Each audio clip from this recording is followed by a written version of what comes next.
Hello and welcome to Nice and Blunt. I'm your host, Adam Riancho, and we have a special guest returning back to the show. I'm sure you probably subscribe already, but what's up, Fantasy Football Roundup? Our guest, Ryan, is back on the channel.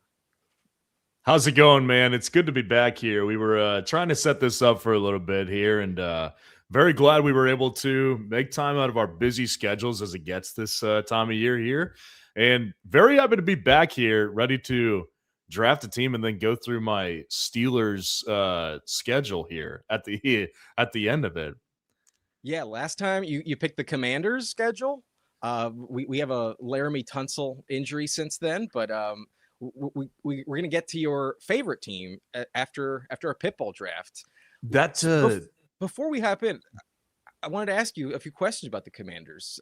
How do you feel I'd love about to talk about it.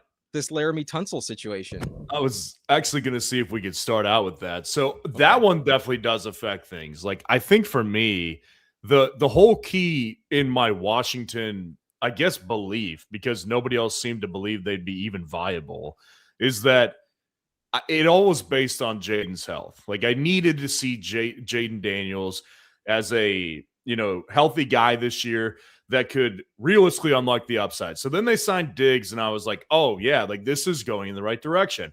I think Diggs can help, Terry on a lot of these deeper routes, and it just draws attention away from Terry, I think, in a positive light. So after that whole thing, I was like, oh, I'm feeling pretty good. Laramie Tunsil, he's, I think, past his prime at this point. There's no question, like, losing your left tackle at this stage is pretty brutal. Like, you experienced it last year on the Chargers. I know this very well. Slater, this very well. And not to compare, like, Rashawn Slater at this point to Laramie Tunsil. They're not the same players in whatsoever. But it's a big deal, like, losing the ability to go out and get a guy in free agency or in the draft. Like, it's really pigeonholes them into a backup tackle situation the whole year. And that's where it becomes a problem for Jaden. So if we had to re-rank that, like redo that today, I wouldn't come out with a 9-8 record for them. Yeah, the fact that they also lost Tyler Biotish to my Chargers as well, that the center and left tackle are a huge question mark, let alone the rest of the O-line is just not exactly a household name.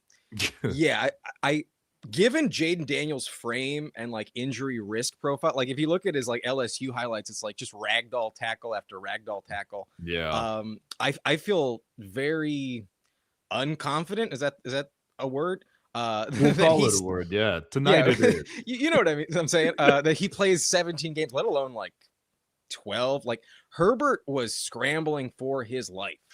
And I believe he was hit like 100 different times. So many. Like, it was a bottom 3 O-line, if not the worst in the league. So I don't know how bad it's going to be, but I'm starting to feel a little bit better about my Rachaad White investments just because I know how good of a pass protector he is. Even though true. Camp reports have been pivoting towards JCM a little bit lately, I think they're going to need the chip block out of necessity. Before we pivot to the Bill discussion, which I know we're going to have, I do want to say this. Like, Jaden's going to have to run. Like, he's got no other choice at this point. Like, Jaden better be healthy, and his legs better still work, because that dude is going to be feeling the heat off his left side the entire season. So if he can somehow stay healthy, I'd still love to see this team, particularly from a fantasy perspective. I do still think they have a lot of upside in the offense. No question, though, it hurts a lot of things. But, yes, let's get into the long-awaited topic that you brought up on my stream earlier today, which is Ja'Cory Krosky-Merritt. Yes. I kind of want to bring in the chat real quick before we pivot, before all the comments add up and I get so sidetracked. So let me just run through this real quick, and then we'll get to the Bill conversation. But what's up, Pepper Tony? He not only thimps, but also well above the rest. He was first by like 4 hours. So appreciate you, Pepper Tony. Thank you very much. What's up, Cags? Ayo to victory indeed. And Huhaim's in the house. What's up, fam? And we're definitely doing a drafters draft after our first one. And thank you, Huhaims, by the way. Not sure I would have the partnership with drafters without him. And if y'all have not subscribed to Huhaims, highly recommend. We've collabed plenty of times. Good friend of the channel and absolutely knows his shit. Love watching his live streams on the daily. subscribe over to Who Hames. He's on the road to 1K. Good friend. Gotta shout out our friend Who Hames. Thank you, my friend. Setting up our drafters promo. Definitely, it is fire over there. But I was also in there. But what's up, Jamie? How we doing? Jamie makes our music. Good friend of the channel as well. Shout out to the Fantasy Six Pack and IDP Center as well. What's up, Batwheat? We got Anthony in the house. We got Jamie Cags again, and then B. Radford said, little to none on Daniels. Don't trust that frame. There are some question marks there. Jamie dropping some blunt emojis. Bass fishing for life in the house. And appreciate everyone for joining in. But I don't know if I don't want Washington at all. Like you were saying, that offense still has very high upside. Even with like Mariota, they still had some decent usage as well. But I think that running back room with all the ambiguity is really a compelling argument. So where do you stand on that trio of running backs, Bill, Rashad, and Katron Allen? What's your stance there? Yeah, my stance is still relatively similar, I would say, to where we first talked. And, you know, it's the first time I was here and we ran through the record. I remember people in the chat were saying, what are you doing at 9-8? Listen, I stand by the Washington optimism from a fantasy perspective because of Jaden. Like, as long as Jaden is healthy, I do think the running back room in particular has tons of upside. And I think that, like you said earlier, the training camp hype has definitely been going towards Ja'Cory Krosky-Merritt at this point. And it's not to say that it might not happen. It might happen the same way it did last year, right? Like, I remember this time of year last year, old enough to remember this, JCM was getting tons of hype at this point. So it's not it would behoove you to keep your wits about how it looked last year versus right now. I think for me still, you know, when you look at the Rachaad White contract, it's like in theory, if they wanted to, I'm not expecting them to, they could cut this guy. Like, he doesn't have enough money attached to him to really make a compelling case that he's the clear guy. And it's not that I hear everyone doing that, but I definitely hear some people doing that and saying Bill is a, you know, backup type of guy. Listen, JCM, really fast running back. He was very efficient with the ball in his hands last year, had 8 rushing touchdowns. So if you bring in a healthy Jaden all year and JCM is the guy, then I feel pretty good about investing him, especially where he was in June. His price has risen a little bit, you know, to this point, but for a while there, he was really cheap. I mean, have you warmed up to the idea of Bill at all? Or are you still where we were a couple months ago? I'm starting to have a little bit of FOMO just because, like, I went to the Commanders game versus the Chargers last year, and like maybe because I watched it happen, that's maybe why I don't like fully believe it, because like that was his best game. He had, I believe, 122 yards rushing, maybe 128. It was really, everyone thought that was the breakout. Everyone thought it was the breakout. Yeah, but when I was watching, right next to me was a Commanders fan, and like on both of his touchdowns, the dude was just like, damn, untouched. Like, the blocking was just perfect. And literally, he just cruised in the end zone both times. So I was willing to just be like, he kind of needs the right circumstance a little bit. And like, I did want to believe in the Rachaad White, Jaden Daniels college chemistry a little bit. And then I also had a guest on the channel, a member of the subscriber league. He's my 25th subscriber. And he's from the Washington area. And he's actually kind of entrenched in some of the college football around there. So he did some scouting, and he was like, I love Katron. He really sold me hard on Katron. And I believe him. I think Katron's pretty interesting, but I do think, like, one thing he was telling me about Katron is like, the man just can't break away. Like, the amount of times that Katron will be tackled from behind is like just on repeat and like kind of incessantly. So from the explosiveness standpoint, JCM is way better than Rachaad White in that regard. And then the fat man doesn't really hold up. So for the sake of best ball, I may have overlooked Bill a little too much in my exposure, but I also still am willing to believe that he's not developed enough in like all of the particular skill sets where he's going to have like the 3-down roll. I don't think that's ever going to happen. But which one can get you 25 points in a game? It's probably JCM. And that's the thing with best ball. That's why I've always been on board with him, is because the efficiency and the big explosive plays. Just remember, the first time we draft, I made you draft Bill that one time. That's your share of him right there. I remember being reluctant, but I appreciate it. You can't underestimate your own capacity to be wrong. And so, like, no one bats 1,000 in this game. So there's going to be things I miss on. I think it was like last year. I think I told you this. I was on the Bill train in round 18 back in May. I was like, when this guy got drafted, I was like, I like him. But then once he got steamed up past pick 120, I think he landed in like 75, 80 range. Oh, that dude. Yeah. That was like, I think it was like end of August. He was like pushing 7th round. And it was like, what just happened? Yeah. It was it was just like the brownie points, just to try to dunk on your friends. Like I'm the one that has Bill. I think that's what it kind of came down. You wanted to have the hot commodity, but I did. Anything can happen. So he's got the highest upside, but I worry that he just won't be able to protect Jaden, and now they really need that extra pass pro. But that might limit Rashad a little bit. If it's true that he can catch passes much better this season, then Bill is probably the play for sure. Well, I mean, you don't know, right? Because it's like Rachaad White already is a good pass catcher. So it's not like we have to guess on that. Yeah. With Bill, it's going to be it's kind of like the way I think about the Neighbors situation right now, which is like, I want to see how it looks in pads first. Same thing with Jonathan Brooks. Like, one of the things I'm really excited for this weekend is Jonathan Brooks is playing in his first NFL action in like 2 years, basically. So it's like, I'm going to be glued to my TV just to see what he looks like. So to draw that connection back to Bill, I want to see Bill in a pass-catching capacity at some point in the preseason. I want to see if it looks fluid. I want to see if they trust him enough to even do that stuff. So with Rachaad White, we already know that. Like, we know no one's going to be surprised if he comes out week 1 and has like 5 catches for 40 yards. It's not going to be a shock. What would be a shock is if JCM had 20 carries for 120 yards and he had like 5 catches for 50 yards, right? Like, that would be a huge shock for everyone. So, I mean, it's like you said, we all miss on guys and we all hit on guys too. I'm sure there's going to be plenty that I miss on too. So we don't even know if you did miss on this one. At the moment, at least I wish I have so much Katron. I wish some of that was JCM. I definitely feel like I'm a little bit light on Bill, but one injury and things can always flip. So I'm a little worried that Katron might not make the roster at this point. Like, I haven't heard great things. I haven't heard great things. I invested a lot in him too. Way too many, man. Way too many shares.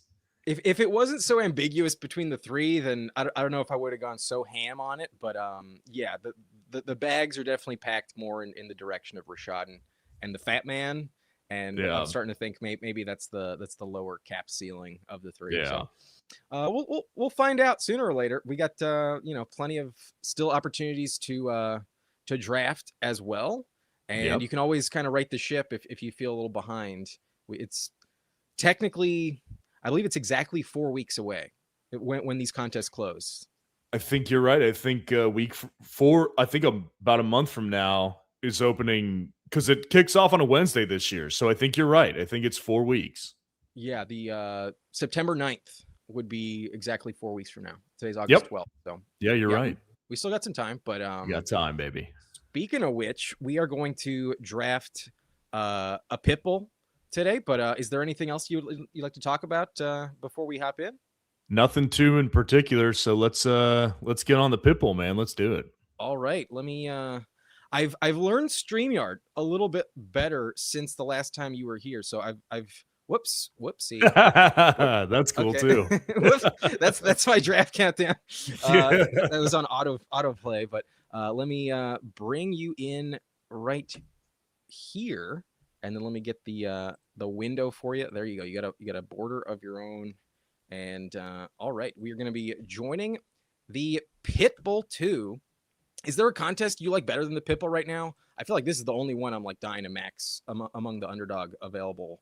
Yeah, I mean, I'm always a big fan of the puppy whenever it's out. The puppy's one of my favorites. by this time of the year, I do try to max out BBM, but I think my thought process on the Pitbull is usually like it's $20, 100K prize, BBM's 25, it's 2 mil. I think that's my thought process, but we can definitely do the Pitbull. Well, the upside for BBM is definitely higher. The chance of making the final is just so much easier in the Pitbull. But I'll be honest, I don't really have a preference. If you want to do BBM, I haven't done one in a minute, so I'm down. Let's do BBM then. Why not?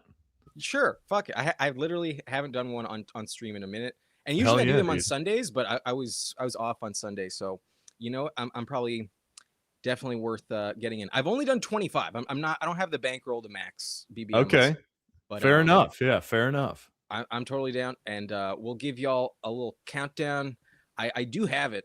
We will be drafting in 10 seconds. Hit the button somewhere between Baker and Brett Favre if you want in this BBM. Nice and blunt, torch up, nice and blunt, burn up, nice and blunt, rank up, inhale, exhale, points rail, nice and blunt, torch up, nice and blunt, burn up, nice and blunt, big drop, inhale, exhale, points rail. All right, we got 4 spots left. Do you recognize all the players in that? Of course, yeah. Why would I not? There's plenty of legends in that one. Jaden's actually in there, but the camera doesn't quite show 5 too explicitly on it. Well, yeah, he had a little bit of a cameo there, but sometimes not for everyone, it was easy to pick up. But I definitely liked the Jameis drop from the Buccaneers. I liked that one. I almost went Russell Wilson, and then I was like, nah, fuck that. Jameson, Jabu. Yeah, they used to call him Jabu. Yeah, that Jabu's old days, he had some swag, man. He had some swag. Eat the dub. Eat that dub, yeah. eat that dub. Oh, man, yeah. So I remember last time we did this, you said that you weren't big on JSN. Has that changed at all? Or are you still kind of anti-JSN? I've caught up to it. I still rank Amon-Ra above him, but I've moved off of the full fade on JSN, and especially if he like ever falls one or more picks, I take him. It's more so just being at 5 and feeling confident that I can get a running back in the next round is the main reason why I'm like, I don't love this locked in receiver and probably receiver again type of start out of 5. So that's why I would get mostly different. But I'm definitely, I don't think he's a bad pick in the first. I just don't know if he's the best pick at 5. But he's not. If anything, I have him at like 7. Like it's really close. Yeah, like him and Amon-Ra to me, like there's a logistical argument for Amon-Ra in my opinion. I think they're both like, terrific picks and pretty safe picks at that. I think definitely the Puka thing. I'm curious to hear, like, people have asked me if am I bumping Puka down because of the risk of suspension? I mean, I'm personally not. I'm curious to how you're responding though. I mean, the last time there was like a reason to bump him down, I believe he got a knee injury or something in the preseason, and it was like everyone that bought the dip was just crushing. So yeah, I'm not going to overthink it too much. Yeah. I mean, maybe there's something that keeps him off the field, but like when he's on it, Stafford has like literally like the top 3 like ever like receiver seasons, basically like just records after record. So there's no one other than Adams to compete with him at all. So I don't see why you'd be upset with taking Puka at 4. Yeah, I agree. I'll happily buy the dip.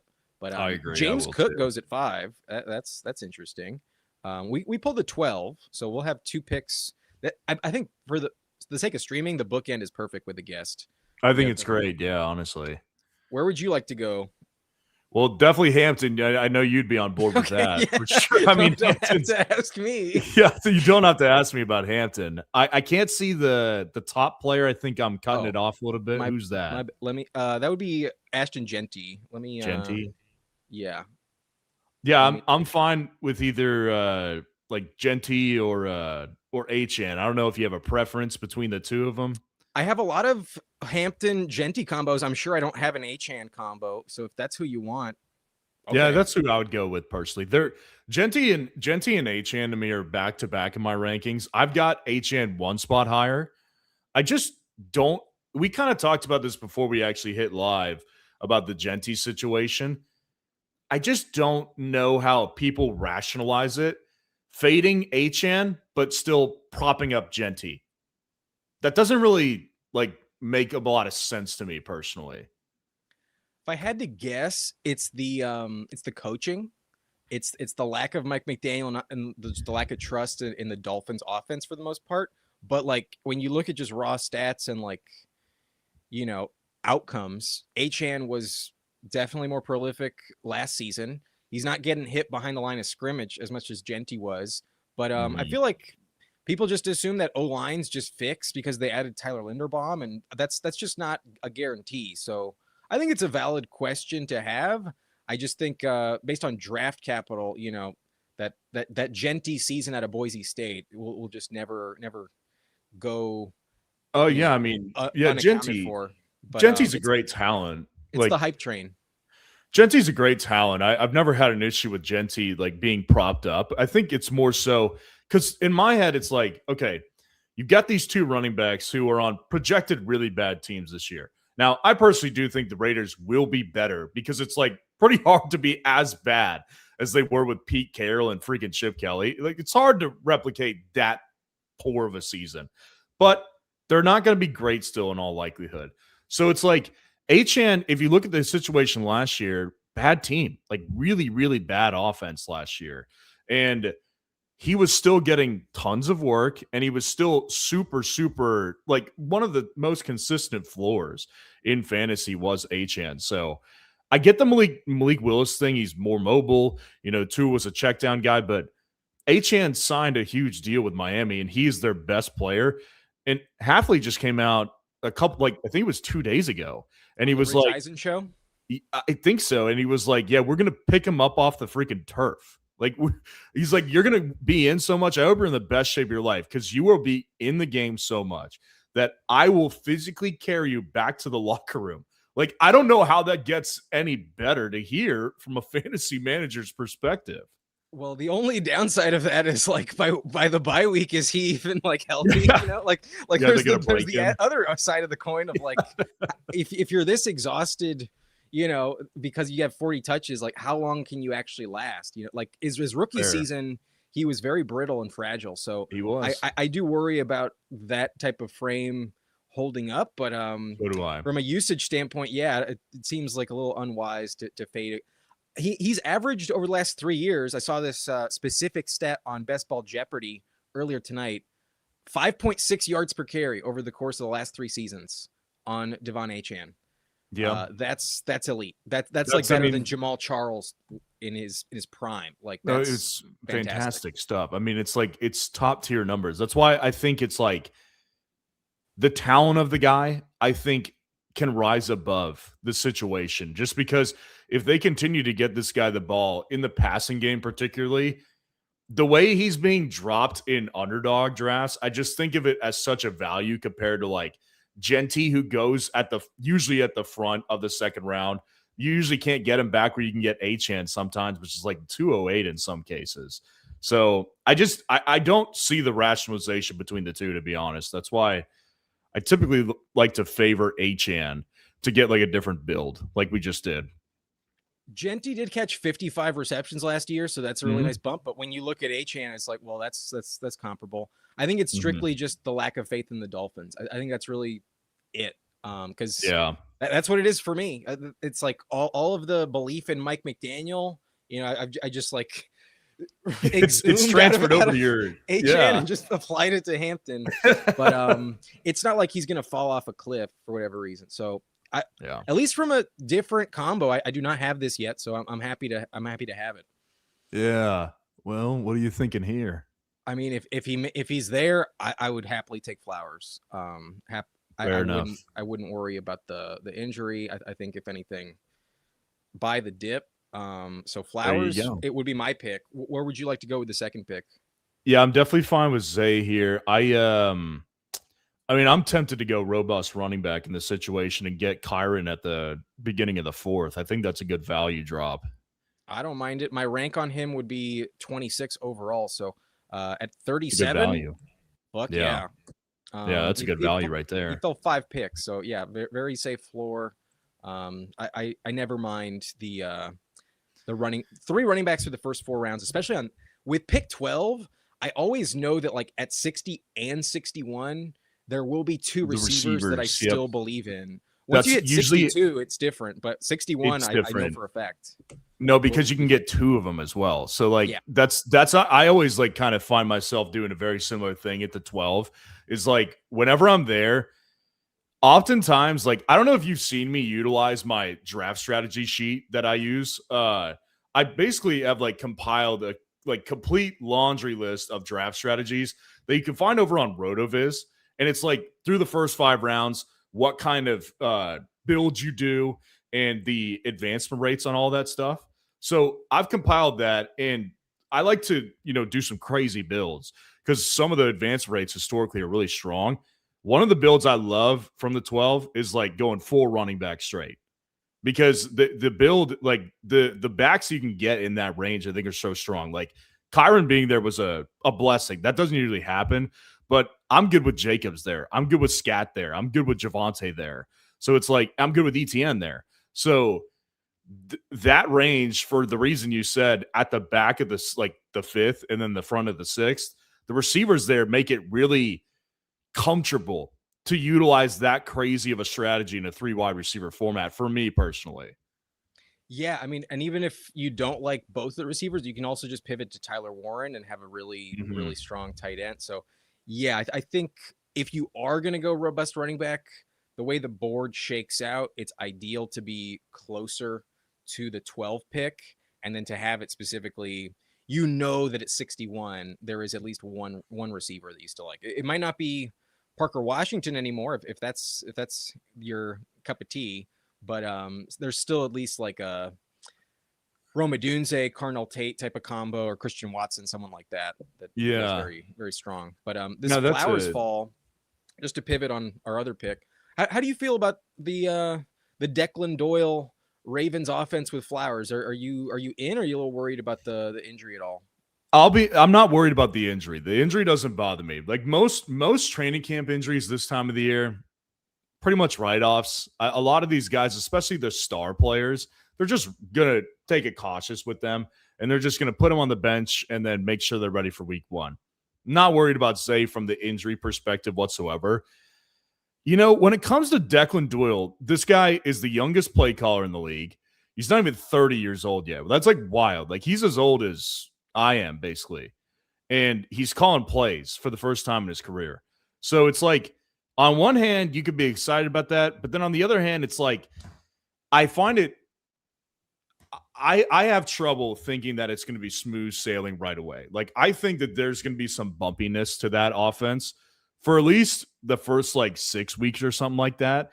Now, I'm not doubting that, by the end of the year, that they could be really humming on offense. I like the philosophy they're shifting to. They're shifting way far away from going 12 personnel. They're going 3 wide receiver sets. It seems like a lot. So it's like, from that perspective, open up the offense. I like the upside of a guy like Zay, but I also just have my issues with Lamar. I think he's declining a little bit. So with Zay, I like Zay. I just typically find myself, it's kind of like Lad. I like Lad. I like Zay. I just find myself liking other receivers in their range personally. I've always been Olave and T. Higgins over Flowers, but if he just has the season where they finally give him the touchdowns, he is set to really explode. There is some really untapped ceiling. So it's possible he just isn't capable of that. It's possible he just doesn't have the skill set, doesn't have the frame, doesn't have that goal line production. It's also like, other than Andrews, they haven't had anyone else to throw the ball to in the red zone. So he's also probably double teamed a lot. But if he can just hit the touchdowns, he is set to explode. We are Trayvon's dropping, man. Right before you joined, I saw. Okay, he goes. So you want to just double tap receiver? Yeah, that's what I would do. Tate with at least one of them. That's my preferred guy here. You want Tate over Watson? Okay, we'll definitely bring him in. And then is there Any discussion on BTJ or Tyson over Watson? Or I personally would. I'm not the biggest Watson guy at cost. I would personally go with BTJ or Tyson. I'm good with either. Tyson, I feel like, gives you a lot of late season upside. And BTJ, I feel like, is like a Hail Mary. He could get like top 5 finish again type of upside. Not saying it will happen. That's just like my read on the situation. I'm a BTJ guy. I'm a little worried about Watson injuries. So if you want BTJ, I'm fine with it. I love their playoff schedule, especially week 17 against the Commanders. I mean, you probably are well aware how atrociously bad that secondary is. Oh, my God. It's horrific. I will stand by another point on the Commanders when I first picked them. Not to go back to that. Sonny Styles already making huge plays in that training camp. That dude is going to be a freaking beast. He's not going to fix the whole defense, but it's going to be good. There is at least one player in the secondary. Looks like Ryan coming in with a super chat. Rate Dirty Milkers so far. What I mean, for a name like that, we have to check it out. There's not only Dirty Milkers in here. There's also Dildo Schwaggins, but Dildo has been in the chat, been in the lobbies several times. But all right, pick 4. Dirty Milkers took Puka, Rashi Rice at 21, Josh Allen at 28, goes Dave Montgomery and Bucky Irving. How do you feel about that? I'm not wild on the Monty pick. I love the first 2 receivers. Josh in the third, really doesn't feel like you can ever go wrong with it. It's such a safe pick. Laporta at the 609 as well. Probably a little early for me on Laporta. Yeah, that's early. Yeah, I like the first 3. I'm not wild on the 2 backs. Bucky in the 5th, I'm able to get on board enough to take him here and there, but for the most part, I haven't drafted him too much. What do you think? Bucky for a while. I mean, maybe I overreacted to Todd Bowles. He'll be back in the late summer, early fall comment. Yeah. But I worry about his mental state of mind where like I remember I was watching The Herd on FS1 with Colin Coward, and he brought in Albert Breer once. It was like week 12 or something, and Bucky still wasn't back. And he was like, Colin was trying to like really hype up Bucky, and Breer was just like so hesitant to like buy in. And he kept bringing in how like they have been really disappointed with his recovery and his like just effort level, basically, where like they don't fully trust him, and they just kept growing more and more frustrated with his ability to get back on the timeline that they expected. Yeah. And where I have a hard time fully believing in Bucky is the fact that he didn't have a single touch inside the 5-yard line last season. He's not their goal line back. So as much as he was like studded his rookie year, he was never getting more than like 55, 60% of the touches. If he hit 60, it was very rare. It was like, it was never below 45 all year, but it averaged out to 55, and he was crushing. He had a bunch of 20+ point games, but like his efficiency is a little hard to believe will just like perennially repeat. And if he has these type of injury issues and like concerns, then like there's a part of me that just worries like that's why they still have Sean Tucker. And I also really like Kenny Gainwell. So I've been playing through the cheaper options, and I worry that like, especially in the passing game, Bucky just won't step up. So he's fine. I've been willing to click him a little bit more lately now that he's practicing, but I still think I'd rather definitely for the tier that he goes, I think he should be at the back end of the tier. So I think it's a fine, based on the other running backs that went off. I think it's fine, but it's not my favorite pick for sure.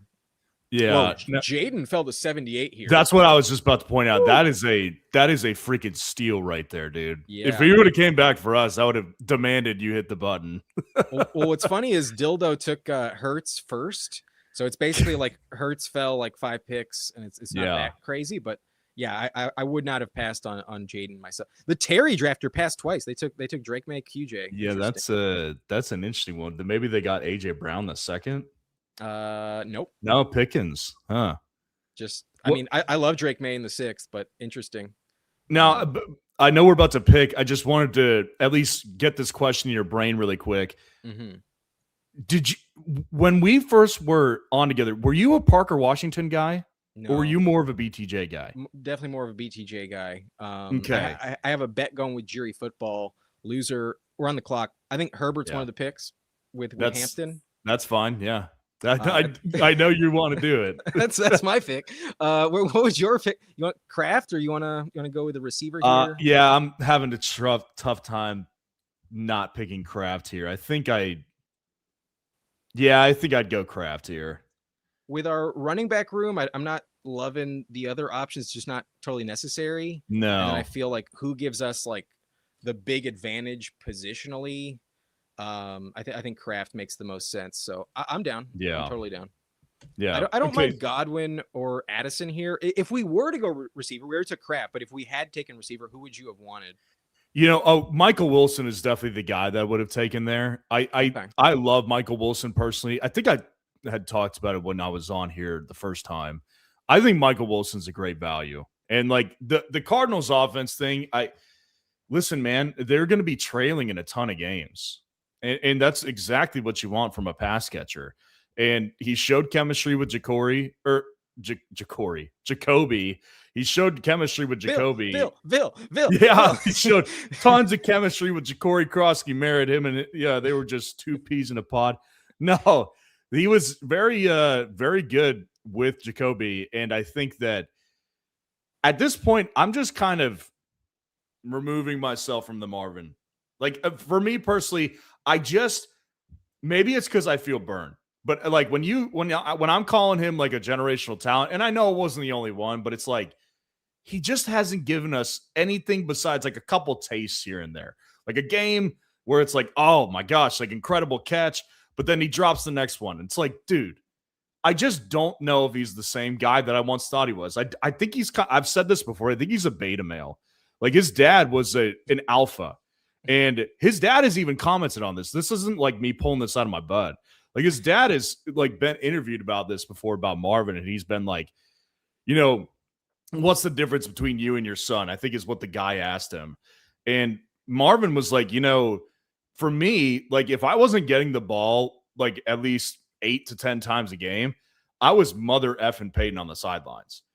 With my son, he doesn't really do that. Like he's more content to just sit back, let the coaching play out. And it's like, on one hand, maybe a better teammate than Marvin Sr., but Marvin Sr. was elite for fantasy purposes, and that's what I'm, basing my decision based off of. So I don't know. I've got some stronger opinions on the Wilson take. I'm curious to hear where you kind of land on that whole thing. What's funny is my stance on like Michael Wilson and Marv has kind of like I feel like I've mentioned the same points for like 3 years now, but like pivoting back to something I saw on the herd, TJ Houshmandzadeh is like a huge draft prospect for receiver guy. Like when rookies come into the combine, they a lot of them train with TJ Houshmandzadeh. Yeah. And when he was asked who's like a receiver that no one's talking about that you think is like the truth, TJ Houshmandzadeh raved Michael Wilson, saying like he is the fucking man and like you are going to see him really deliver. And obviously he looked like a bust for years, but last year, undeniable. When you need to rely on him, he is trustworthy. And then with Marv, his rookie season was almost identical stat-wise. It was off by like 3 catches, 5 yards, and the exact same touchdowns as his dad. But then when you look at his dad, his first 3-4 years weren't great. Only till Peyton Manning got there did his dad become that all-pro. I think he's going to need the quarterback like next year. Damn, Mahomes just went. But we are on the clock. We can obviously pass on Pitts. I mean, we could take Rachaad White here if that's what you're feeling. I don't think I want to do that. I think for ADP, I think I'd like to. Oh, this is ADP actually. Worthy fell. I think I want Dobbs. I autoed him. Okay. We ran out of time. You want Bill? I personally would. Get your share up a little bit. Bill. Get your share up on Bill. Hell yeah. Yeah, dude, that's so what you're saying about like Marvin, like his dad, and like the correlation between the two, the beginning of their career. Yeah. But it's also one of those things too where it's like it was a different time though, like that was a different time in the NFL, and it's been oftentimes like receivers can break out a little earlier than they used to.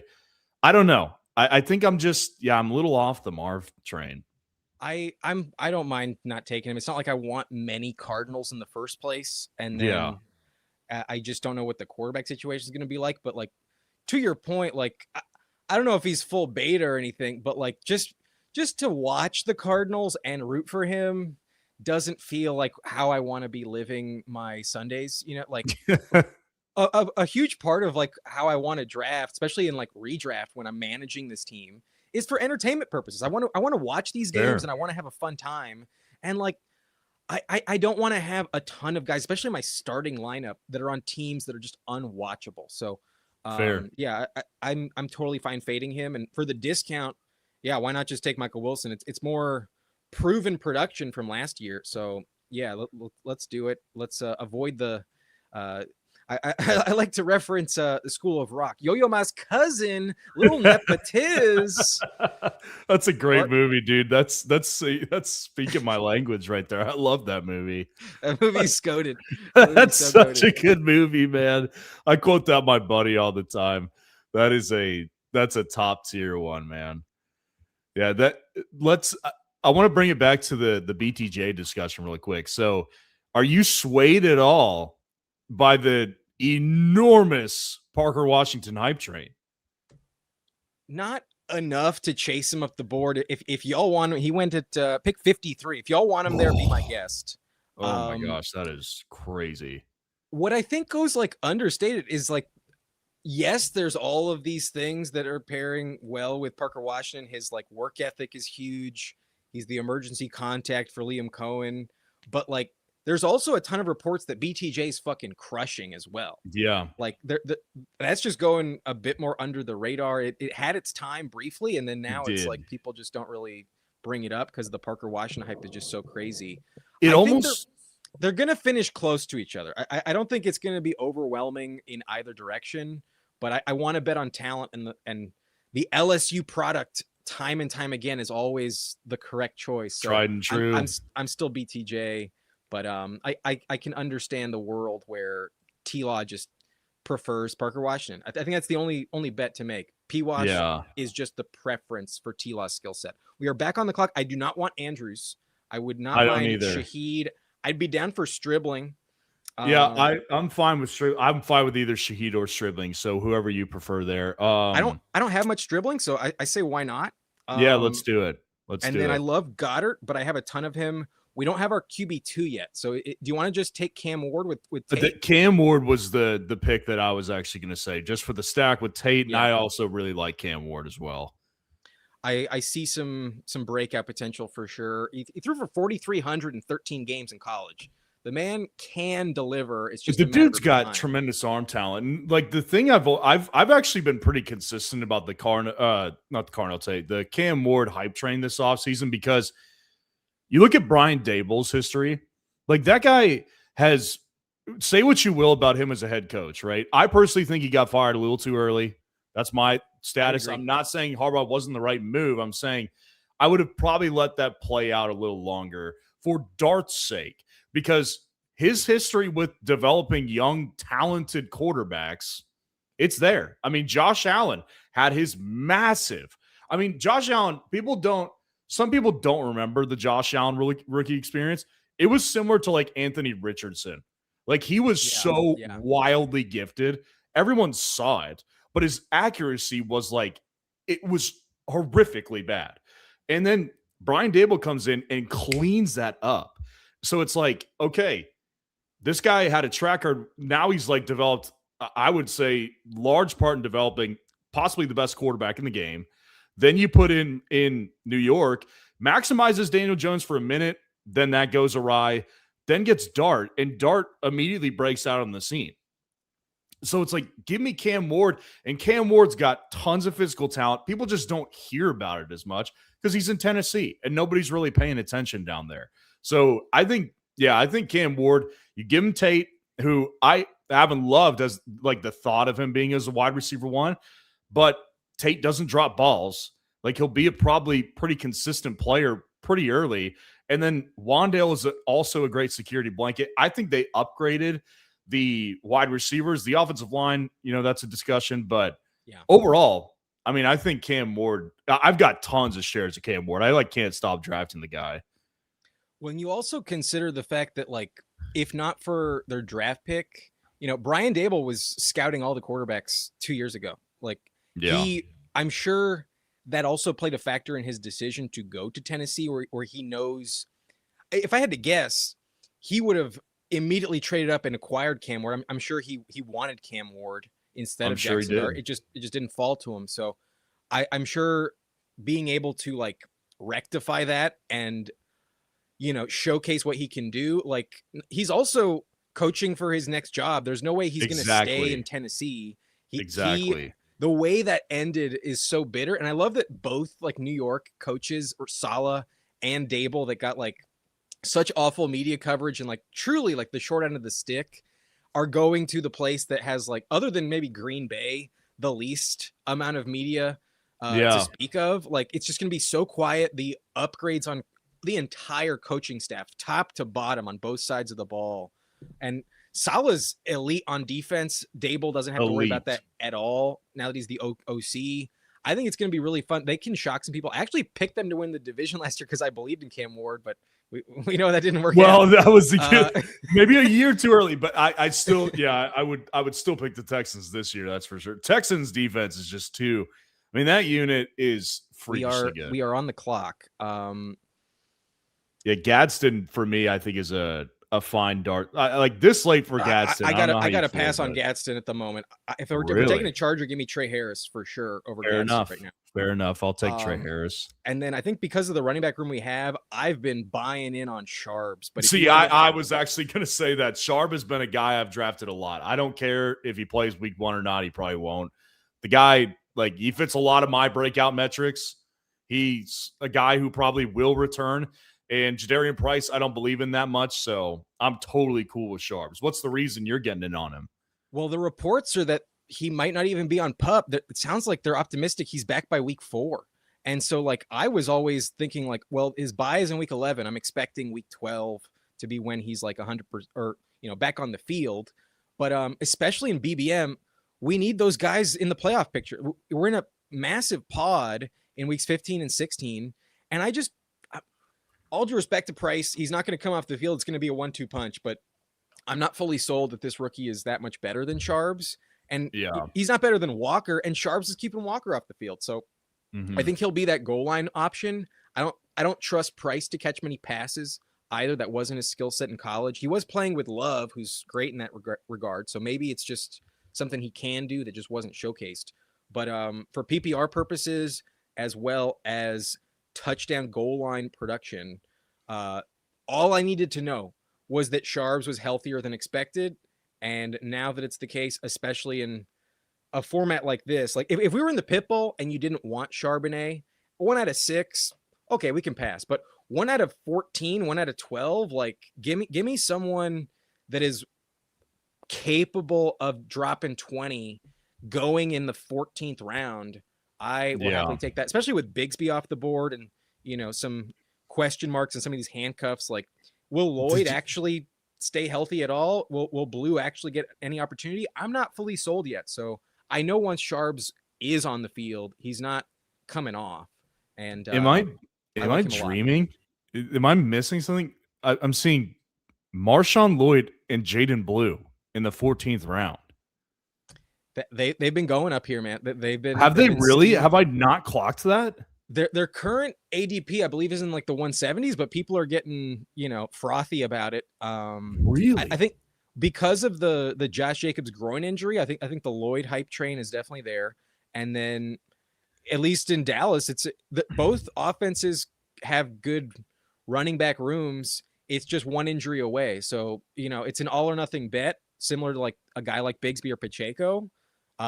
It's a little pricey for me, but based on the other arguments for these running backs, there's not like anything guaranteed with anyone. So it's just there isn't pure handcuff. If you want them, ADP doesn't matter at this point. Just get your guys. Yeah, I guess I just hadn't seen it yet, or maybe I just wasn't paying attention. That's Marshawn Lloyd or Bijan. Oh, that's a tough one, man. Oh my gosh. Yeah,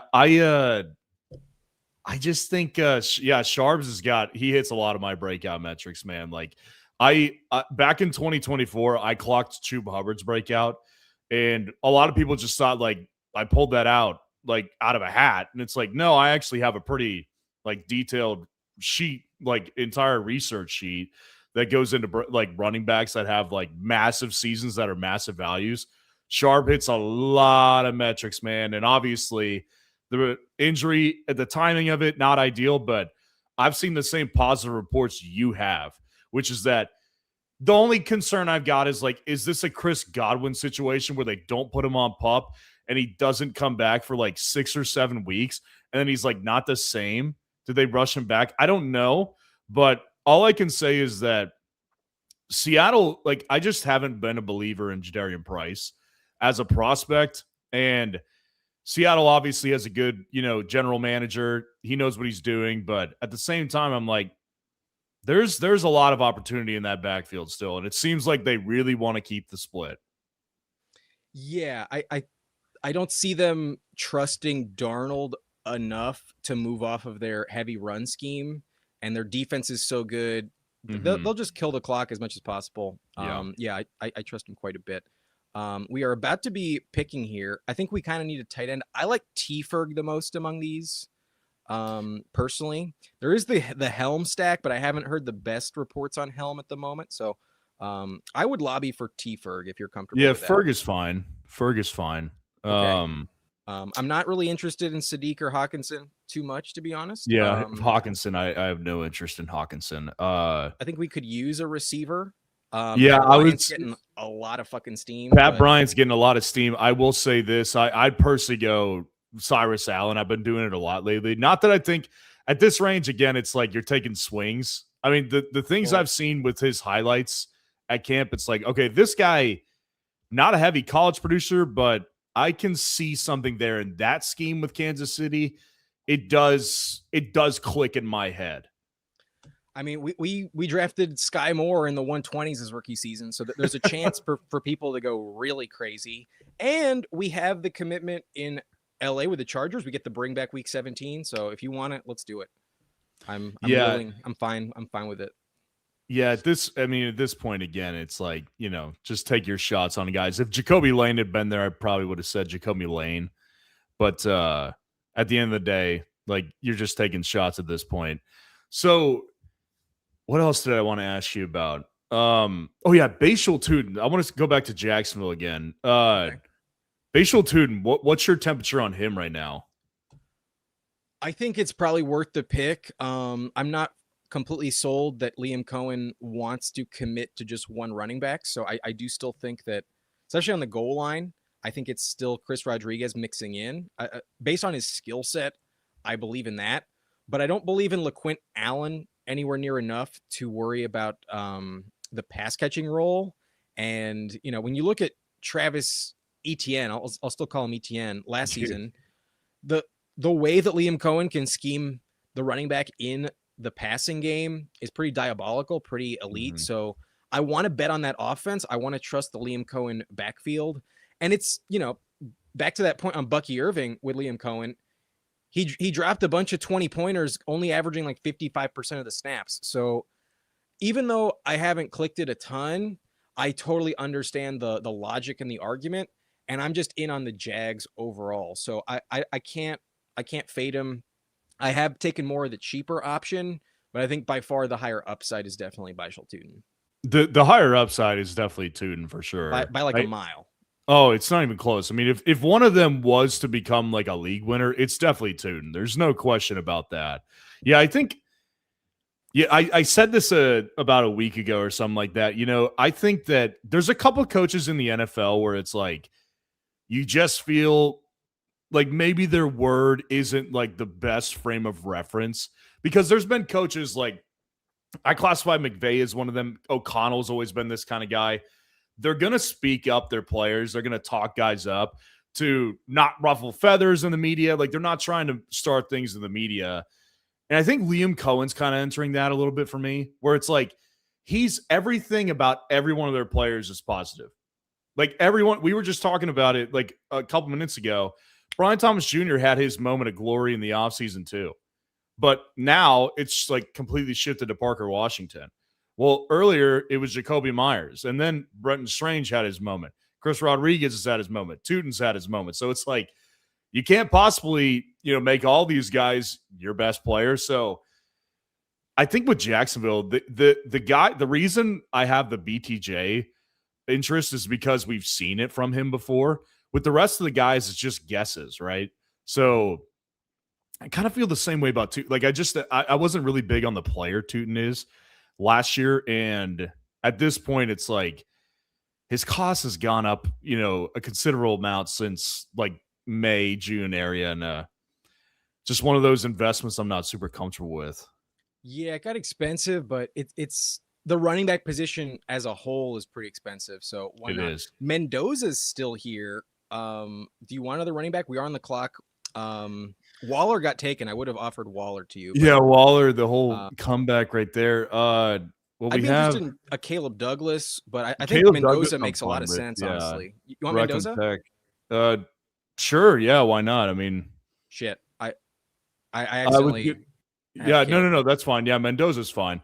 I was gonna say if we had more time, I probably would have suggested like Malik Benson instead of Douglas, because Malik Benson's in Vegas. He's been getting some hype in the training camp cycle as well. But we'll take Mendoza. We'll take that third QB.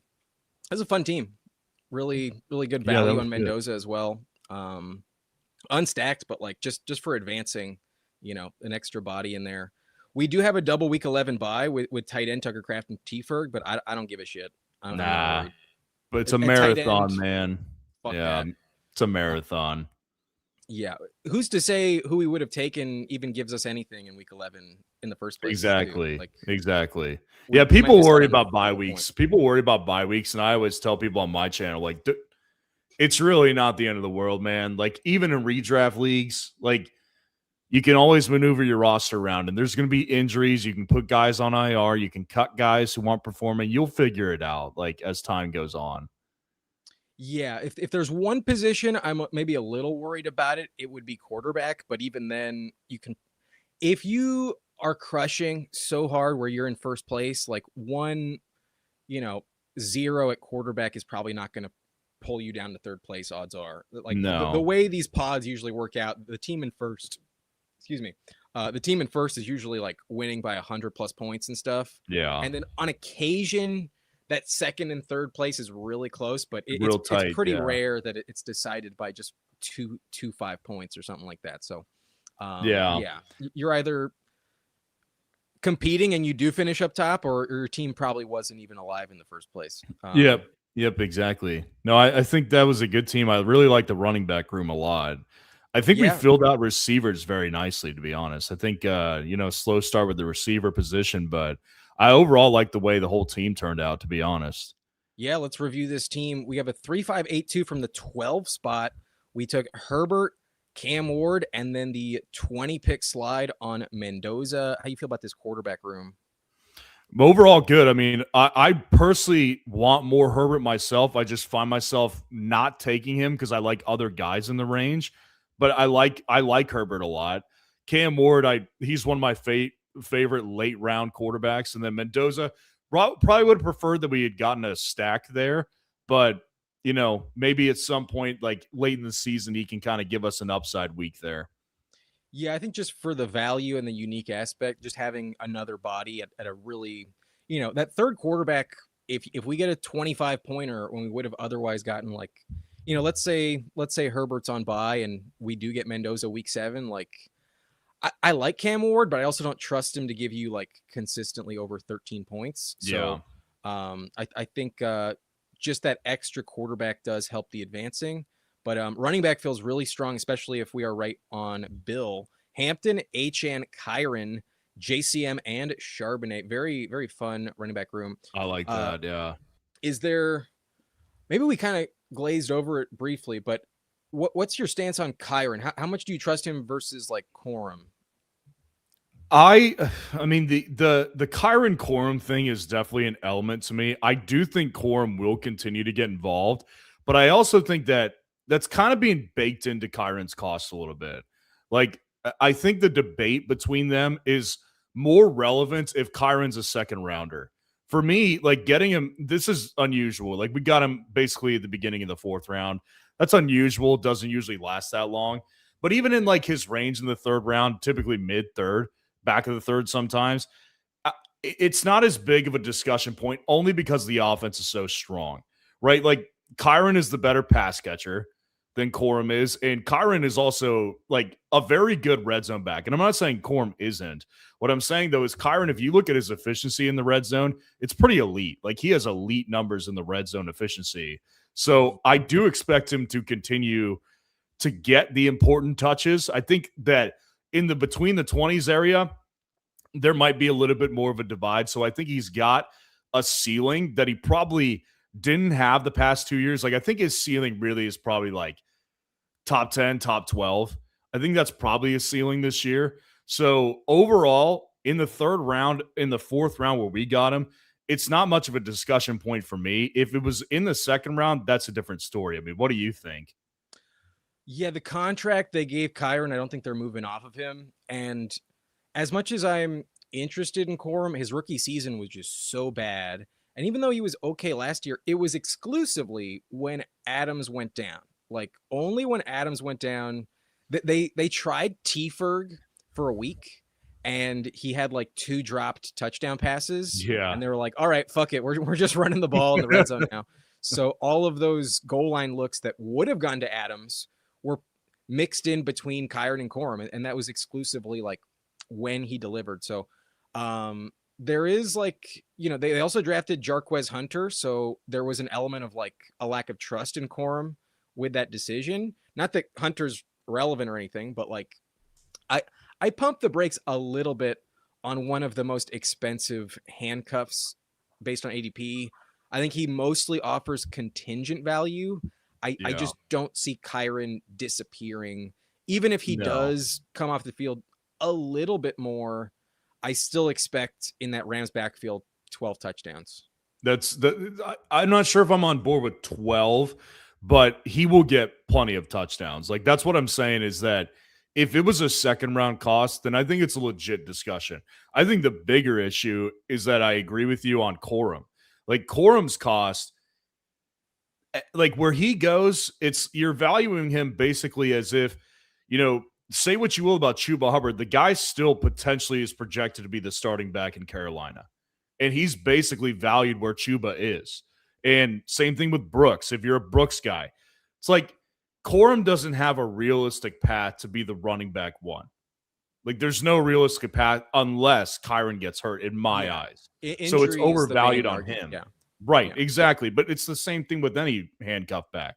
And I'm not saying that Corum's exclusively a handcuff. I'm just saying we've bumped up his cost so much that it makes you feel like you're paying for like the most premium handcuff. And it's based on the majority of it is based on whether or not Kyron gets injured or not. I think Corum will be involved in some form or fashion every week, but you know, I think the cost is just kind of out of control on Corum rather than Kyron. Yeah, if it wasn't in Sean McVay's system, I don't know if we would feel as safe trusting Corum, just because, like, you know, you go back to look at Sony Michel the year they won the Super Bowl. Like even Sony Michel fucking played well. You know, like, it doesn't take much to deliver in Sean McVay's backfield. But then you also consider Stafford just won the MVP. Maybe he doesn't need to throw as many touchdown passes this year. Just, you know, maybe he's a bit more satisfied. They want to keep him healthy. He does have those back issues, but they also brought in Myles Garrett, Trent McDuffie, and now it seems like Aaron Donald is just like ready to go. I think he's coming. Yeah, it seems like their defense is going to be possibly the best in the league. So 4th quarter game script, perhaps that does benefit the number 2, and maybe Corum is mixed in a little bit extra, but like still the game script I think really benefits the run. I trust that backfield a lot. So barring injury, I don't see a reason to. We took him in the 4th round. That's the thing is very, like, on this particular team, he's like he was not only our 4th round pick, he's the RB3 on the team. Like having Kyron as the RB3 feels pretty great for sure. Yeah, good flex play with Bill and Sharps behind him. Really fun team. And then our receiver room, based on volume, I think we brought it in. We did not talk about it at all. I'll get to it as we mention it. But Flowers, Cardinal Tate, Brian Thomas, Romeo Dobbs is who I kind of just slotted in, and we just timed out before we agreed. But I think helps our team out a lot just from a volume standpoint. And then Stribling. Are you buying the hype train right now on Stribling? I wouldn't say I'm buying it. I'm intrigued by it. I think that San Francisco, they're already dropping like flies, right? So it's like you always knew that San Francisco, if history repeats itself, eventually most of those guys are going to play. So from that standpoint, I'm intrigued. It's also obviously good to hear that he's doing well, but Mike is going to be the focal point when he's healthy, like in my opinion. I mean, obviously when Kittle comes back, he's obviously going to be a big part in the offense as well. But I think from the receiver perspective, Mike is going to monopolize a lot of that while he's out there. And if he is out there, I struggle to see a ton of upside from the rest of them. And so then you add on, if Christian Kirk is healthy, I do personally think he'll be a trusted veteran presence in that offense because Shanahan likes his vets. Like Shanahan is a big veteran type of guy. He likes guys that can pick up a system fast because this system's complex.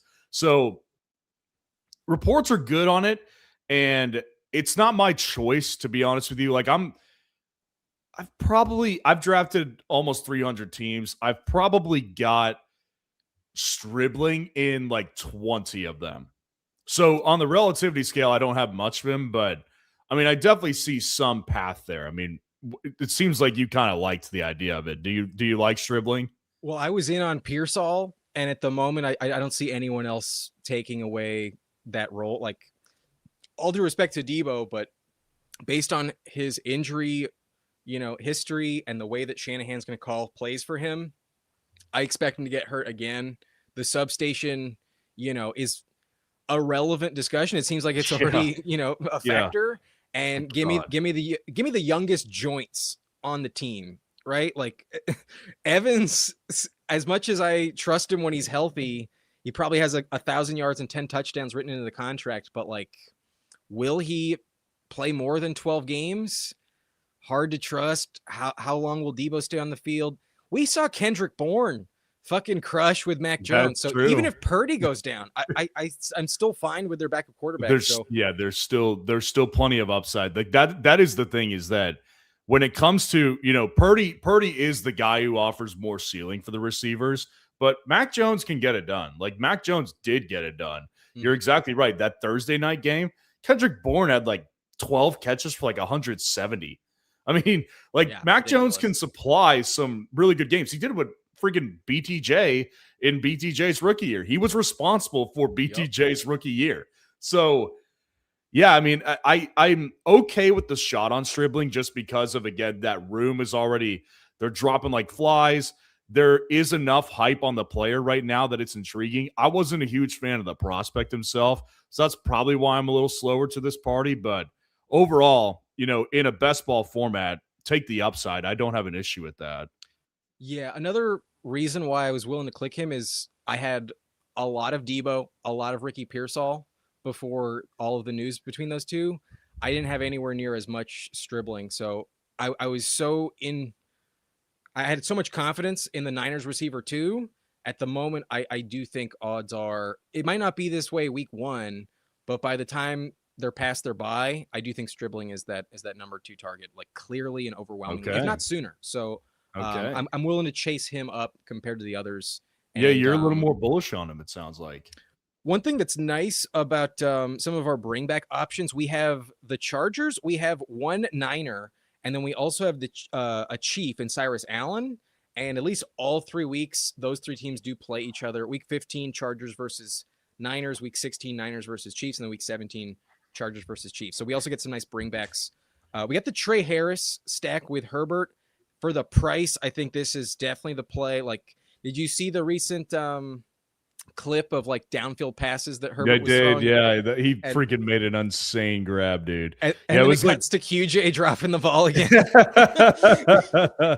Huge is yeah, I mean, I'm curious to hear your take on Huge. I think of him as like I would personally like to believe in the huge breakout this year, but when he does stuff like that, it's like it just looks like the same player. You're gonna be explosive in moments, but then you have no consistency. So it's like last year, QJ had, I guess, technically like a little mini breakout. Like he's improved steadily over the years. But even last year, it was like he put up a couple donuts, I think. I think it was like 2 or 3 donuts.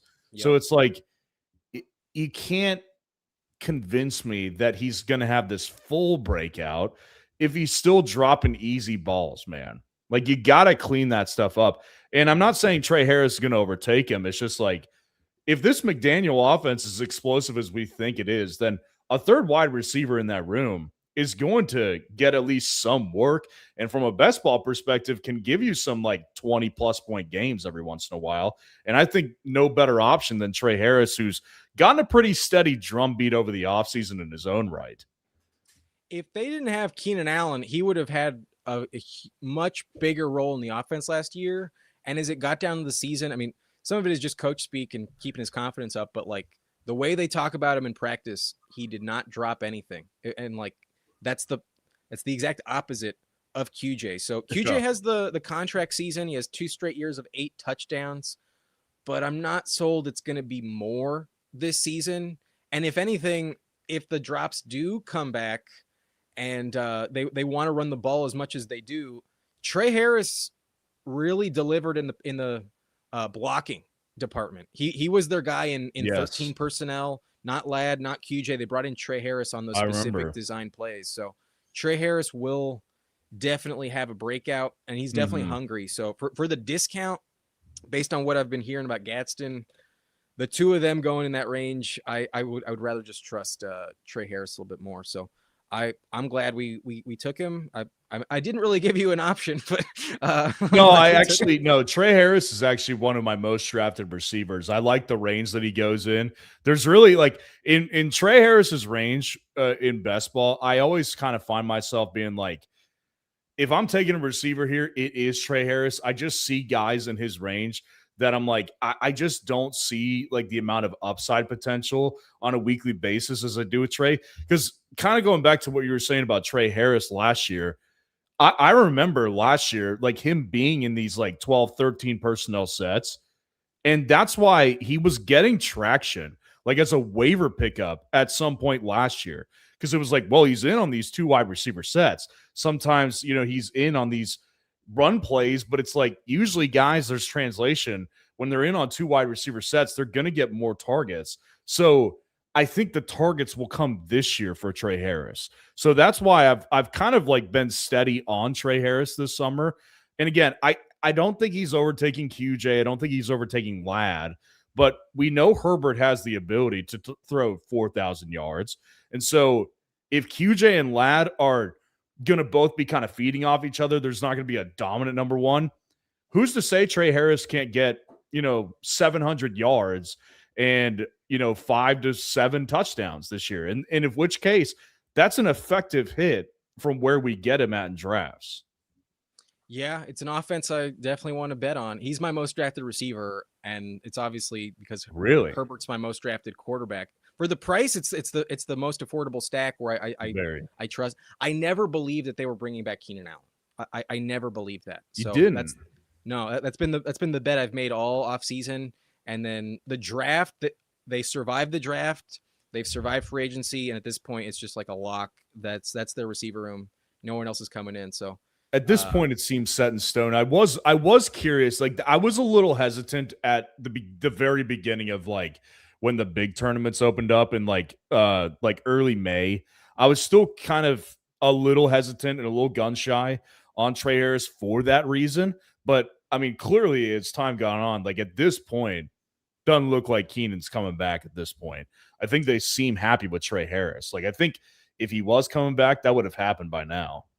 No, I think with Mike McDaniel's scheme and how much speed is relied upon, they do not want Keenan Allen clogging up their play calling. Yeah, they would much rather just call a go route with Brennan Thompson and believe in Trey Harris's year 2 breakout. So Yeah, that bet has worked out for me. And there was a moment when I hit the pause button on it because I got really, really overwhelmed. I don't like having more than like 35%.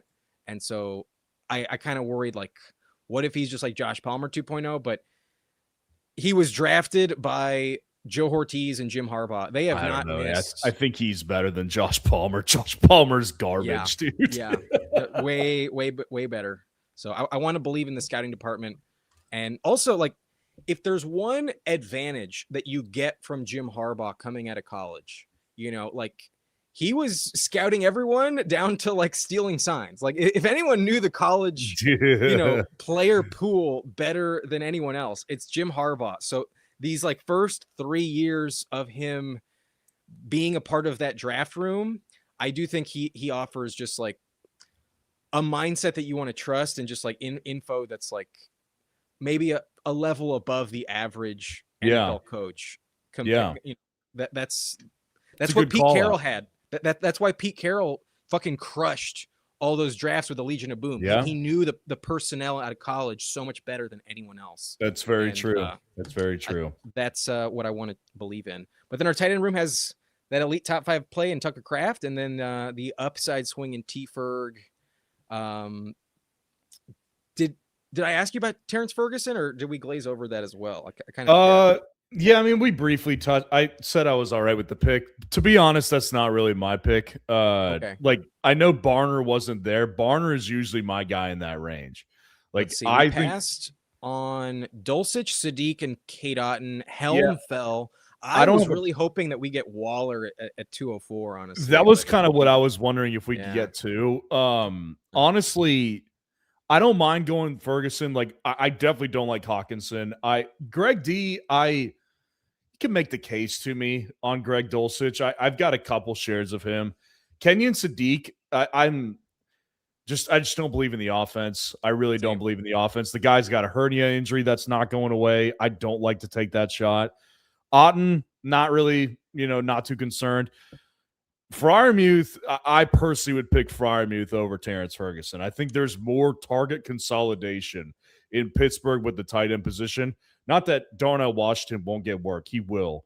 But Pat Freiermuth is going to be a bigger part of this offense, I believe, this year. With Terrence Ferguson, there's 3 other tight ends there? It's like they drafted Max Clare this year, who I actually liked out of Ohio State. They have Colby Parkinson still, and they still have Tyler Higbee. So it's like, I get the offensive upside swing. Like, we've got a Kyron play as well, so it makes sense to just bank on the team, bank on the upside. But it's not my preferred pick, if you want to know the truth. I think I would have rather, like you said, the hope obviously was to get Waller back for me as well. Mm-hmm.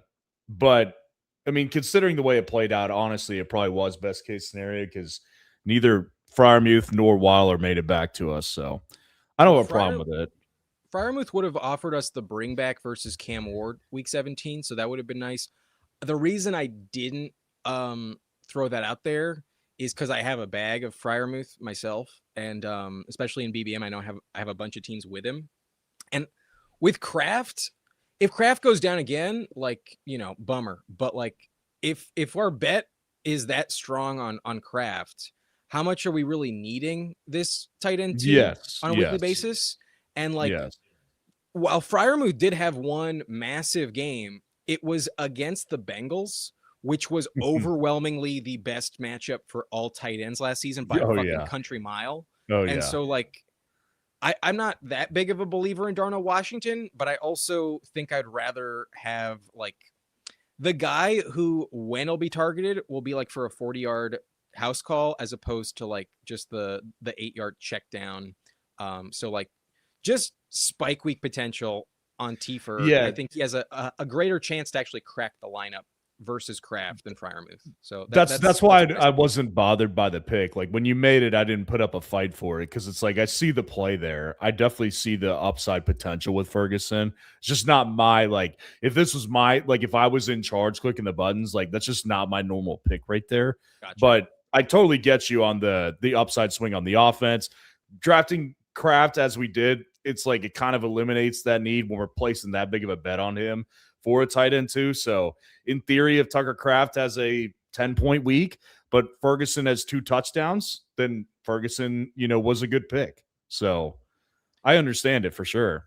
Yeah, let's hope for the best. We have also that Rams investment as well, so let's see what happens. But yeah, there's a world where it's just too crowded, and like Colby Parkinson still keeps him off the field. But I've seen enough camp reports where I'm hopefully optimistic that the call I had on T-Ferg last year was just a year early. I really liked him a lot last year, so I'm to bet on it again. Yeah, I think we probably have a disagreement on the tight end wise. Like, I think that Max Clare this year, like that was the tight end prospect that I thought was better than Ferguson. Like I'm pretty, I have a couple people that I really like in the draft community. Like I don't know if you've ever watched, shout out to them, Bootleg Podcast with Brett Coleman and EJ Snyder. I think they do a great job with draft breakdowns, and their analysis kind of coincides with mine a little bit on Max Clare, which is I think he's got more receiving utility than Terrence Ferguson does. So just from the perspective of which tight end I prefer Clare. Not that I would prefer Clare in a best ball format, just because Ferguson's year 2 player. I think he probably has more, upside in 2026 than Clare does. But I think that's just to kind of give more context and why I'm a little off of Ferguson compared to other tight ends in his range. But again, like the bet we took on Kraft, it makes sense why we took the shot on Ferg here. Yeah, I can understand if you really love Clare. I guess where I kind of just fall back on, those rookie tight ends often just don't pop in the way that like there's some that do. Bowers is a perfect example. Laporta had a stellar rookie season, but because it's so crowded in LA, I kind of view him as like kind of the same situation as T-Ferg, where like he'll have his chances. It's not like he's never getting on the field, but I think it's more of a development, long-term dynasty play, just because of how the Rams draft. Like, fuck them picks, man. It's not for now. It's for down the road. So I guess that's where I'm not as concerned, but it's fair crowded enough at tight end. So that, it's a very valid point to not trust really any Rams tight end for any consistency. But spike week wise, I think he has a higher upside than anyone else. That's why I'm okay with it right there for sure. Sweet. Well, there's a few members in this lobby. I will get to team reviews, but I know you're 2 hours ahead of me, and we also have the Steelers prediction game. So I won't ask you to do team reviews for this BBM. Let's move on to the Steelers, unless there's something else you'd like to talk about real quick. No, that's totally fine. I don't want to hold up your team reviews. Like, if you want to do that right now, that's totally fine, and then we could do the Steelers schedule, whatever works best for you. But okay, it is. There's a few members in here. There's John Tara, there's Super Beast, as well as Hilltoppers. So there's 3 team reviews that are paid for. If you're down, if you have the time, totally fine. Yeah, sweet. Let's get some more player takes while we're at it. We have John Tara at the 2. John Tara said he felt like he got worked in this one. So let's find out how it went for him. He took Drake May unstacked. I don't mind it though at 71. I like that a lot. Pick. Yeah, that's a good pick. Really a strong. He's my quarterback 3. I don't know about you, but he's I up there for me. Him and Burrow are like back and forth my rankings pretty much all the time. I think I've got May at 3 right now as well, though. Gotcha. Kyler at 119. Is it with Addison? It is not. I mean, Kyler can run, but like both quarterbacks unstacked is a little bit disappointing for BBM purposes specifically. A little bit tough. But at running back, he's got Bijan, only 5. He waited for Kyle Monangai, Chuba Hubbard, Keaton Missile, and Sean Tucker. Is rest in peace, my granny. She got hit by a bazooka. The Keaton Missile. Is to blame. But receiver, we got George Pickens, Devontae Smith, Terry McLaurin, Quentin Johnston, Shaheed, Adonai Mitchell, Dontavian Wicks, and Pop Douglas. Fuck. Ooh, that call. I like that. I don't. Hey, I'm always down for. Kudos to this guy. I'm always down for a late round target, man. I love a good late shot calls, dude. I'm all about it. Looks like Ryan is Ryan, are you must be Dirty Milkers yourself. I did not realize that. We'll also take a look at Dirty Milkers as on top of that. Boy, the Pop Douglas from downtown. I do not love it. I'd rather go Kyle Williams than Pop Douglas myself. Like just upside. I was reading stuff about Kyle Williams earlier today. It does not look great on Kyle Williams. I will say that. Yeah, they're saying like he's running with the twos most of the time, and he does not stand out. Like, gotcha. I took a little Kyle Williams at the beginning of the offseason. I'm done with that. Pop Douglas he's had a couple here and there. My point on it, I like some late round shot calls. Like I've taken my fair share of Savion Williams. If anyone in here knows him, say it in the chat, because there's not many people who even know that freaking name. So I'm about it. Real quick, the Granny Missile thing. Have you heard that? Have you heard that song? No, I haven't. Okay. I was just laughing because it was funny. This is like TikTok, like Gen Z slop that somehow found it to me, and like I got caught in the algorithm. But like, look up the "Rest in Peace, My Granny" Spider-Man edit. Holy shit, this thing is so fucking fun. It's the most ridiculous song you've ever heard. But like, every time I think of Keaton Missile, that's what comes into my mind. But I think it's like Young Miami or something is the rapper. He went on stage with like literally a bazooka once to sing. It's so I'll look ridiculous. into it. It's I like dumb humor too, so it sounds like it might be up my alley. You'll enjoy it. I think from just like the ridiculousness aspect of it, I think you'll enjoy it. But okay, we can pivot. He's got Loveland, Kelsey, and Gunnar Helm. I mean, it's a discount, but I don't think this Gunnar Helm pick is the most necessary thing. I think another running back would have been really nice on this team, because like Kyle Monangai RB2 scares me a lot. Like, he does have Bijan, but like I think Brooks does beat out Hubbard. So in my opinion, he has 3 number 2s, and then Sean Tucker's a number 3. Like, other than Bijan, I have no faith in this running back room. Yeah, I mean, I personally have a little more faith than you do. Monangai, just in the Ben Johnson system, I think he's going to have guaranteed work. And I'm not saying that he's going to like overtake Swift or anything like that, but there's going to be usable weeks with Monangai. Like, if you look at last year and when he fully got like integrated into the offense, he did have a couple really usable games, and it wasn't many again, but you have to factor in the guy wasn't a part of the offense for like the first 6 weeks or so.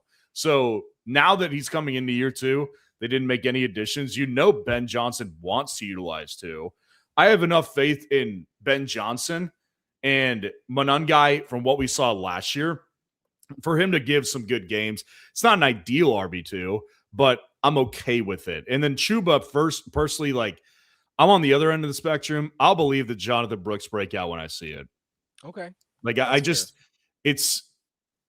like, I'm not rooting against Jonathan Brooks, but it's like the dude's had a rough go of it, and I just want to see him on a field again. Like, who knows if he has the same explosiveness? And I know camp reports and highlights, like, it shows that he looks good, but it's like, give me a game in real pads, and maybe you'll change my mind on it a little bit. But at this point, Chuba's price has gone down so much to where it's like, I'll take some swings on Chuba Hubbard for sure. So, not an ideal running back room, but I'm a little more okay with the 2 and 3 than probably it sounds like you are a little bit. I mean, Kyle Monangai did have 8 touchdowns last year.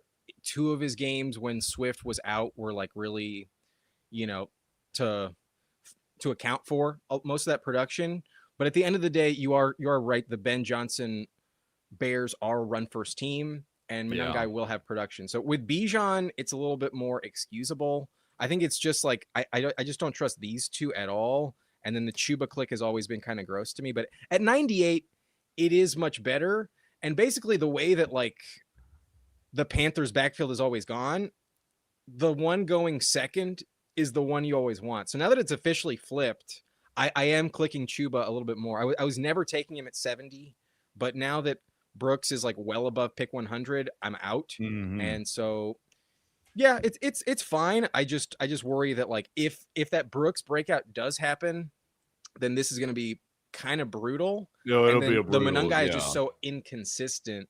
That's where I worry that there's going to be some weeks where RB2 is just kind of holding you back. But receivers pretty deep. Tight end is really strong. So there are some good flex contributions.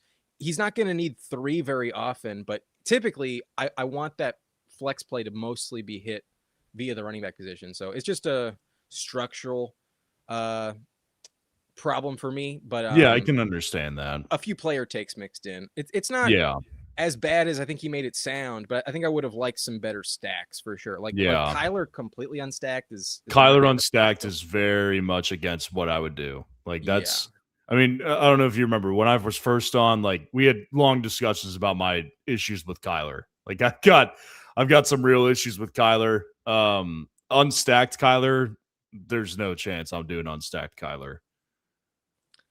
Very legit stances here. I think John Tara has a chance to advance, but I really worry about him in the playoff weeks without the stacks. But we will see. We will see. Keith is in the house. Super Beast had pick 3. He went with Joe Burrow. He also has the double stack Jamar Chase and T. Higgins. Ooh, like that nice. for him. I like that. Yeah, I like that a lot.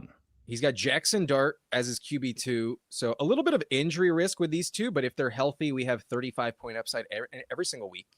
Yeah. He was a believer in Bishal Tootin, took him in the 4th round here. Paired him up with Quinn Sean, so maybe a little bit more unique. Those two aren't always paired together because they're usually both in the 5th round. Yeah. But then a Warren selection sounds like a 50-50 split in Pittsburgh, so valid click as he's the week 1 starter most likely. Dobbins right now, scary to me, and then he did take the fall on Rashad. How you feel about this running back room, waiting till round 4 and then being done? I'm actually intrigued. I'm intrigued by it. I think that like the unique combo of Tootin and Judkins to me is really attractive because it's like if in this world where we were talking about earlier where Tootin does hit, then it makes a RB1 and 2 situation like Judkins and him really interesting to me because Judkins isn't going to have the ceiling that Bishal Tootin would if he did hit, because Tootin, if the Jags offense is good, if he works, he's got like a 30-point ceiling probably. Whereas with Judkins, it's hard to see a ceiling higher than like 22 points. So I do think that Judkins will be more consistent though. So I actually really like that unique stack. Warren, coming from a Steelers fan, really like Warren, but I do think Rico Dowdle is the preferred back for me in fantasy football this year. I think he'll get the goal line work, and Warren will get a lot of work in the receiving game. So I do think they'll be really close in fantasy. I just prefer Rico because he's a later cost. JK, at that cost, I'm not as worried about. I can get on board with JK as the RB4. I do think he's got enough use and utility there. And to me, he was the clearly better runner than RJ Harvey. So I'm okay with that. And then Rachaad White, it's a play on the Washington backfield, which I always love. And I'll never dispute a Washington backfield situation. So I like it. With the recent injury to Dobbins, I'm a little bit more reluctant to click it just because it's like he's already hurt. We know he's destined to get hurt. And like as good as he was running the ball, Sean Payton never threw him more than like 1 target. No, he doesn't get, no chance. Even with a touchdown, like it was like a funny like part of the broadcast that when he hit 100 yards rushing last season, where it was like first time in like 5 years since Kamara and his like huge 6 touchdown game has there been a Sean Payton running back hitting 100 yards. So unless Dobbins hits 2 touchdowns, to get 15 plus points is pretty tough. Granted, you're getting 13 pretty often from him while healthy, but if you told me he's out by week 6, am I shocked? Not at all. And is he ever hitting 20 points? Probably not. So that's where it's not my favorite pick these days. I had a bag of him though before he signed in the 120s, so I haven't really taken him as much lately. Yeah, before we move off the Dobbins thing, for the record, I do prefer Harvey at cost. Like I do think Harvey is the type of guy that catches passes, and it's also like dude had 12 touchdowns last year. Like he has a nose for the end zone. Seems like Peyton likes to use them creatively, so I do prefer Harvey at cost. But the bottom line, I think, for me with that is the Broncos offense will be good. So I do want a piece of that. I don't think JK's price is outrageous, But at cost, for the record, I do prefer Harvey. Gotcha. Very, very fair stance there. At least from like a volume standpoint, week to week, he's definitely hitting the lineup with like at least 15 points from both of them most of the time. Yeah, I think it's a good room. Yeah, pretty good running back room given the weight. And then receivers really top heavy, but really fun and interesting. We mentioned that Jamar Chase, T. Higgins double. He does have Neighbor stacked as well. I like that. Yeah. And we waited for Boston as receiver 4, but like, are you in on the Boston hype train right now? I mean, the player is seeming impressive. The problem is quarterback. Right. I mean, it's like they can't seem to find a guy to throw it to him. I mean, did you see the ducks that Deshaun was tossing today? Like, I don't watch Browns film, but is it? I believe you. I fully believe what you're telling me. Yeah, and the thing is too, it's like, you know, I spent a lot of the offseason pretty tolerant about the Shador bros, and I get to a point where it's like, in May, if you're wanting to tell me about Shador, I can handle it because it's like there's not training camp yet. It's the second year. Let me watch some training camp stuff. The fact he hasn't clearly established himself as the better player than Deshaun freaking Watson, he's not good either. Like that's my point on it, is that like, even if in theory Boston looks good in practice and he's making plays, it's like he'll be capped to where it's like I don't feel like I can get much out of him. But in a best ball format, the reason I don't mind it as much of this particular team, aside from the player take, is that the 3 receivers are dominant. Like they're stacked. They're super high upside players. So I don't have a problem waiting until you know, late in the draft to get Boston as your 4. It's not ideal, but I also don't have an issue with it when you've got stability at running back, high upside quarterbacks, and then your 3 receivers are killers that can all get 30. Yeah, as long as those 3 top ones stay healthy, then like you don't really need much from anyone down here. I'm buying the Boston hype a little bit just because like we wait so long to draft a single Browns receiver, and it looks like he is operating as the top one. So it's just a decent value from like a, what is it, like wide receiver 65 off the board practically? That is true. Yeah, that is true. From that standpoint, he should pay that off. But that is true. To your point, how many touchdowns is he getting? More than 3 isn't guaranteed. So good talent, terrible situation.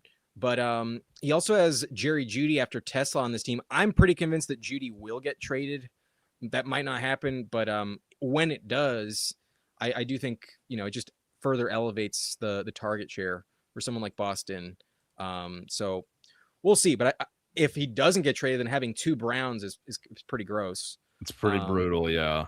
Tesla, Bateman, and Malachi. It sounds like you're very much in on Jacoby Lane, but do you still ever take Rashad at all? Oh, yeah. No, I have taken Rashad lately as well, actually. Jacoby Lane definitely is a guy I liked coming out of the draft. So kind of seeing the hype about him, it's like, for example, with Boston, I wasn't actually a big Boston project guy. Not project, but I wasn't big on the prospect. And so it's kind of taken me a little bit of time with Boston. With Lane, though, I was big on the prospect. I was above consensus on him in the dynasty community. So watching him kind of have a good camp so far has been something that's like I can get on board with, especially if Baltimore's going with 3 wide receiver sets a lot. But Bateman's going to be involved. So Bateman is a guy, like, I think Tesla, Bateman, and Fields are all guys that can give you upside weeks. Like, maybe Malachi Fields isn't the biggest upside guy, but I do think there's an opening there at some point in the year. Maybe he develops. For the most part, I actually like the swings that he took in the depths of the wide receiver room here, actually. I mean, as much hype as Lane is getting, there's still very clear reports that Bateman is like very much the number 2, and that's not really changing. So yeah, I think he's still worth mixing in 100%. So I don't mind it. And then the field stack, if there's a number 2 receiver in the Giants, I think the only one I'm interested in taking at this point is Fields. So I don't mind that. That double stack on Burrow is like, that's probably all you need to get it done. It's either Burrow stays healthy and these 2 crush, or like this team doesn't work out. So I don't mind this receiver room at all. He also has likely stacked. He got the 20 pick slide on Andrews. That's kind of fun. And then also good, a 17 pick slide on Juwan Johnson. Really, really good values at tight end. Yeah, I think this team honestly has like they could take it like at the number one. This team has that ceiling. It looks like to me. Real quick, John, if you want a team review, those are for members only. So if you want to become a member, you can. But without that, we're gonna move on to those who have paid for it. But yeah, solid team, Keith, especially at quarterback and tight end. The running back room we like, and then yeah, receivers so top heavy. As long as they stay healthy, this team 100% can compete. Good job, Keith. Nice team. Dirty Milkers also in here. You want to take the lead on this one? Yeah, I mean Josh Allen's great. I at the 28 spot, it's not like it's the end of the world. He's just one of those guys that always feels like such a consistent pick wherever he's going. He just always brings value. So I'd never have an issue with an Allen start in the third. With Baker, curious if he's stacked him with anybody. He's obviously got Bucky. So he's going for, a running back stack at the very least. Did he get Ted Hurst? He got Jalen McMillan. Okay. Kate Otten. He has McMillan and Kate Otten. Okay. So some deeper flex. Deeper stack options. But not wild on the running back room with Monty and Bucky. I think that, with Brooks, again, 76 on Brooks. Whoa. Yeah, that's just like the Brooks thing has gotten out of control for me, to be honest. I can't even sugarcoat this one. Like, I just think it's so it's all based on projection. That's my problem, is that none of this is backed by anything we've seen from the guy on the field in the NFL. Like, it's all based on what he did in college like 3 years ago. And it's all based on what people think of the prospect when he came out. It's like, at some point, I need to see this guy on the field in some pads before I can put him in the top 100. So I don't know, man. I think it's gotten out of control. I think that the running back room in general is not my favorite, to be honest. I don't feel like I can sugarcoat it too much. Maybe you have a more positive outlook to give him, though. Well, in regards to Brooks, I do believe in his potential. But like I said earlier, once he cracked the 90s, I decided I was out. And then specifically in BBM, this contest was open at the last few days of April. Like, there's a lot of teams with Brooks in the 120s, if not like 140s. Like, yeah, this is a contest where I do not want to take the guy that has risen the most overall at a specific position. Like, if you want to do it in a contest that opened 2 days ago, Puppy 3. Yeah, be my guest. If that's your conviction, go for it. But like in BBM specifically, I do not see the purpose of not only taking him at ADP 87 right now, but then 11 picks above ADP. Like that's just pretty wild to me. So like, either he's right and it fucking crushes, but I don't think it's, even if he is healthy, I don't think he fully pays off 76. So that's not the way I want to do it. But M. Stockton saying, just did a BBM with Karain, who took Brooks at 74. In BBM, all due respect to Karain, do it in another contest. That's my stance. And if I'm wrong about that, I'm willing to be wrong about that. But everyone misses sometimes. It just logically doesn't make a ton of sense, though. Like, I'm not trying to beat on this pick. To your point, like, if you think about it logically, if you want to take Brooks at cost, fair enough, but do it in a contest that you're going to get like the pick value from. Because to your point, Best Ball Mania opened up in late April. Back then, like, his price was way lower. Like, and back then you could get him like the 160s. So it's like, there's teams out there that have him in the 160s. So if he hits, it's going to benefit their teams more than it's going to benefit yours. So just from a logical perspective, I'm not saying to not draft him at all. What I'm trying to say is, if you want to draft him at his current cost, go to a newer tournament. Again, not trying to beat on the pick. I'm just saying, like, from a logical standpoint, it doesn't make a ton of sense to do it in Best Ball Mania. Yeah, there's not the most outs for it to work out. Like, it might. But even if it does, now you're competing against someone that got him at such a big discount. It was very easy to click Brooks and hype him up when he was pick 150. 75 is way, way different. So good luck to you, but not the pick I would have made. And odds are he may have come back to you in the next round. So good luck with that. Receiver room, though, he's got Puka, Rashi, Alec Pierce, Khalil Shakir, Juwan Jennings, Jalen McMillan stacked up at 165. I'm buying the dip on McMillan myself, so I don't mind that stacked up at all. But that's just one pick. Branch and Darnell Mooney.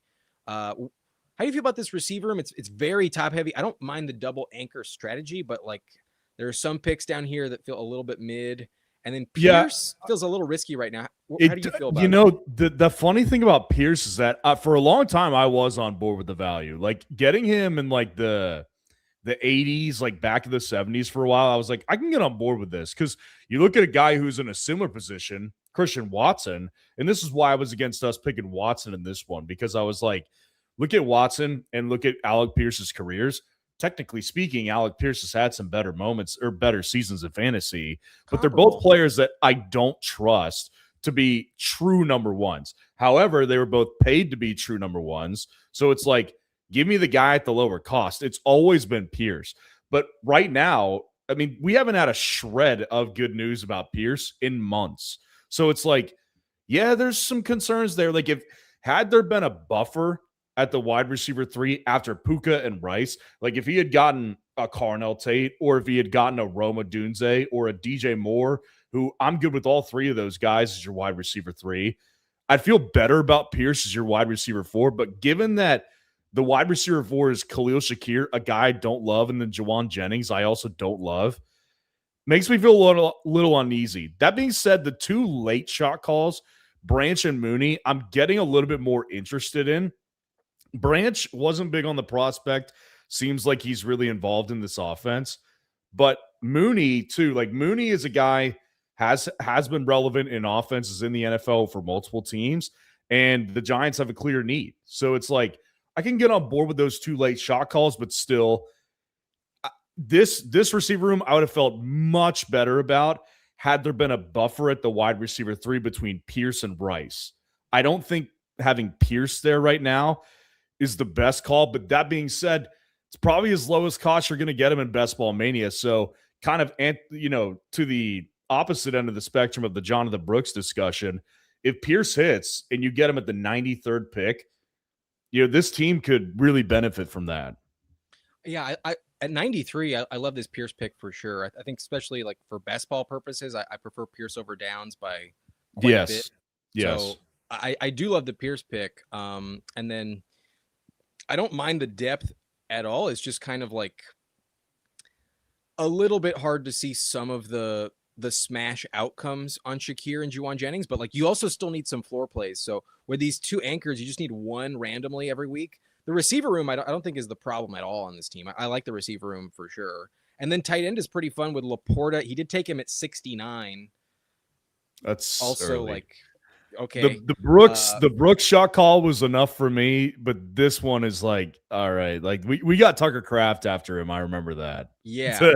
our Kraft value at 84 feels far superior than pulling up Laporta at 69. So yeah. I think it's just his round 6-7 turn. That's weird. He took Otten, is stacked, but one of my least favorite picks from an upside standpoint. I think Otten has a hard time ever cracking like 10 points really. But he also did take Waller. Got Waller. Yeah, I was about to say, look at that. He did get Waller. I like that. I like that. We were both hoping for it. We were both. I didn't want to jinx it, but I would have loved it. I was very quiet about it because I knew you had people in here, but I was like, I'm hoping Waller can come back to us. Yeah. I think the news dropped when I was live. I was actually wrapping up my live stream when you were on, and when I saw the news, my first thought was, it affects Tetero McMillan, I think, the most, because from a red zone usage perspective, if Waller still can play, that dude will get red zone work. 100%. So at the back of the draft to get Waller right now, because his cost is about to go up. Like, this is the lowest you'll get him. And I'm sure there was some teams in Best Ball Mania that have taken their shot on him, May, June, July. But it's good that he got him now, because it's like, I can imagine Waller goes up to like round 15, round 14 here within the next like week or so. So the Waller call I do like a lot, to be honest with you. That was, we were both hoping for it, but congrats to him for getting him. There was part of me that was very worried that somebody would take him in the 16th. So Yeah. we went Cyrus Allen, T-Ferg, but there was part of me that wanted to double tap tight end and have Waller over Cyrus Allen. But it felt like worth pushing to the 17-18 turn. Yeah. But, yeah. I'm typically on the side of like whenever there's like a big push for a player that just recently signed or there's like big news on them and it's making their value go up or down, I'm typically on the side of I want to see how the community reacts first. Like, I'm not going to go above ADP on a guy. I'm not going to go like grab them at cost if they're falling. I want to see what happens first. So I'm glad that I kind of get a frame of reference here. He went almost 2 rounds above undrafted when the 16th round, it looks like. So that's a good frame of reference. Wish we could have gotten him, but I'm okay with not taking him at the 180 wherever we picked Ferguson. I'm okay with not taking him there. Yeah, I fully agree. I'm fine letting the board decide Waller's price right now. Yeah, and I would have happily taken him with our last pick, but it just was not in the cards. Big splooge. I really hope you're kidding about this, but it's point 0.33. Okay. Thank God. Yeah, I think I have a very similar exposure to Tremble. It's definitely like 0.2, maybe 0.4 max. I think I have 1 click of Tommy Tremble. So yeah, maybe I'll click Waller to fill it in here. But all right, we have one more. We have Hilltoppers. Hilltoppers is our last team review, and then we will pick the Steelers schedule. Ryan requested it, so we got pick 7 with Caleb at 79. Nice fall there. Stafford with Adams, very nice, very solid. Running back room has CMC, Chase Brown, my boy Tank Bigsby. He pulled up Lloyd at 162, Sampson at 175, and then Katron the Fat Man. How you feel about this running back room? Not a big McCaffrey guy. I've kind of been on an island on that one all off season, so I'll just leave it at that. Okay. I just worry about the injuries. I think that guys coming off the workload that he's coming off of, there's a lot of history that suggests that he's a huge risk this year. So he's just gotten to a point where, like, I mean, it was always going to be like this, and he was always here in this range. So it's not like anything's different, but I just have been out on him all off season. Now, that being said, the Chase Brown pull is fantastic because Chase Brown is probably the safest second-round pick in fantasy this year. Like, I don't think there's anything that can go wrong outside of injury with him. Because even if Burrow gets hurt, we saw with Flacco last year, like, he performed.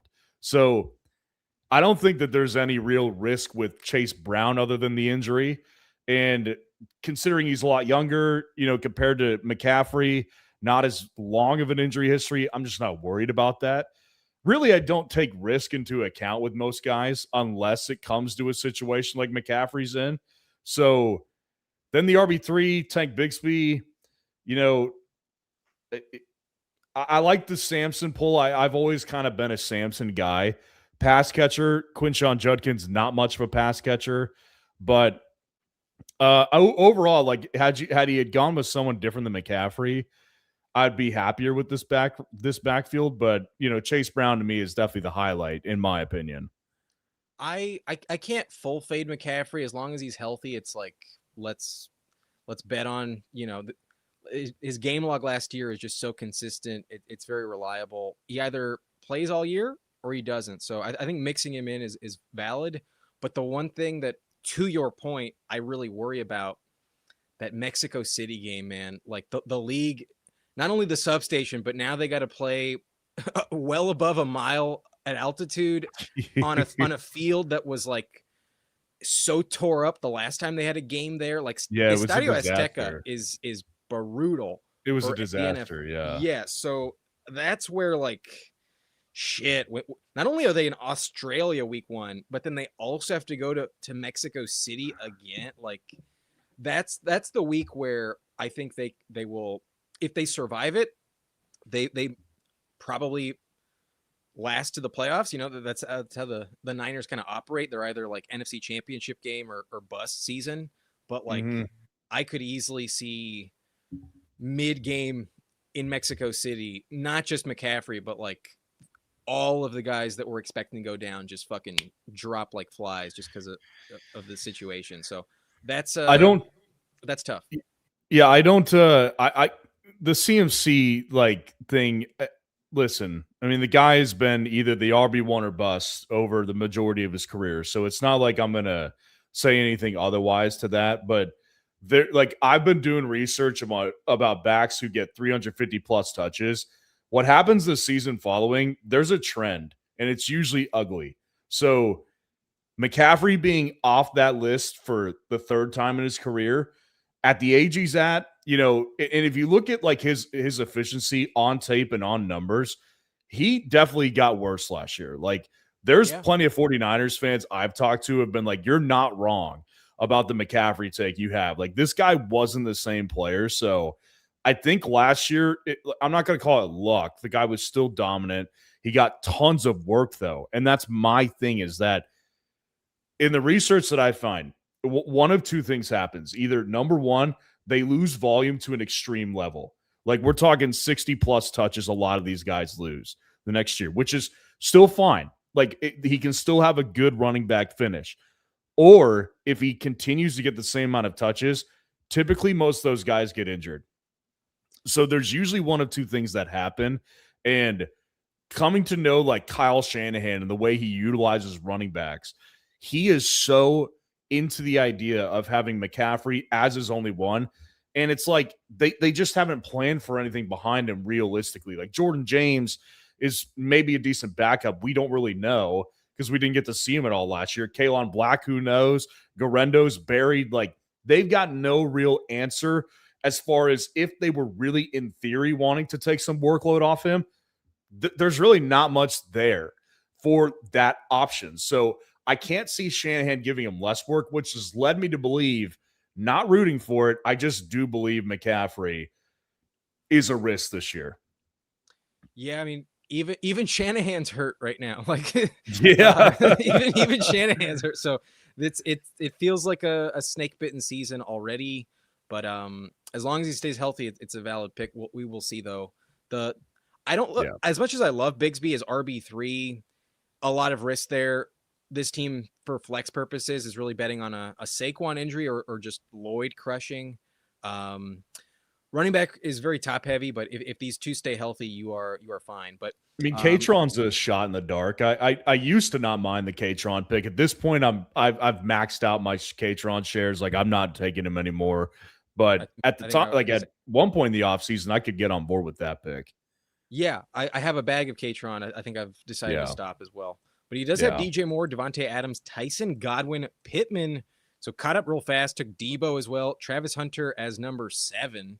And then Ridley. So a lot of depth for receiver, given he waited till he did take DJ Moore at 42. That is. I was just about to say that, DJ Moore is someone I've been above consensus on this offseason, but this is the first time I'm going to have to push on this one because it's like DJ Moore, there was better receivers on the board at that time and ones with less risk than he has. Because my whole thing on DJ Moore was at the beginning of the offseason. I was thinking, I'm going to be way above or way below consensus on this guy because he's a Bill now. Josh Allen's clear number 1. I was thinking the community would overcorrect. Turns out I'm on the other end of the spectrum. And, he's a top 20 wide receiver in my rankings. But there is risk. Like, the guy has decreased in efficiency in each of his last 2 years. It's not been great in a really good coach's system. So it's like, I understand the risk there. The risk is baked into his ADP, but this pick is a little too early for me with DJ Moore. And similar to that Bishal Tootin and Quinshon Judkins combo, it's slightly more unique just because they're both typically like 5th rounders usually. Yeah. So like maybe you won't have as many teams with it. But then there's a lot of teams that also took Adams in like the 4th and then DJ Moore in the 5th. So I don't think there's that unique standpoint that's like really worth bragging about or anything. I think just the depth is really the selling point. Like overall, like every week I trust that you can find 3, if not 4, to hit the lineup with solid production. And then He was saying that he does have DJ Moore ranked over Adams, so he's just trusting his ranks. I respect that. If that's I respect your stance, it. Yeah, you got to trust it. I have DJ above Adams as well. I trust Adams more, but I don't think DJ Moore is far behind. I think he's very close. So love the offense. Just I think the consistency might be slightly less than ideal, but looks like he just didn't get the stacks to fall. He was really hoping for T Ferg. I did not let that happen. His tight end room though has McBride and Greg Dulcich. Are you clicking McBride much yourself, or have you kind of faded him this year? You know, I've been really interested in him in the third. Like where he got him in the third, that's exactly where I would start taking him. I mean, even like at his ADP, like I have no issue. My issue with McBride for the longest time this offseason was pre-Hall of Fame game. We didn't know, like I was not big on Carson Beck as the prospect. I thought he was just a college quarterback. Ceiling was just maybe like a third string quarterback.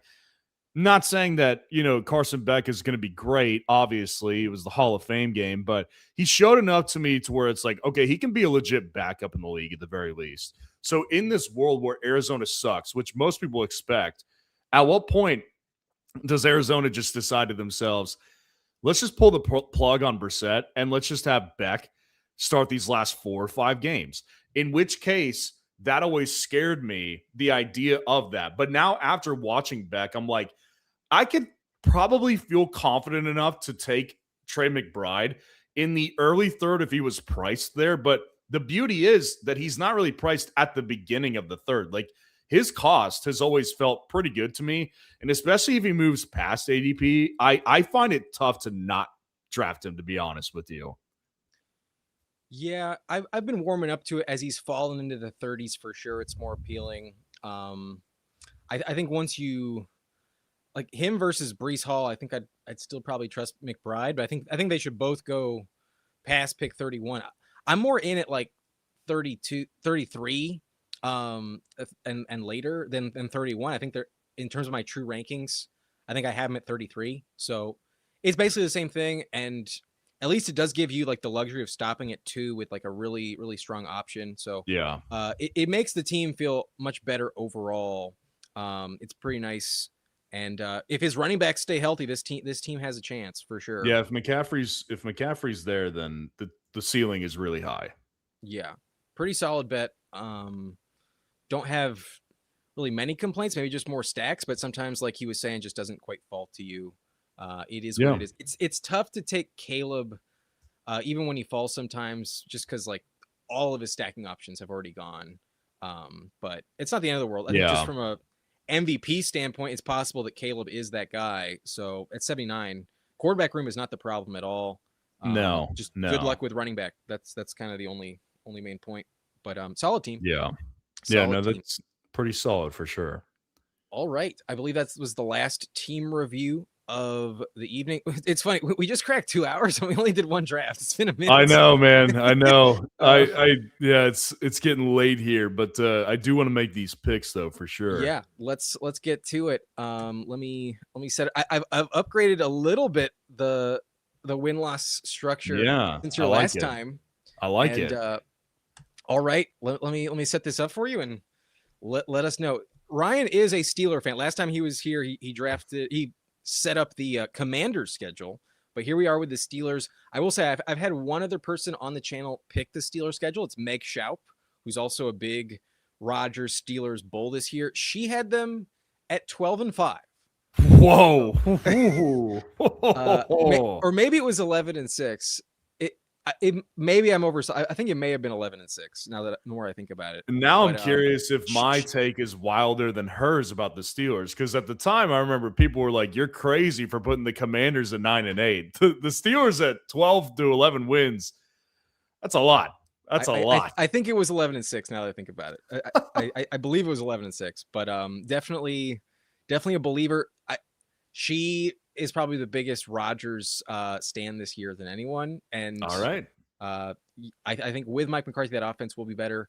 I worry about their defense losing Mike Tomlin. I worry about their defense a lot, but I'm very curious to see what you have to say. Let's get it going. Home opener versus the Falcons. I think this was the same home opener as last year. and Stefanski is familiar with them. How do you see this shaking out? Week one. I think it was 2024 that was the opener, and I feel pretty good about it. Like, this is one game I do think the Steelers probably have the edge on. I don't think Atlanta is Atlanta's just not a team I believe in. They're familiar with Stefanski. Stefanski was with Cleveland for a long time. I don't think Stefanski is actually that good. I think he's a little overrated. Their quarterback situation, not great. Their defensive situation themselves already having issues. So I think this is probably a game the Steelers could take. I'll give them the win here. Let's do it. Given they did play the Jets week one last year, you are definitely correct. That was not their home opener last season. Yeah, that's right. That was week one, a win versus the Falcons. Kagsy asking a quick question: who wins in an arm wrestling match between these two? I would put a lot of money on Ryan winning that. I would assume Ryan wins that easy. It's not my strong suit for sure. But okay, week two at the Patriots. That's a lot. They beat the Patriots last year. They did. The Patriots were figuring it out though, and the Patriots are also going to be coming up off of a long week because they play the Wednesday night game the week prior. So in New England, Foxborough, bad history there. They're going down. All right. Well, they lost to Joe Flacco last year and the Bengals. This one's at home week 3. How you feeling versus the Bengals? You know, I've gone back and forth about this particular game a lot. Like every year, my dad and I, we sit down and we make our own schedule predictions for them. And we both know like the Steelers when the Steelers play Burrow, it's rough. Like Burrow always beats the Steelers. There's been a couple rare instances they've got the best of Burrow. Like actually in Russell Wilson's year, they got the best of him somehow. But the Bengals are historically bad in September. Like very, very bad with Zach Taylor. I go back and forth on this one so much. I'm going to give them the win in this one. It's going to be very close. I think they'll catch the Bengals at the right time. Okay. 2-1 at the Browns, Thursday Night Football. Historically, the Steelers have been one of the worst teams on Thursday Night Football. They're losing. That was a Mike Tomlin stat as well. It was. I'm not going to be convinced about it because the Browns particularly have bested the Steelers on Thursday night a lot, and especially when it's in Cleveland. I'm giving them a loss on that one. Ooh. Browns are feisty, dude. Like the Browns, they're going to have their issues, no doubt about it, but they are they're a team like in the AFC North. If you're not prepared for that game, they'll beat you. Like they're feisty, they'll drag you into a dogfight, and Steelers' older team might not be prepared off of a short week. That typically is the case. I as much as I like to blame Tomlin on a lot of things on Tomlin, trust me, I do. I'm going to stick with the Thursday night blues for the Steelers.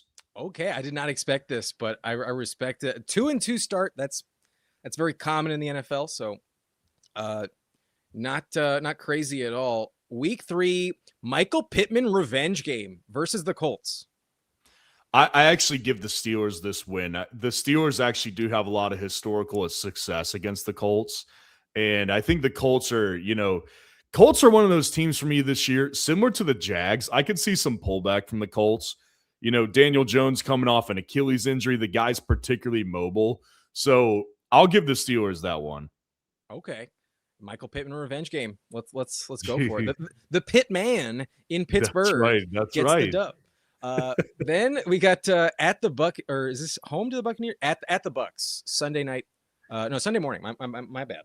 Yeah, I think I'm going to give him the loss on that. I think it could be a toss-up game, like just because the Bucks defense is not great. Ruben Bain, I do think is going to offer up some issues for teams, and it could kind of change the fortunes of their pass game as a result. So I think from that perspective, it could get interesting. Maybe it's a shootout. Maybe it's not. Maybe the Bucks just kind of, dominate them because the Bucks do have an advantage in Tampa, Florida. In like mid-October, it's still pretty freaking humid out there. So, I'll give them the advantage in that one. I think it could be close though. Okay, yeah, that one a true toss-up for sure. If I believed in their defense a little bit more, I might push back, but I could see them losing definitely. So it's basically just been a flip-flop. 500 exactly. Week 7, they're going to Paris versus the Saints. This one's early morning. The French will be watching. Who you got? My dad and I had a disagreement about this, what I remember. I gave them a loss. I think the Saints win. The Steelers did well overseas last year. They did. I think it's more so. First of all, they were playing the Vikings last year in that game, so that gave them the edge. But the Saints, I do believe in the Saints this year. Like, I think the Saints are a legit team this year. I think they'll score a lot of points. In the Steelers defense, I much like you do have a lot of questions about the defense this year. Not that they were great with Tomlin, but they could definitely potentially get worse. So if the Saints offense is what I think they are, I think that being a neutral site overseas, anything could happen. I'm going to give them the loss though. Okay, veteran team on the road, and then they opted against the bye week immediately after, but they did get a home game versus the Browns. Week 8, they'll win that one. They'll win that one. They're not getting swept by the Browns. No, that doesn't happen. Yeah, the Browns, they'll steal one. Just like typically in that Thursday night spot, that's when like Steelers fans know, like, that Thursday night spot against the Browns is tough. You get the Browns at home, like on a normal Sunday, feel good enough to definitely give them that win. All right, well, they will be off the bye at the Bengals. Are they sweeping the Bengals? No chance. They'll lose that too. Okay, even with the rest. Yeah, they're losing that game. The Bengals, they'll be playing them when the Bengals are hot. The Steelers at that time, veteran team, they'll start wearing down a little bit. Bengals they'll take it behind the woodshed, I bet. Well, Crum is backing you up here, saying knowing a lot of these tendencies. You are correct so far. So thank you. Like let me catch up on the record.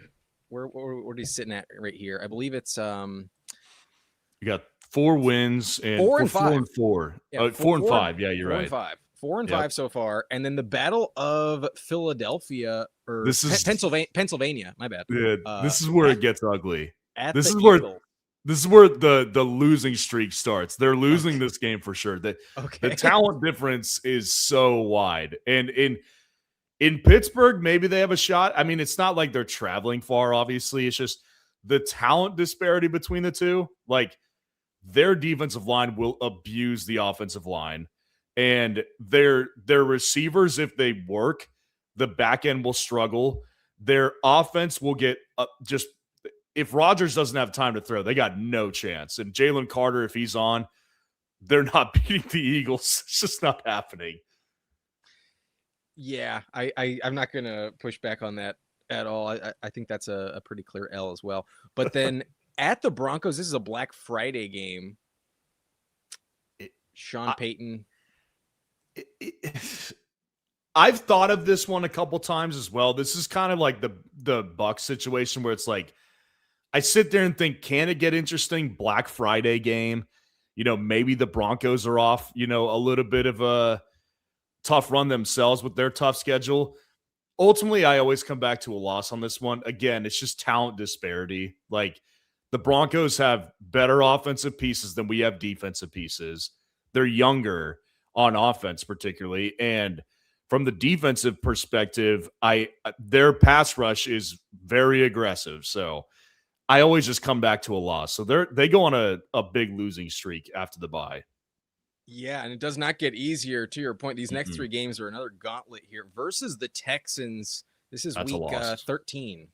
That's a loss. Yeah, you sounded very high on the Texans earlier, so not surprising. It's also just like the Texans, like they gave the blueprint last year when they beat the shit out of them in the playoffs. Like,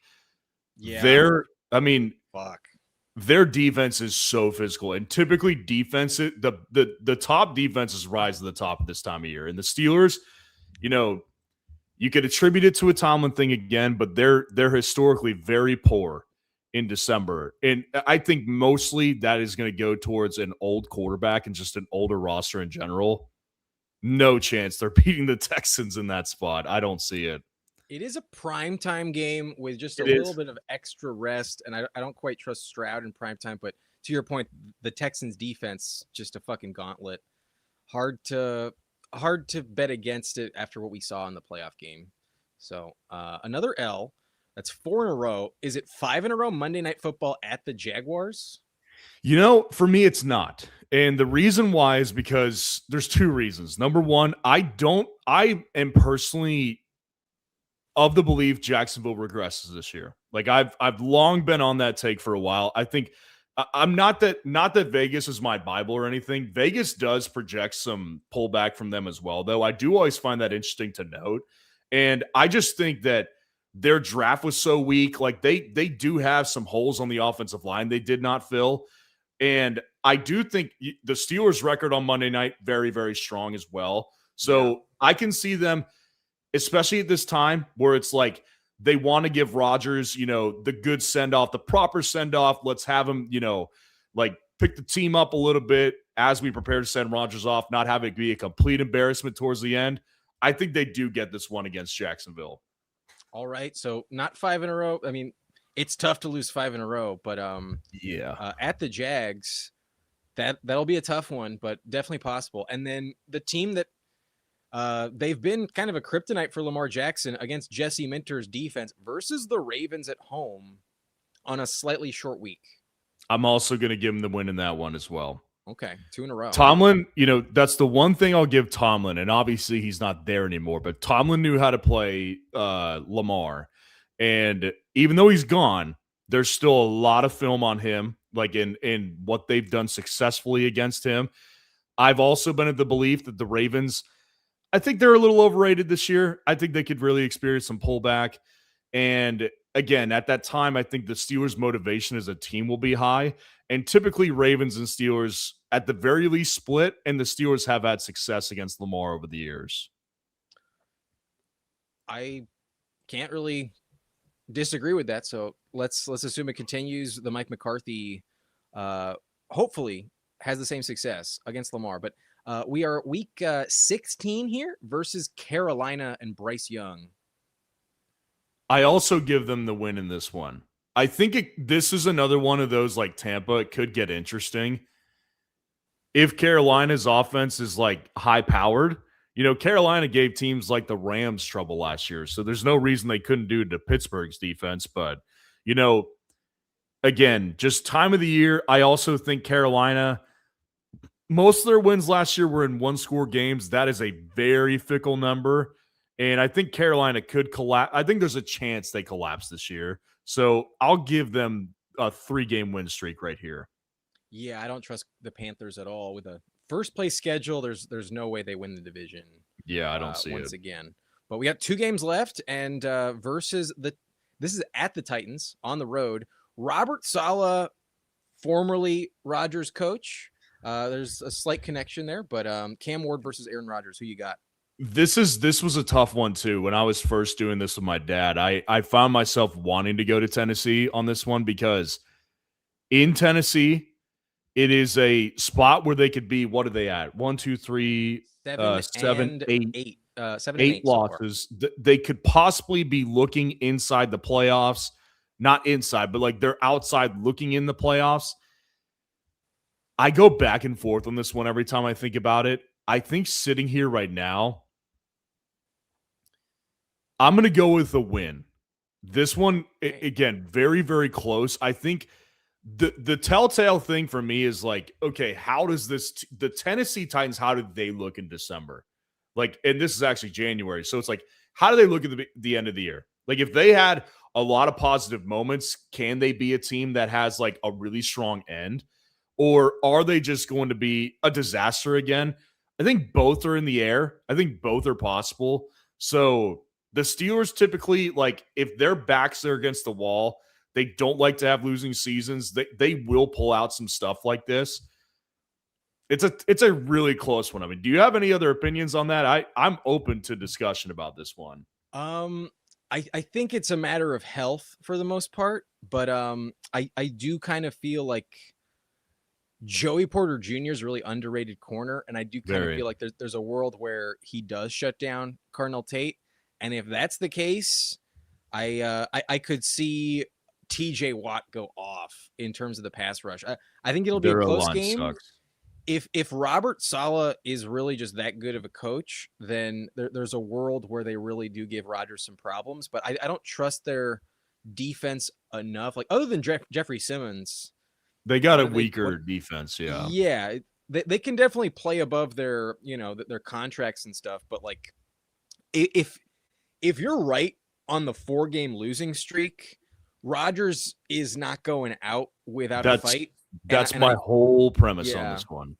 I could see a world where it's just like, all right, let's just fucking sling it, and we're not trusting our defense at all. But like Rodgers is just, not going out with a whimper. He's gonna deliver. So I think that's a true toss up. It's not the most compelling like shootout imaginable, but no, I think 24 to 20.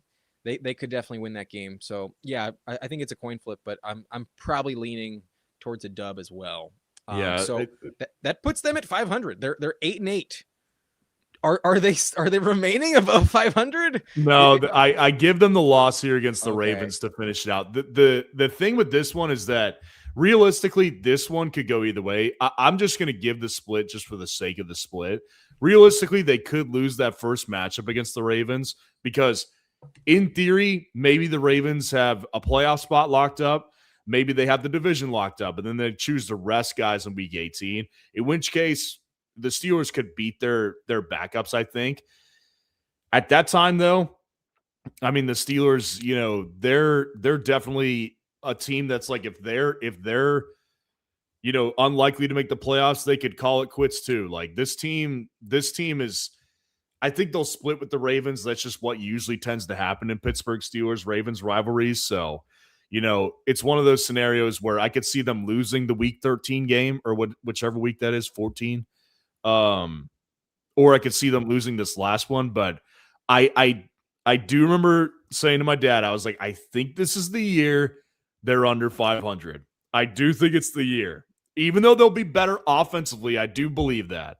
Yeah. I think they'll be an under 500 team. I just don't think they have enough talent.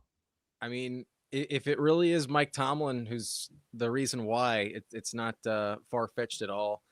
As much as I'm like willing to believe in the Mike McCarthy offense, I don't think he helps that defense at all, and I do not trust. I guess I don't remember who they brought in, but like whoever it was when I saw it, I was like, meh, whatever. Yeah, I worry about their defense a lot, and then like, if Rodgers has another wrist injury, misses a game or two again, like it's just not going to quite be there. And even if they do go 10-7, like it's the same old. Are they winning a playoff game? Probably not. I wouldn't expect that. So yeah, to assume they don't make the playoffs is probably wise. And 8-9, definitely within the cards. That gauntlet in the middle, like right off the bye week, that's Bengals, a brutal stretch, Eagles, man. Yeah, even the Jags and Ravens game, like you gave them 2-4 in those 6 weeks, but like it is easily 0-6 if it goes sour. It very well could happen. Like that team, like that 6-game stretch after the bye that's the determining factor of the season, I think. Because if you get into a position where you're on a tumbling losing streak, which I do believe, like Bengals, they'll lose. They're getting the Bengals at the worst time. The Eagles, they're gonna. There's talent disparities between the Eagles and the Broncos and the Texans, frankly. The Jags, like that's going to be a fighting claw to win game.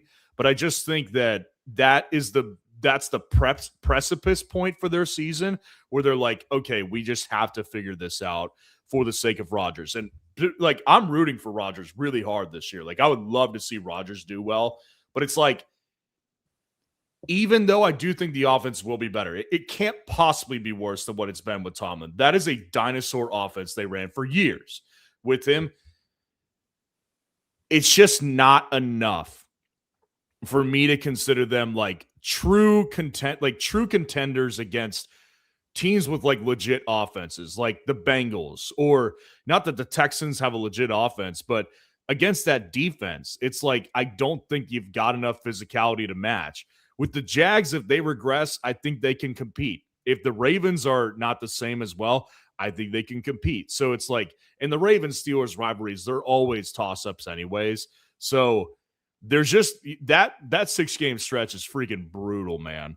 I mean, the only way I could see them going above 500, to be honest, man, is if they, before that bye week, if they steal a game versus, like, I don't even want to say the Browns. Like, I really do firmly believe they'll lose that Thursday night Browns game. If they can somehow steal a win off the Bucks or the Saints in Paris, like, that could change the season a little bit, but that 6-game stretch is freaking brutal, man.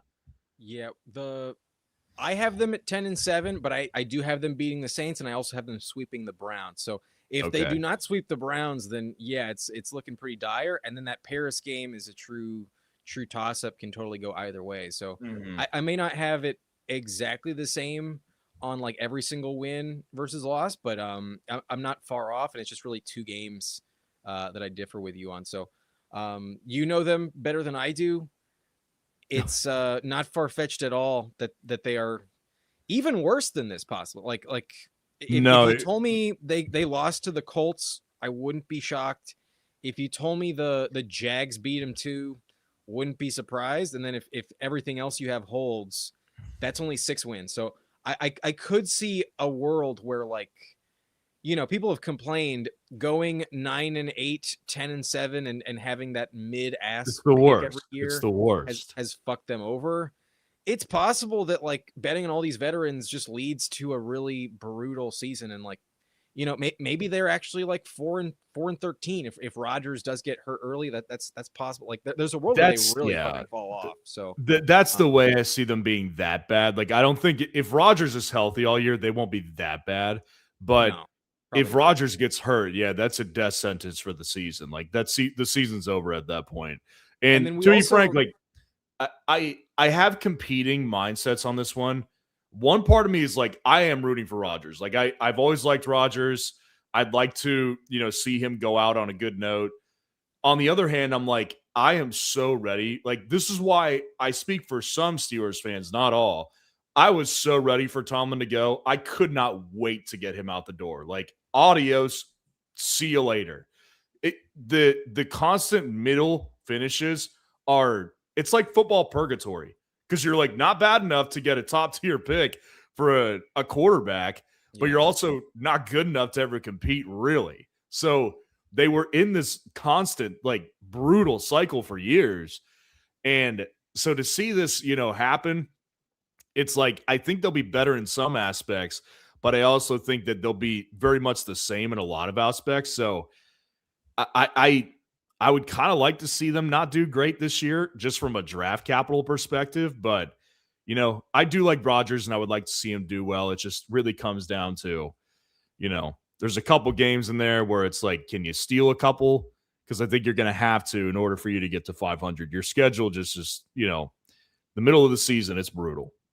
Yeah, and then we also were totally 50-50 split on that Titans game too. Like, there's also some big pivots, but that's one thing about being a Charger fan, where, like, as rough as the Brandon Staley years were, when he bottomed out, it set up Joe Alt and Ladd McConkey. Exactly. You know? Like, exactly.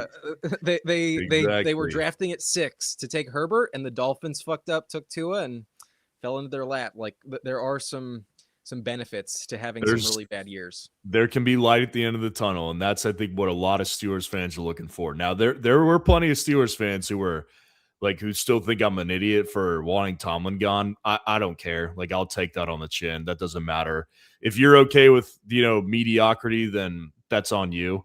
But, like, at this point, I'm just like, if we can get some sort of upside, like, hey, show me Drew Aller at some point. Like, I'm going to see how he plays in the preseason. But, yeah, like, I am very much in the mindset this year where it's like, I know Rodgers is going to give entertaining football, and that's what I want most. For so long, like, after Ben, it was, like, so brutal to watch the offense, that this year it's finally like, okay.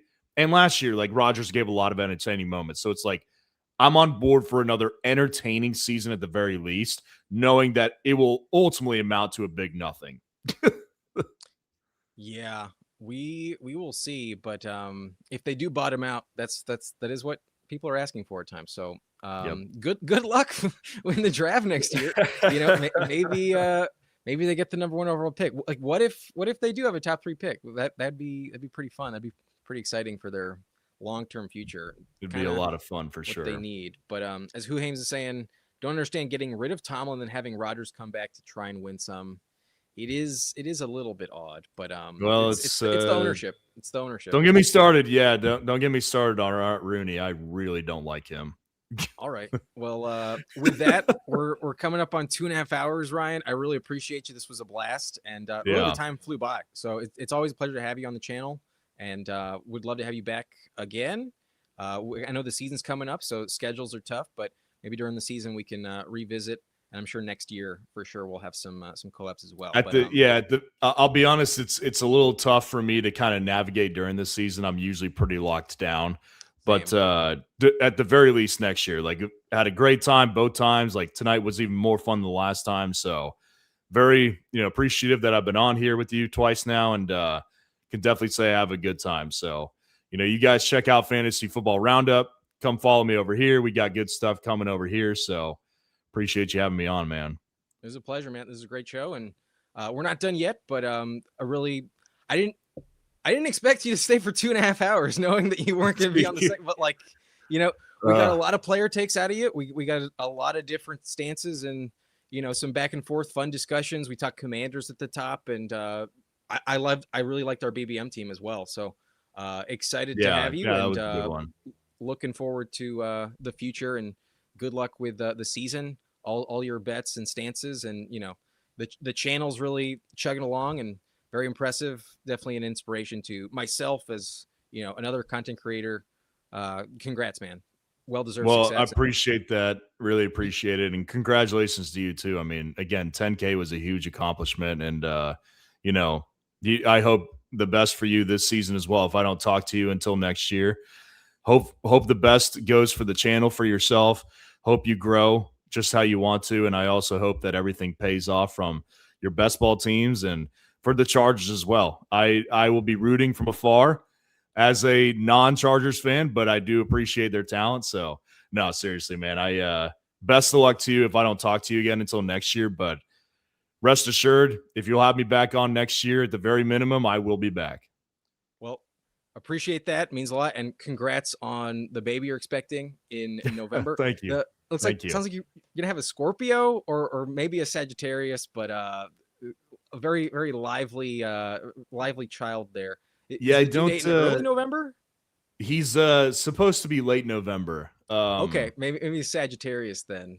Yeah, late November is the due date. We'll see if he ends up coming early, but that's, you never know with that kind of stuff, right? It's my first go around at it. We're psyched over here, but yeah, it's gonna be an interesting couple months for sure getting adjusted to this, but I love it. Wouldn't have it any other way. It's been the best year of my life from that perspective. So yeah, man, it's great to be on here, and again, rooting for you and your channel. And I really like what you got going on here, man. So I'm gonna hit the sack, man, but you take it easy. Thank you, Ryan. Appreciate it. Best of luck to you. Take care, man. Enjoy. All right. We are still live. We have one more draft set to go. And we also have a very fun giveaway on the slate. Let me let you guys know what is on tap. We became a partner channel with Drafters as of yesterday. We have a promo code. Let me drop the banner real quick. One quick more reminder. The Drafters promo is code BLUNT. If you are not signed up for Drafters, I highly recommend. They got some awesome contests going on over there. We're going to be drafting in the survival contest tonight. One of my favorite contests available. And if you would like to sign up for Drafters, promo code BLUNT gets you that first time deposit matched 100% up to $100. So you deposit $100, you will have $200 in your account using promo code BLUNT. The link is in the description, but basically you have to make your account and then you enter the promo code on your first deposit. So technically the link doesn't really change anything. If you are new to Drafters, that's how you sign up, and we will be drafting over there. We're also going to be giving away a free ticket. that is very exciting. I can't wait to do that. And this is the first time I'm using the StreamYard giveaway tool. So give me a second to get that set up, and we will offer promo code hashtag blunt. Give it a second. Let me add in the giveaway tool. Let me show you guys what I'm gonna be doing. Here we go. Promo code blunt. This is the way. Let me oh wait, real quick. I also need to change one setting as well. I need to make sure we are in subscribers only mode. Shit. Maybe y'all get in even if you're not a subscriber. But I would imagine if you haven't subscribed yet, hit that subscribe button. Anyways, hashtag blunt is how you enter the giveaway. Let me make sure I have all of this set real quick. Give me one brief second. But there it is. Yeah. Subscribers only mode has been set. So hashtag blunt. If you want a free ticket on Drafters, now is the time to enter. We will get going. Let me just bring it in. But hashtag blunt. You do need a Drafters account to get it. Yes, Go Horns. That is perfect. Definitely. It is not case sensitive. I believe all blunt hashtags will work. So those are coming in. Let me make sure. Yeah, what happened? I thought I had this on the screen.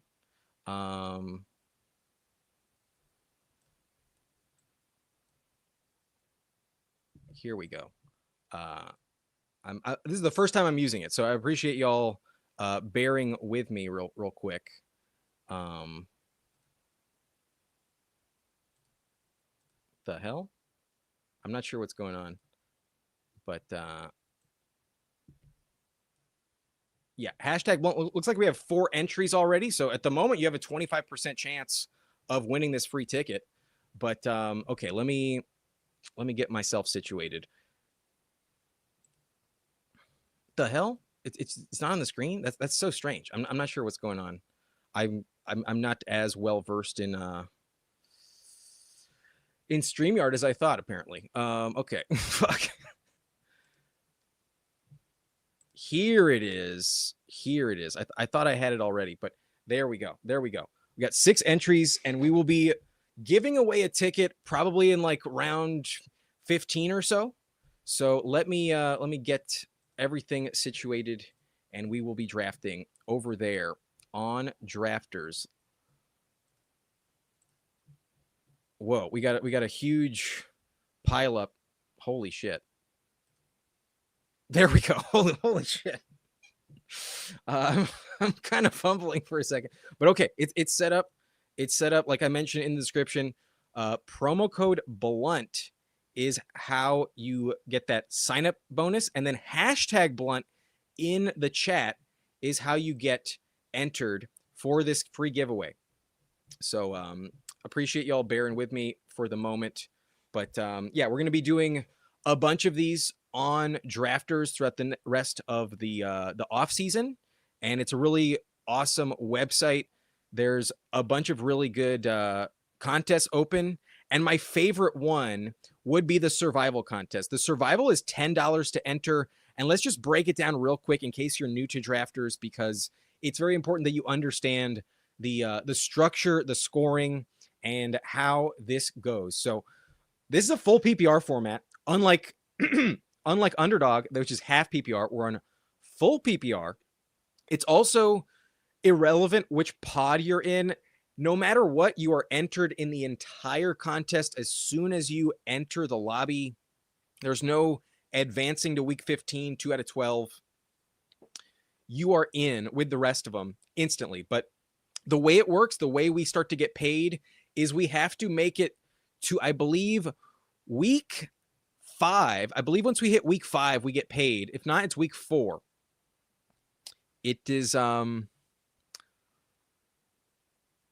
somewhere in week 4, I believe, is where you start to get paid. The top 3,700 people get paid. So, pardon me, that is week 7. That is week 7.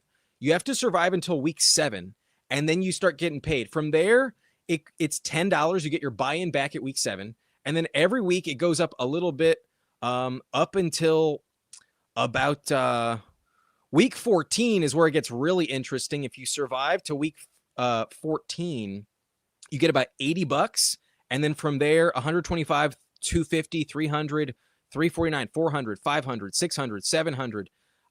It is a big final. So there is kind of the nature of like the final week pod that you do kind of have to focus on. You do want to build a roster that will be productive towards the end of the season. But every week, instead of the eliminator where half the player pool is eliminated, it's only 75% that advances. So only 1 out of 4 people gets cut, not 1 out of 2. And you have a much higher likelihood of advancing later in this contest and surviving deeper down the road. So I would put a little bit of less emphasis on the later bye weeks. Actually, I think as you get later on, you're going to be facing tougher teams that have survived longer. This contest is going to get much stronger, much more capable down the road. And it's not 1v1. You're facing the entire contest every single week. So I think you want to favor early buys just a little bit more, not be as afraid of them, but also build a solid floor play roster. And keep in mind, you really can't bottom out. You can be fine just being in the middle of the pack for quite some time. So we will be hopping in to this survival contest. Want to just break down the scoring and contest breakdown real quick, but I will be hopping in. We will be dropping the countdown. So if you would like to join the survival, I am hopping in 10 seconds. Nice and blunt, torch up, nice and blunt, burn up, nice and blunt, rank up, inhale, exhale, points rail, nice and blunt, torch up, nice and blunt, burn up, nice and blunt, big drop, inhale, exhale, points rail. All right, I'm getting in, and there are 6 more spots to join if you want to enter this pod. Come on down. We will wait for it to fill. It is a bit later in the evening, but we're gonna hang tight. We're gonna wait for it, and I believe this one is closer to filling than the main event. Yeah, the main event has no one entered in the pod, so we're gonna wait. It may be a minute, but I highly recommend if you want in, now's the time. Sign up for Drafters using promo code BLUNT. Get your first deposit 100% matched up to $100. So hopefully this doesn't take forever. It is a little bit later than I hoped. I did not plan to go 2.5 hours with Ryan. So I'm sure it may have been a little bit easier earlier on in the night. But yes, I am in agreement with y'all. I am a little bit worried as well that this may not fill. It is possible just because it's so late on the West Coast even. But I'm willing to be a little bit patient. We'll give it some time. And if it doesn't fill, it is what it is. Maybe we move on to an underdog draft just in case. But I want to give it some time. I want to wait just a little bit and definitely see if we can get the job done. But yeah, if we have enough of y'all that are willing to join, we can enter. But I don't know if we can do the giveaway if we do not get it rolling. So highly recommend y'all join on Drafters. It's totally worth it, and this is one of the best contests available overall. So let's see what happens. Let's see how long it takes. But yeah, there is a chance it may not fill just because it's so late in the night, and we don't have that East Coast crowd to help us out. So hopefully we're not waiting too long. At the moment, there isn't much traction, but we'll give it a little bit of time.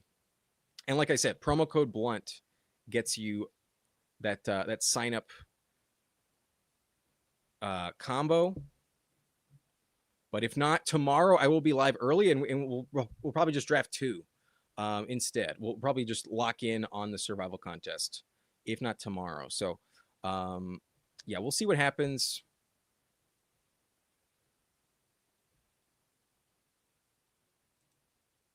I want to see what it looks like. I don't know. I'm kind of new to drafters myself. I've only been on here for about a month, but so far I've loved it. So far I've really had a good time, and it's a pleasure to be partnered with drafters. So I will definitely make up for it if tonight we do not get it going. But that's the plan. That's the plan. Want to see how this goes, but yeah, there's a chance I may have to drop something on Twitter, let people know. But yeah, it's definitely possible just because it's so late. It may not fill, but I'll be a little bit more patient. I'll be slightly more patient, just in case. But Peter asking late night BBM. I don't think so. I don't think I'm going to do 2 BBMs in a row myself, just for the sake of the budget and stuff. But this weekend, I'll probably go back in the BBM streets. Probably this weekend. But good evening, Best Ball Cabal. Looks like we got one person to join. Looks like we got one person.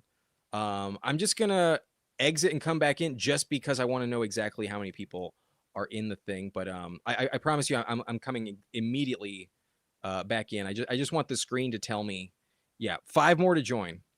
There we go. 5 more to join. Once you exit this screen, I'm not sure how to bring it back any other way. So we got 1. We're still waiting on 5. But in the meantime, I'm happy to answer any questions for y'all. And we're down to 3. Okay, sweet. Only 3 more to join. It is gaining some traction. It is definitely gaining some traction. Yeah, you can look at the blue bubbles, but I also just like when it's written here on the screen. So gotcha. But looks like K-Space is in the house, and it's worth waiting. For only 3 spots, it's totally worth waiting. Let me down to 2. Fuck yeah. Down to 2. Hell yes. I'm going to mention it on Twitter and see if we can get anyone else to pop in that may just not be aware. I don't have a big following on Twitter. By the way, if y'all have not done so, I don't use it enough, but if there's a demand for it, if my audience does follow me on Twitter, then I'll start posting more on Twitter. So far, I've only used Twitter for the sake of like advertising when I go live and stuff. But I will happily start posting and using Twitter a little bit more if I actually have an audience over there. But John Tara saying the app takes a few steps, but it is worth it. I highly recommend. On Android, it's a little bit tough. If you're on Android, the way I was able to do it was through the internet, through the website. And there was kind of some difficulty downloading it myself. I had to check in with their my Android's kind of old. I have kind of an old one. So they do have an app on the Apple App Store.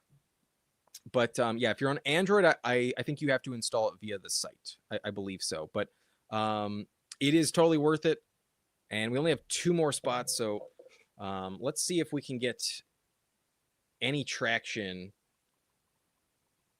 on Twitter. I am posting that on Twitter. So two spots. 2 spots. It is well worth the wait. I highly recommend. But to be completely honest, the first time I tried, I was a little bit there was a moment of hesitation myself, but it was well worth it. I was very glad that I trusted them. I trust these people. They're also linked with Huhames. Bayou Bengals also a partner with them. And they're also very much linked with Justin Herzig. I know I saw the Toxic Tower link up with them earlier today as well. And I've seen Liam Murphy draft over there a ton. Davis Maddock drafts on here as well. So we only have 2 spots remaining. It is Worth the wait. Let's hope this does fill, but it has been taken just a tick. Let's be honest. Just the nature of the time of day. Let's hope for the best. But Hartman says, I'm saying my drafter's allocation for the main might overlay chase the survival if it looks like it won't fill. I mean, based on tonight, I didn't really have a preference for entering the main or the survival, but the one that had a chance was the survival. There is no one drafting a main right now. So to fill that lobby was definitely more unlikely. If you could do me a solid, Hartman, I would really appreciate it. Let's get this down to 1. If you can help a homie out, I would greatly appreciate it. I'll send you a super chat as thank you. But yeah, I believe we can do it. I believe we will. I have the confidence. I have the faith. But 20 rounds. Yes, this is also a very, very legit factor as well, Jontara. 100%. This is a 20 round draft, not 18. So you can take a few more flyers. And it helps a lot, especially with the full season contest. I think the 20th round is very important. Definitely nice. Definitely nice. But who aims calling out Hartman? It sounds like, yeah, maybe just a little bit scared. I will split this entry with you, Hartman. I really appreciate it. We're down to 1. We're down to 1. It's gonna be fun, but I really appreciate it, brother. I sure do appreciate it. But a bit of a process. I will agree. There are steps involved that are worth it, but it's a little bit more than just signing up for Underdog. Last I checked, but only one more spot. Come on. Who's going to take it? We got 44 people watching.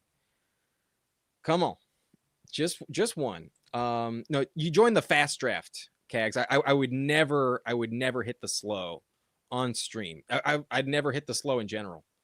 But there it is. Fuck yeah. I appreciate y'all. Y'all delivered. I had confidence. I had faith, and it did pay off. Fuck yeah. We get it going. It looks like we got a lot of friends and family in this one. We got game tight at the 101. I pulled the 102. I'm ecstatic to get Bijan or Gibbs. Fuck yeah. Love that for me. But then Mr. Irrelevant at the 3. We have Football Centaur at the 5. Gohorns pulled the 105. Football Centaurs at the 4. My bad. Stepfather with Jameis Winston eating the dub. Love the avatar. I like that you can put a picture on here as well. I like that you can personalize it. The FF Stooge in here. Bonic 43. Space Cowboy. What's up, K-Space? And then we got Huhames at pick 10. And Jontara at 11. Jay Megger at 12. Welcome in. This draft is officially underway. And y'all are phenomenal. I appreciate everyone for who joined and filled this lobby. But insta-click for me, definitely want Bijan at the 102. That is easy. But Hartman is FF Stooge. Okay, you got a different username on here, but you do have the dog. The dog definitely locks it in. I appreciate you, Hartman, for entering this survival. I really do. But Hartman says, real question is the survival a total points thing, or does it reset every week? Every week it resets. There is the nature of every week scoring. You are not carrying over points from last week. It is a new individual matchup. Every single week, top 75% advance and move on. That is the thing. So it's kind of like the Eliminator a little bit, where every week is its own thing, but it's a little bit easier to advance. And then the week 17 pod is way, way bigger than it is on Underdog. Like on Underdog, there's only 3 people in the final. So your odds of actually making the final are so fucking slim in the Eliminator. Granted, you would have made a lot of money by then. You have a much higher chance to make it deep in this contest. But week 17 is a little bit more relevant in this contest. So it has that kind of Underdog pod element as well. But Very good question. I appreciate that question, Hartman. You took JSN at pick 7, but gotcha. Yeah, there is the verification process.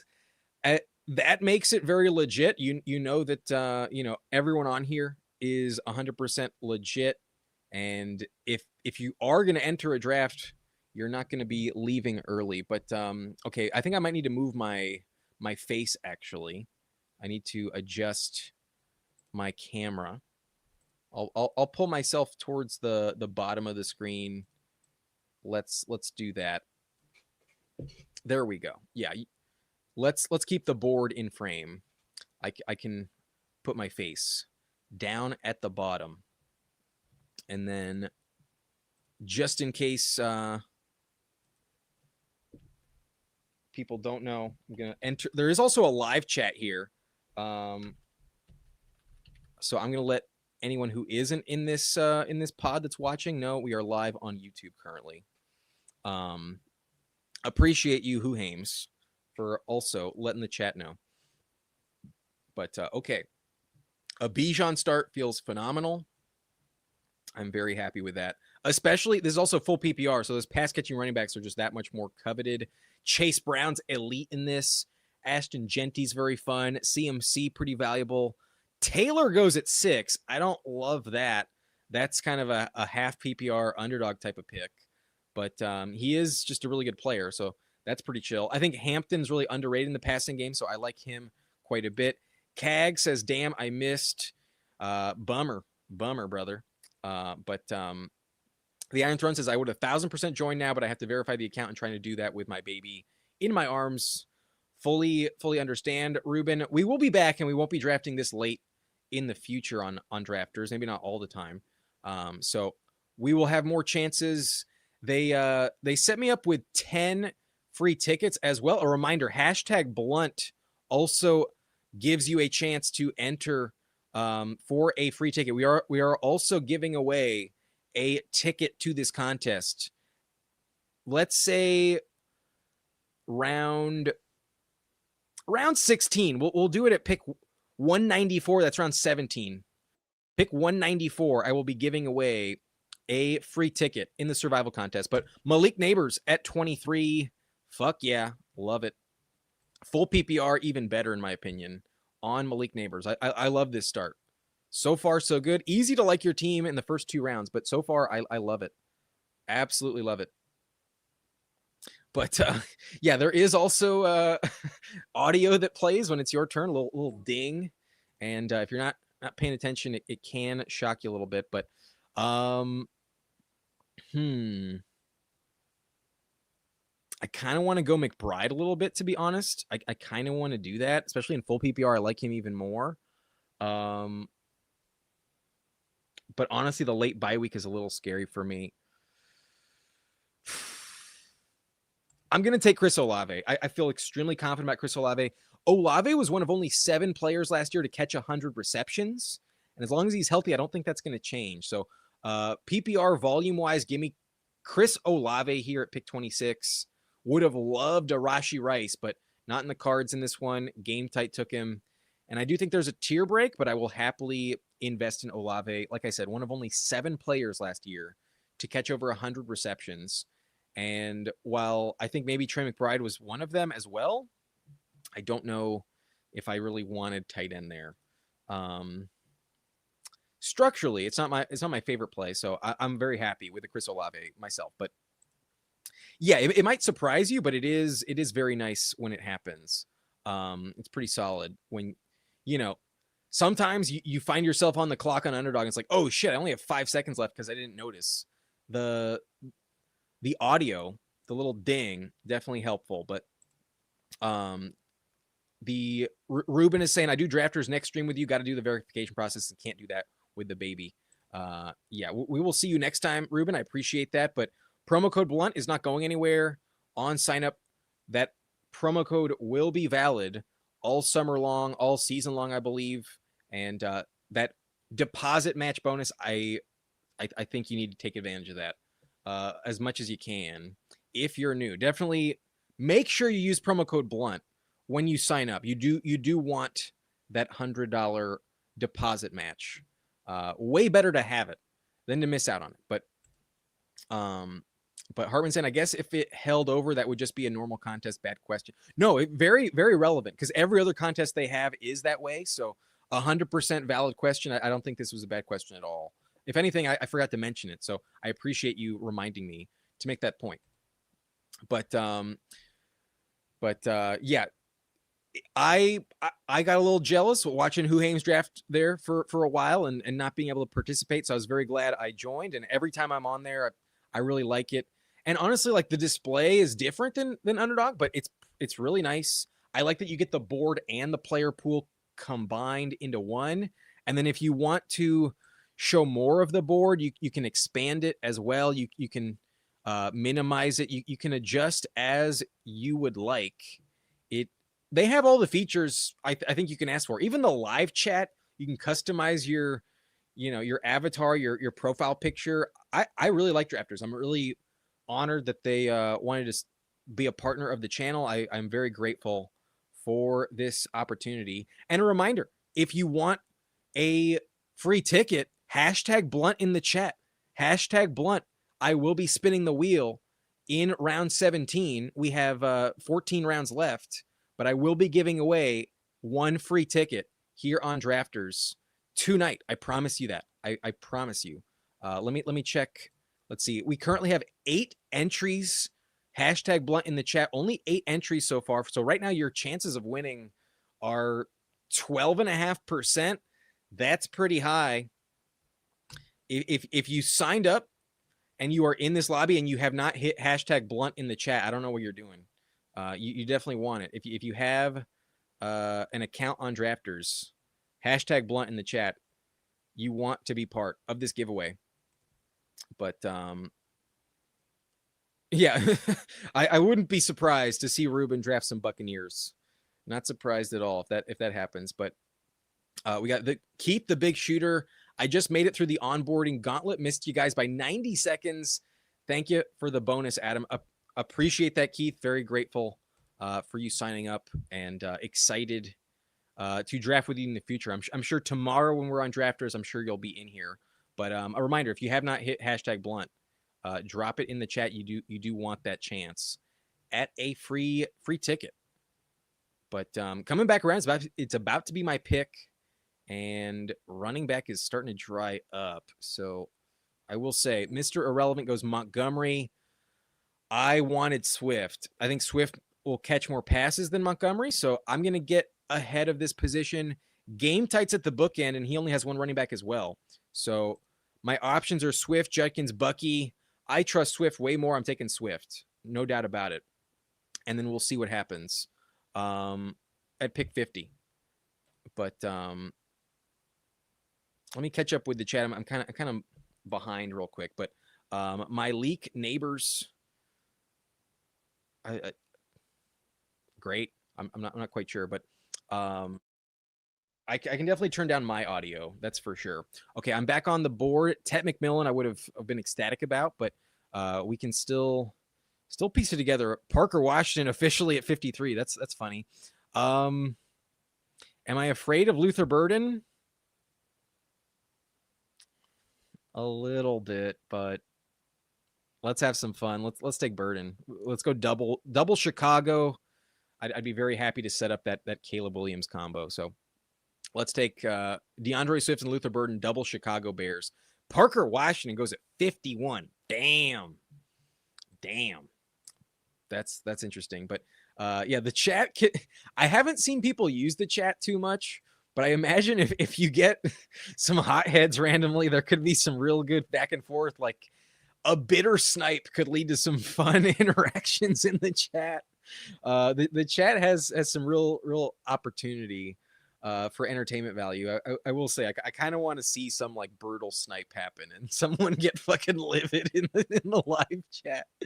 But so far no one has mentioned anything. Usually people don't use it, but it would be fun. But Wandale would be great in this. Yeah, Wandale, very, very fun in full PPR. So very, very strong point there. But Drafters also notices if you're one pick away on mobile and not on the page, which is nice. Yeah, on Underdog, you have to be you can't be looking at the board to see the tab tell you how many picks away. On Drafters, it updates automatically. That's pretty nice. That's very nice. But yeah, Who Hames, also shout out Who Hames. I don't think I'd have the partnership with Drafters if not for Who Hames putting in a good word for me. So I really appreciate Who Hames. And if you have not subscribed to our boy Who Hames, not sure what you're doing, subscribe over there. You will not be disappointed. Love Who Hames. If anything, I think I watch Who Hames more than anyone else. I think I'm in Who Hames chat watching him live stream pretty much every single day. Love Who Hames on YouTube. Chasing that 1K metric, and it's only a matter of time. I believe he will still hit it before the season is over. But subscribe to Who Hames channel, definitely. But Best Ball Cabal saying I like the Drafters display better. Interesting. I think especially on dark mode, I really like it. I use dark mode. Dark Reader is an extension on Google Chrome. I highly recommend. The white background, never my favorite, but you know, I think you can also just set it to dark as well on their settings. Yeah, they have a dark mode, light mode setting over there. But Hartman, also subscribe to Hartman channel, Hartman FF here on YouTube. It's a different profile picture. It is technically a different channel, but Hartman also knows his shit. Very sharp drafter, very strong takes over there. Highly recommend you subscribe to Hartman, who did hit hashtag blunt. He is in the giveaway contest. Good luck, everyone. A reminder, we will be giving away a ticket in the survival in round 17. Pick 194. I will be spinning the wheel. So hashtag blunt. It is not case sensitive. You want to get in while you can. Best Ball Cabal also in here. We got Who Hames repping the hashtag Who. On his channel, he also gives away tickets. That is also another perk of subscribing and watching Who Hames. But hashtag Who do you think you are? CMC went pick 10 in this one. That's interesting. That is correct. Who Hames got his random share of Christian McCaffrey at pick 10. Who Hames does not draft McCaffrey too often, but I imagine at least in full PPR, he might like it just a little bit better. It does happen. But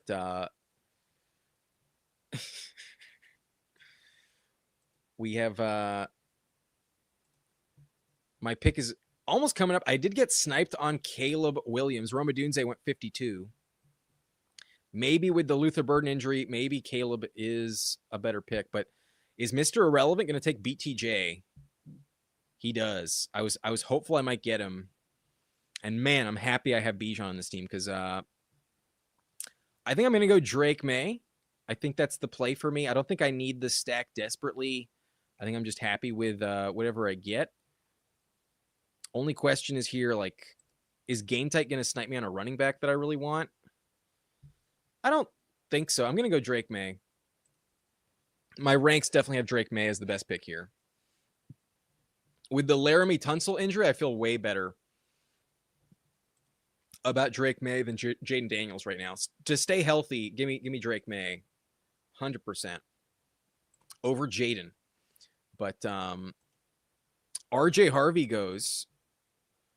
Pollard doesn't catch the most passes, but I do think he's pretty valid here. Wow, Gainwell goes high in this one.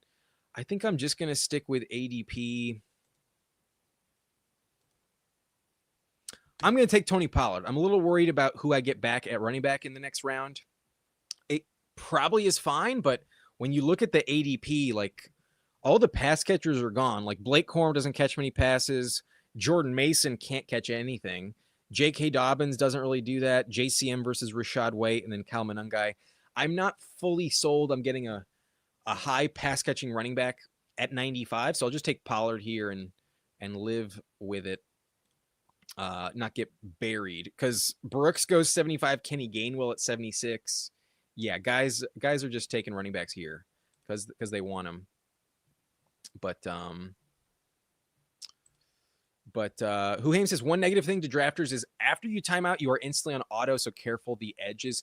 Yes, I have noticed that. If you have the bookend, if you have pick 1 or 12, I like to let the timer expire. And what's nice is if you do go on auto, it's not instantly picking for you, and it's just one click to get out of the auto setting. So there is that.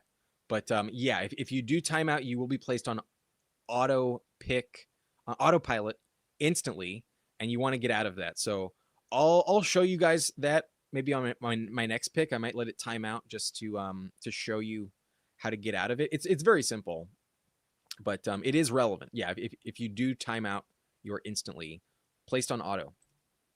But Huhaim's going to do a breakdown tomorrow on this tournament based on his opinion / data. So very valuable information. If you did just sign up for drafters or you draft on there quite a bit, highly recommend checking out Huhaim's, especially with a breakdown of this contest. It's a little bit different than the Eliminator, so the strategy shifts just slightly.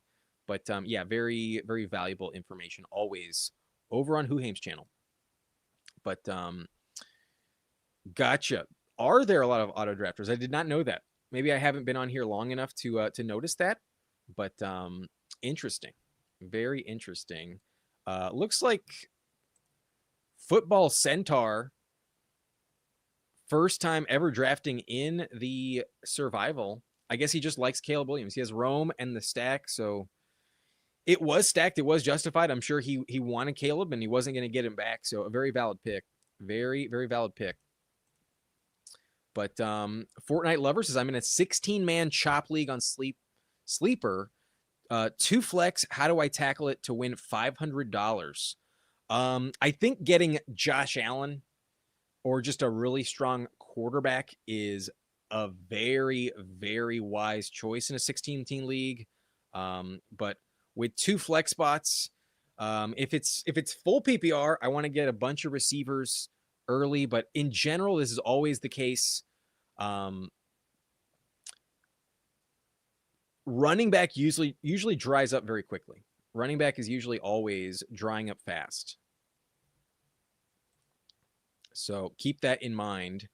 You don't want to fall too behind, but I especially in a 16-team league, I want those early elite quarterbacks. Allen becomes much more valuable. And then someone like Drake May in round 6, I think is a smash. Obviously, I love Herbert. So I 100% want a good quarterback if I am stuck in a 16-team league. I will prioritize that personally. I think the bigger the lobby, the more I fear missing out on quarterback, because I'm sure people want a backup. And if you can only start 16, then like, I don't want to get stuck with a Shadur Sanders or someone like that. I don't want to get stuck with Sam Darnold as my only starting quarterback. That would be brutal. So highly covet quarterbacks. I've never played in a league that big, but that would be my like immediate idea. Something like that probably works out.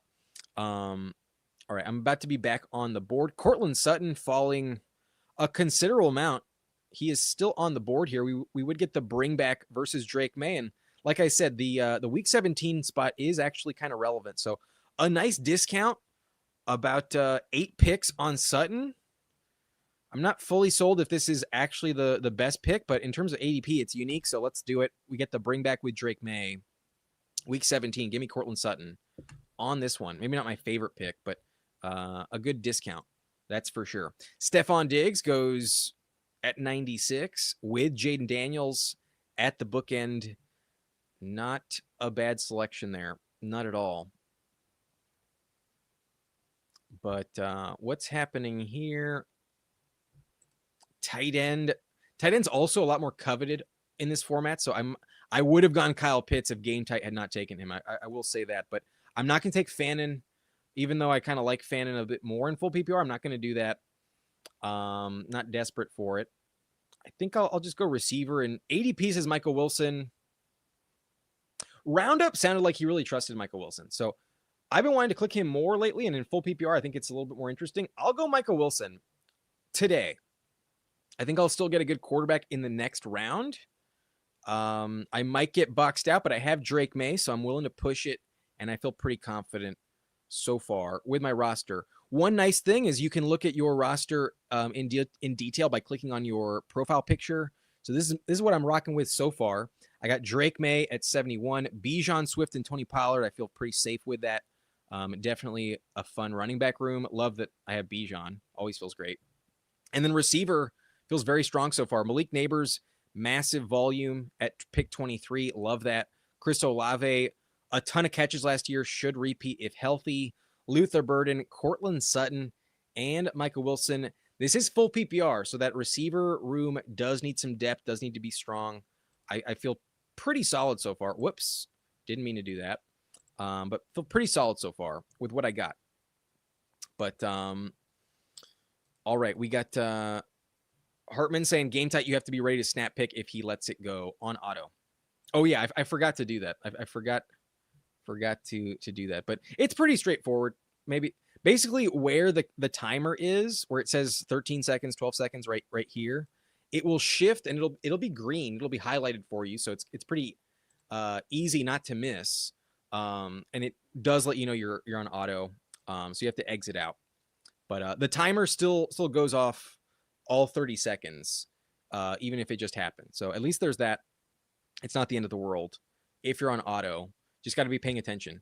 But Hartman saying Herzig won second place in the main last year, just auto drafting. Yeah, I guess if you just set your rankings and you trust him, that's definitely one way to play it. But yo, what's up, Sus Edwards? I believe Huhames mentioned you in the chat. I imagine you might be in this lobby, but let's see what your comment says. Auto drafted a couple middle round picks and then looked down to see who's in this pod. Knew it had to be a stream draft. GM. Yeah, appreciate you hopping in the chat. Thank you very much for subscribing as well. And in case you missed it, #Blunt enters you into the giveaway. You will have a chance to win a free ticket by entering #Blunt in the chat. And if you just popped in, you definitely missed it. So yeah, I highly recommend you hit that in the chat if you have not done so already. And yeah, a reminder for anyone who hasn't done it, in case you're still watching, you haven't done it yet, #Blunt gives you a chance to enter the giveaway and acquire a free ticket.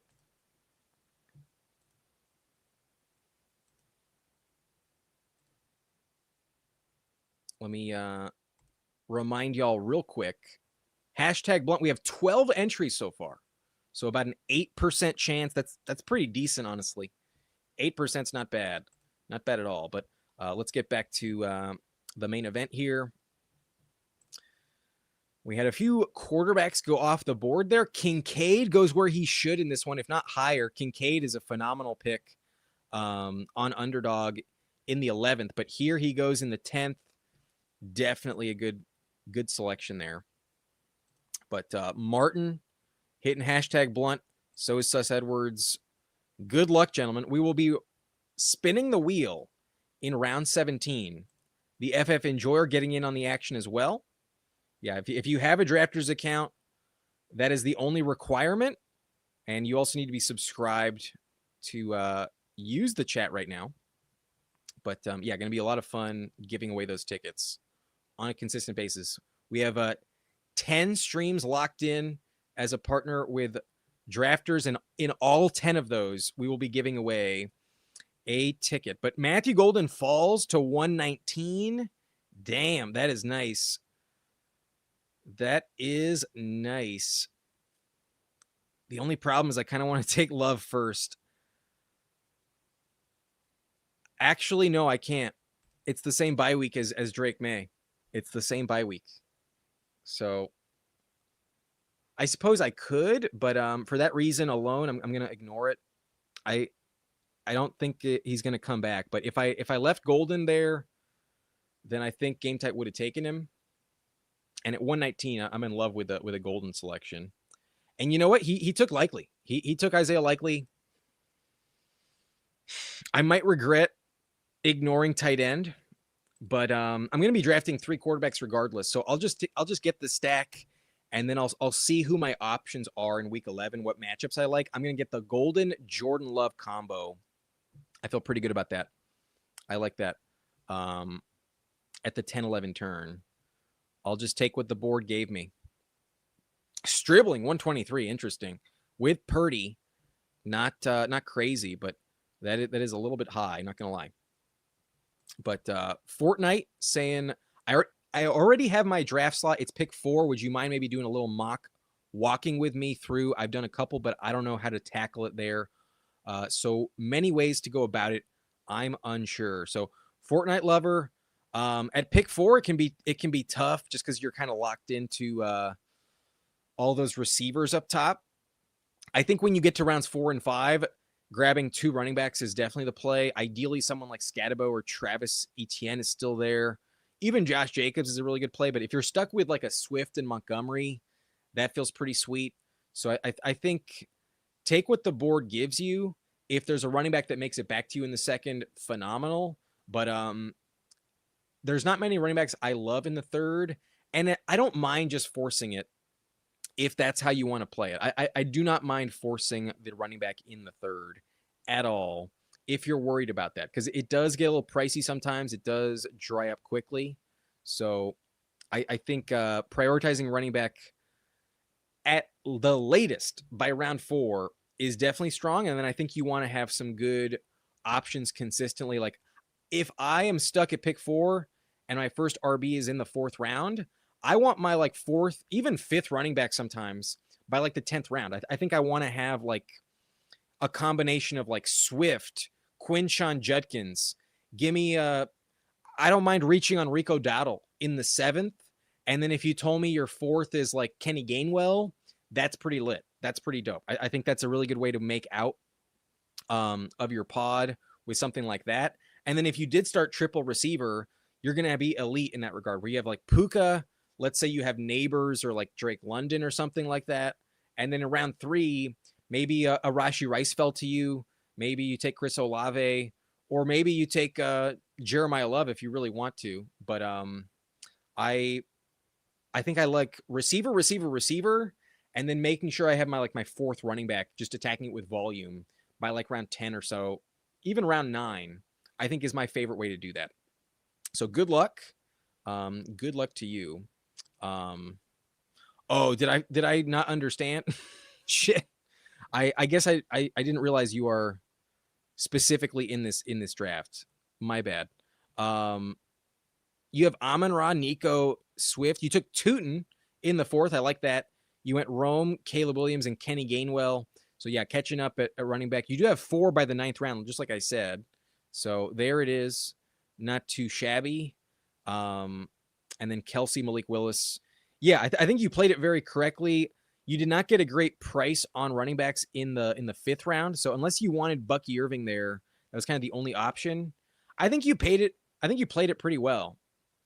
I think the only maybe pivot I might have made is running back instead of Rome, but to not like Bucky there is a perfectly fine stance to take. So yeah, I like it. Receiver, running back, and then 4 of them by the 9th round. I think that is correct. I think that's the way to go. And then round 6 quarterback, always pretty legit. Malik Willis there at 124, not bad. And then Kelsey at 117. I like him a little bit more in full PPR as well. I think volume-wise, he's a very safe play. So my bad if I missed that for a second. But gotcha. But Go Horn say, my draft ended. What happens when you don't get the running backs back-to-back after getting your first in the 4th? Yeah, I think you just have to catch up quickly. You got to focus on that position later and not get to, because once you get to the backups, you don't want to be stuck counting on them. You want a lot of volume, but you want a lot of starters as well. So you got to hit it early and often, starting in round 4. Got to get to it. And if you have to reach randomly, I think in round 7, just get the guy you want the most, if that's what you're worried about. But Jake Ferguson did fall back. I will definitely take the slide on Jake Ferguson, definitely over Andrews. That's for sure. Come on down, Mr. Jake Ferguson. Love that. Very happy to have that on this team. So a reminder of the roster: Drake May, Jordan Love. I got to focus on that Week 11 bye. I'm already kind of forgetting about that. Let me see what the matchups are going to be. I've got a little bit of time. If Game Tight bleeds the clock, I would appreciate it. But no, he takes his pick. I'm worried about my tight end room just a little bit. And then Andrews also fell. So just from a unique standpoint, I'm not in love with Andrews, but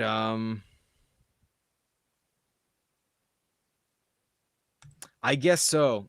Pick 146. That's 10 picks past ADP. I'm just going to take it just because the board decided.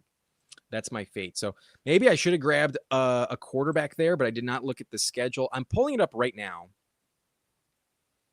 in a separate window. I'm going to plan out which quarterback I want. Week 11. My options are going to be pretty limited, but there's going to be some that are better than others. Bryce Young gets the Ravens Week 11. I do not want that at all. That would be brutal. That'd be dog shit.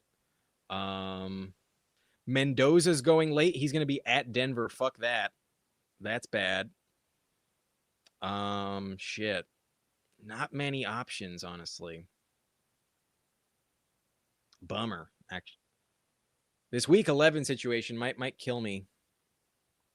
The more I think about it, I may have fucked myself over. But it's not the end of the world. I can still get someone ideally. But Week 11 has 6 teams on bye, so that's probably going to be a lower scoring week on average. Probably the entire contest will be a little bit diminished in Week 11. But we'll see. I'm not going to fully tip my hand, but some of the guys who are still left available have dog shit matchups. Bryce Young hosting the Ravens, that's going to be terrible. So I really don't want to get stuck with that. If I can avoid it, I hope so. I hope so.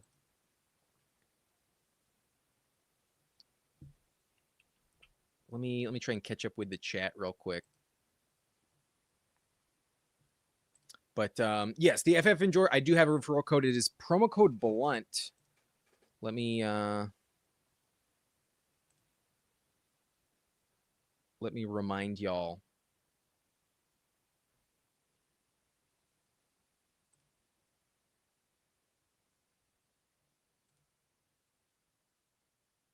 Here it is. Add the ticker. There we go. Yeah, I should have kept this up the whole time. My bad. But appreciate you, Huhames. Appreciate that very much for covering me while I was slow to get to it. But Cag got Juwan over Andrews. I was this close, man. I planned to go Juwan Johnson, but then I just looked at just the fall on Mandrews, and I was like, fuck it. I'll just take him. If he had the same buy as Ferguson, I would not have done it at all. But I said, fuck it. Why not? Aaron Rodgers goes. I was a little hopeful for Rodgers, not going to lie. Just a little bit hopeful. But it did not happen. Rodgers will be, what's his matchup that week? He's at the Eagles. Maybe not the best spot, but the Battle of Pennsylvania could be interesting. But maybe not the best matchup to be chasing. That's for sure. Okay, coming back around. I'm not taking Gadsden, that's for sure. Sharbs is here.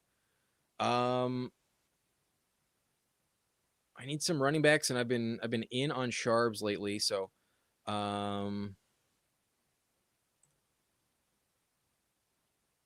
yeah, I'll go Charbonnet. Let's do it. Give me Zach Charbonnet.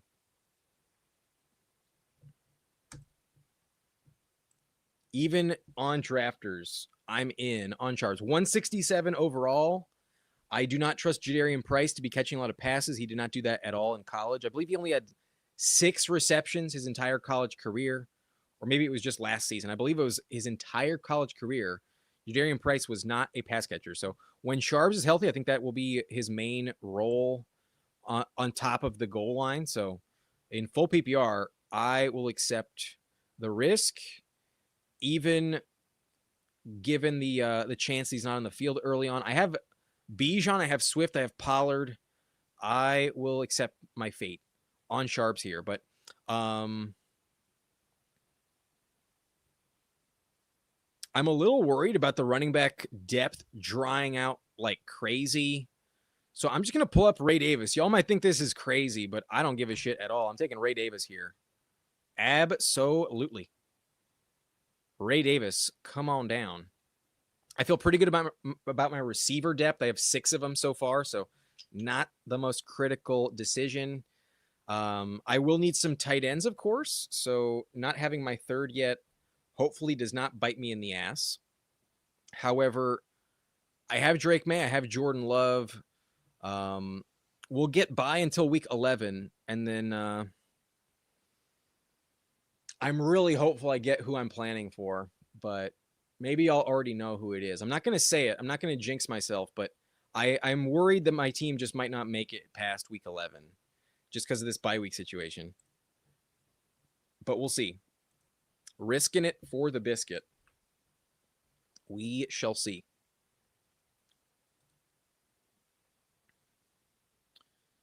But yeah, Rodgers is definitely. I know you took him, Hart. I know you took him. I respect it, but he's my 4th running back. My top 3 do not have a bye in week 11. So, oh no, Bijan does. Fuck yeah, Bijan does. Shit. Damn it.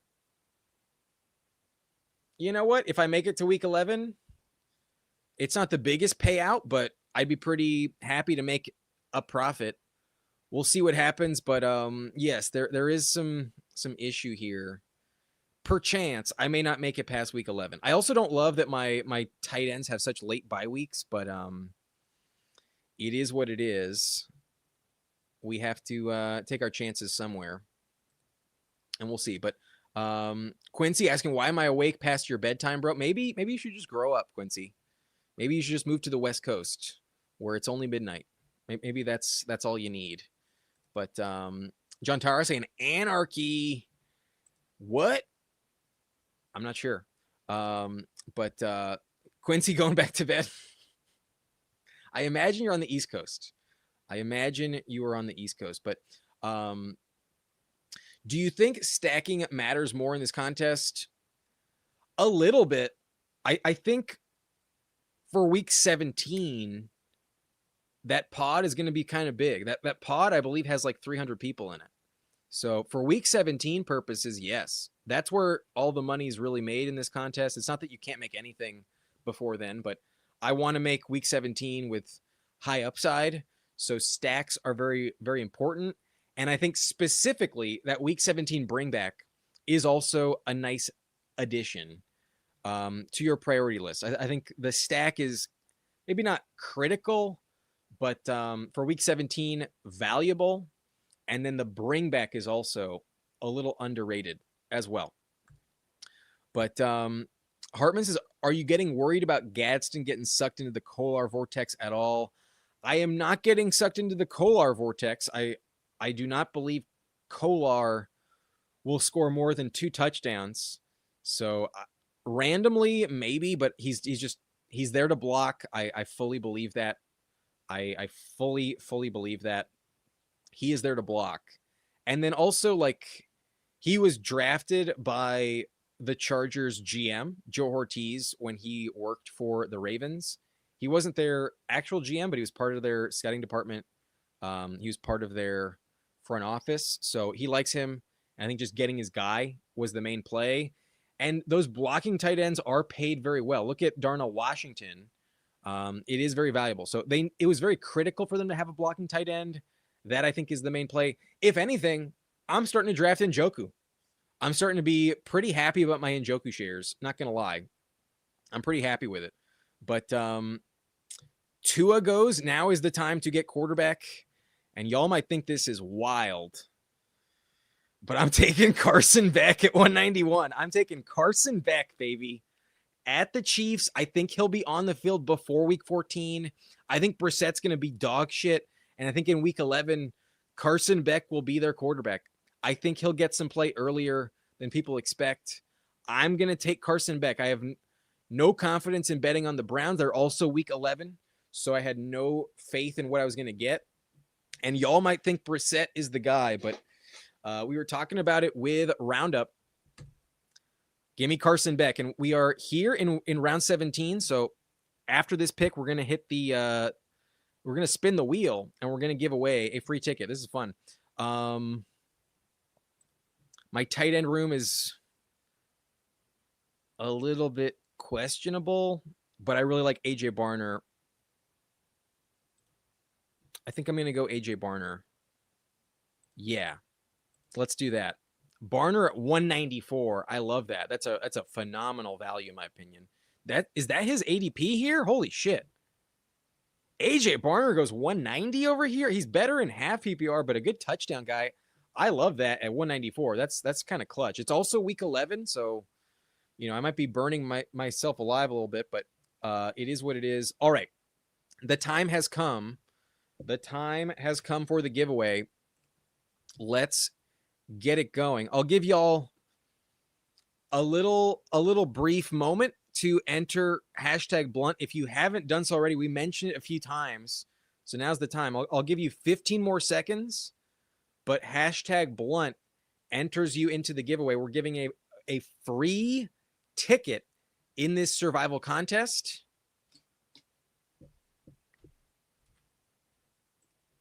And good luck, everyone.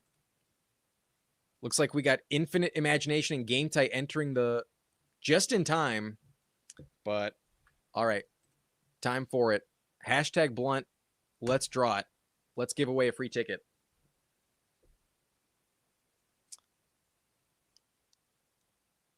The slow roll. Best Ball Cabal gets it. Sorry, Go Horns. The slow roll gotcha. But the winner is Best Ball Cabal. Congratulations. Let me know what your username is in the chat. And you have until my next pick to claim your prize. You have until the next pick to claim the prize. If you do not claim it in time, we will roll again. But Best Ball Cabal, yeah, you're in here. Congrats, brother. Congrats. Yeah, the slow roll is a bit of a bummer. But that is your username on Drafters. Okay, Best Ball Cabal as well. Congrats, my friend. Congrats on it. You will get a survival ticket in your account. I will let the Drafters people know. And I just want to confirm.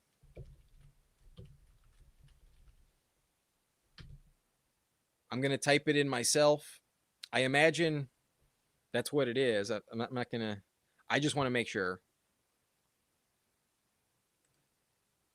There we go. Congrats, my friend. Congrats. Maybe next time we might do multiple giveaways, but at the moment we're set to do one giveaway every time we draft. But good luck next time, those who missed out. But Kagsy says, I'll see you in Mortal Kombat. Me? Who, me? Gotcha. But yeah, big money, no whammy, no whammy. Stop. Have you guys ever heard about the way that show crumbled? Have you guys ever like seen the guy that like crushed the Whammy show? It's called Press Your Luck. That's what it was called. The show was called Press Your Luck, and there was like this board where a rotating selection on these like squares were hitting, and you hit the button, and as long as you avoided the whammy, you did not. You would win money, but if you hit the whammy, you lost. And there was this pattern that was repeated. I remember watching it as a kid, and I was like, I feel like this is a trend. Some dude saw it at home. He fucking mastered it. He got on the show, and he had like 27 spins in a row, and none of them hit the whammy. He fucking crushed it. He had so much money on that episode. That is what tanked the show. That is what shifted the show and fucked it up. But yeah, no whammy, no whammy. Stop. Always fun to watch, even the replays. But Infinite Imagination says, love the content, man. Been watching for a couple years now. You've been a massive help in my fantasy leagues these past couple seasons. Appreciate that, brother. thank you very much for watching, for subscribing and supporting the channel. Thank you very much. That means a lot to me. I appreciate that. Very kind of you to say. But all right, I'm back on the board. We have 3 picks left, 20 seconds. Running back looks kind of gross. I think I'll pass there. I think I might just mix in a Torrey Horton, get another week 11 bye. Fuck, shit. No. Damn it. Who am I taking instead? I like him the most. I'm going to be fine with it. I'll go Torrey Horton. Fuck it. Another week 11 bye. I'm entrenched at this point, but receiver is not the position that I'm worried about. Receiver only has Matthew Golden week 11. I have AJ Barner week 11. I have Charbonnet week 11, and then I have Bijan week 11, and then those 2 quarterbacks. So whatever. I may be screwed week 11, but at this point, I just like Torrey Horton the most. I'll take my chances, but receiver's getting fucking slim. The damn receiver is drying out. Holy shit, it's brutal the rest of the way. But running backs are still here. Not the best situation. I might just take another tight end, honestly. I might just do that. You know who I actually kind of like is Jake Tonjes. I'm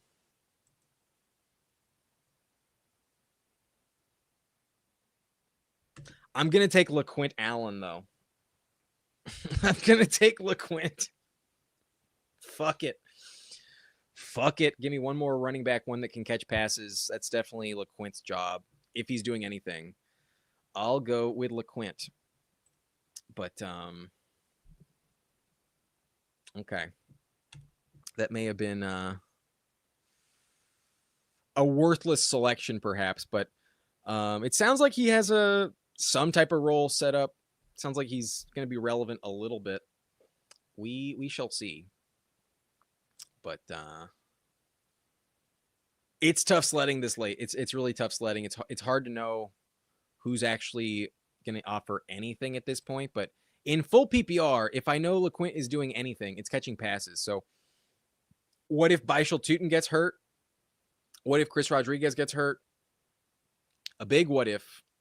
But if he does, I can envision. I could see a game where LaQuint Allen has like 5-6 catches. I could see that for sure. Will it happen often? Probably not. Probably never. But fuck it. We ride with LaQuint. Hartman asking, am I drafting Darren Waller? You know what? That actually would have been a pretty fucking good pick. So he's not going to make it back. I am. At this point, why the fuck not? Why the fuck not? He might go down just like last year, but not many people are going to have him and could get some touchdown upside. We'll see what happens. Is he even in the player pool on this one? I'm going to search for him because he is. He is there. Interesting. Well, I have picked 239, so I would guess if somebody wants him, I get sniped. But yeah, I would fully agree with Huhames there. I would definitely add Waller to the ranks as well. If I get sniped, so be it. I don't know if I need my 4th tight end anyways, but he can't be a worse pick than Cade Otton, at least for touchdown production. There is that. There is that, but John Tara not happy with that. Oh, you're upset that he took Chris Bell. Getting sniped in a nice and blunt lobby, that's pretty typical. I'm going to do a bunch of team reviews, whether you're a member or not. I'm going to be looking at almost everyone's roster in this one because I'm very curious. If you drafted in this one and you're watching this late, it took a minute to fill that pod, so I'm very grateful to all of you. I'm going to take a look at everyone's roster that's in here. So I believe it's Game Tight, Football Centaur, Go Horns, FF Stooge, I think Bonic 43, Space Cowboy, Huhames, Jontara, and then I'm not sure about pick 12 with J Meg. I'm not sure about that. But Huhaim says he's always been on Chris Bell. Always. But Go Horns has been scared. Very justifiable. Feels like a much better dynasty play, but sounds like he might be healthier than expected. So worth mixing in on occasion. But ring that bell, says John Tara. Go Horns got up to 20% on Chris Bell. Damn.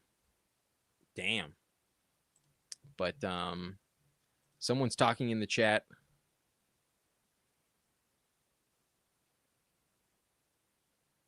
Huhames and Jantara going at it.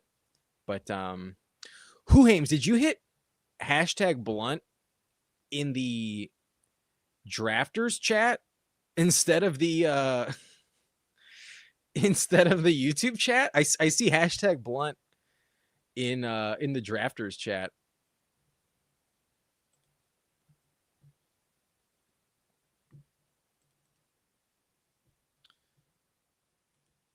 But Sus says, don't look at Stepfather's FF, my drafters account team, unless you want to barf. Oh, we will look at it. I love the Jameis Winston, but you're telling me Waller didn't go? Let's tack him on here. I'm a little worried about my tight end room in the first place. So, you know what? Darren Waller, you are on my team. All right, this is my roster. We have Drake May, Jordan Love, and Carson Beck. Whew. If Carson Beck does anything, let's sure hope it's week 11. It'll be at the Chiefs, not the best matchup imaginable, but I did want him over Jacoby Brissett, so not upset to see it. Obviously, in the eliminator style contest, the survival here, more valuable to have the guy early in the season, but I need someone for week 11 specifically. I'm going to trust Drake May. I'm going to trust Jordan Love, and we'll take our chances. I took Carson Beck today. Very, very different, but I think by week 11, he actually will be on the field. I sure hope so. I sure hope so. But my running back room with Bijan, Swift, and Tony Pollard feels good. Up top, we have Charbonnet, Ray Davis, really productive handcuffs, and then the random swing on LaQuint Allen. Not the best pick in the world, but I'm just trusting my starters for the most part to carry me. I'm not expecting much from LaQuint, but for full PPR purposes, maybe I luck into something because of an injury to someone else. But receiver room, we started up pretty invested early on. I have Malik Neighbors, Chris Olave, Luther Burden, Cortland Sutton, Michael Wilson, Matthew Golden, and Torrey Horton. I do not like any of the receivers in round 20 with like conviction. So to stop at 7, I think is okay. I like my room up top. As long as Burden is healthy enough, it'll be all right. But maybe that was a bad pick. Sutton had a good fall. And then Michael Wilson is stacked up with Carson Beck. I totally forgot about that.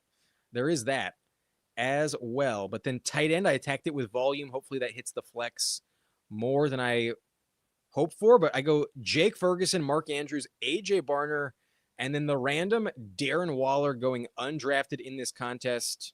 The unique pick. Let's hope for the best. I hopefully get some touchdowns out of it. But yeah, we're going to hope that tight end hits the flex a little bit, especially week 11. I need all the help I can get. So interesting team, fun roster.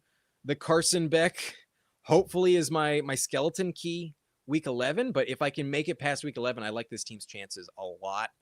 I'm hopeful and optimistic, but I could easily see myself just, even if I do make week 11, let alone eliminated before that, I could totally see myself get crushed in week 11. So some risk tolerance is needed on this one, but wish me luck for week 11. But Go Horn says he's my 20th pick on DK in so many drafts. I imagine you're talking about Chris Bell still, but maybe you're talking about Darren Waller. We shall see. But Huhaim says, I don't want to enter giveaways being that I can also give away tickets. Gotcha, Huhaim. That's fair. Yeah. Maybe I stop entering your giveaways as well, given the way Drafters is promoting the channel. So I respect that. Respect you abstaining, but just wanted to make sure in case you did it by accident. But Infinite Imagination asking, what are your honest thoughts? I just traded away Tate for Ladd, Chris Bell, and a 2027 second rounder in a dynasty startup. I mean, to move off of Tate for Ladd this year is phenomenal. Chris Bell, I love in dynasty. This year will be weird, but love that. You actually got Ladd, Chris Bell, and a second round pick for Tate. That's wild to me. That's kind of crazy because Ladd with Herbert is going to be good for a while. Tate with Cam Ward, obviously he's a rookie, but still, I'm surprised. I like that for you a lot.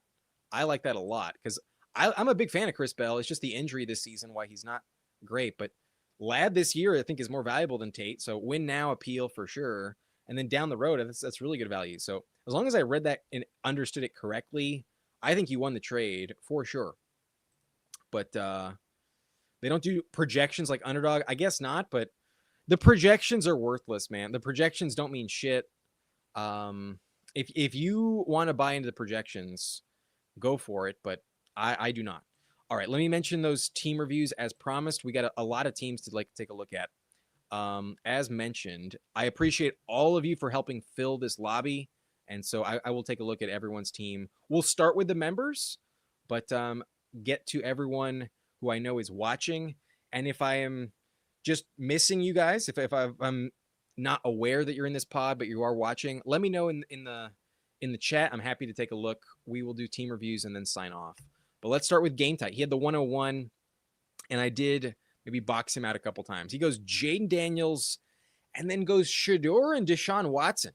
So locked into Daniels in week 11.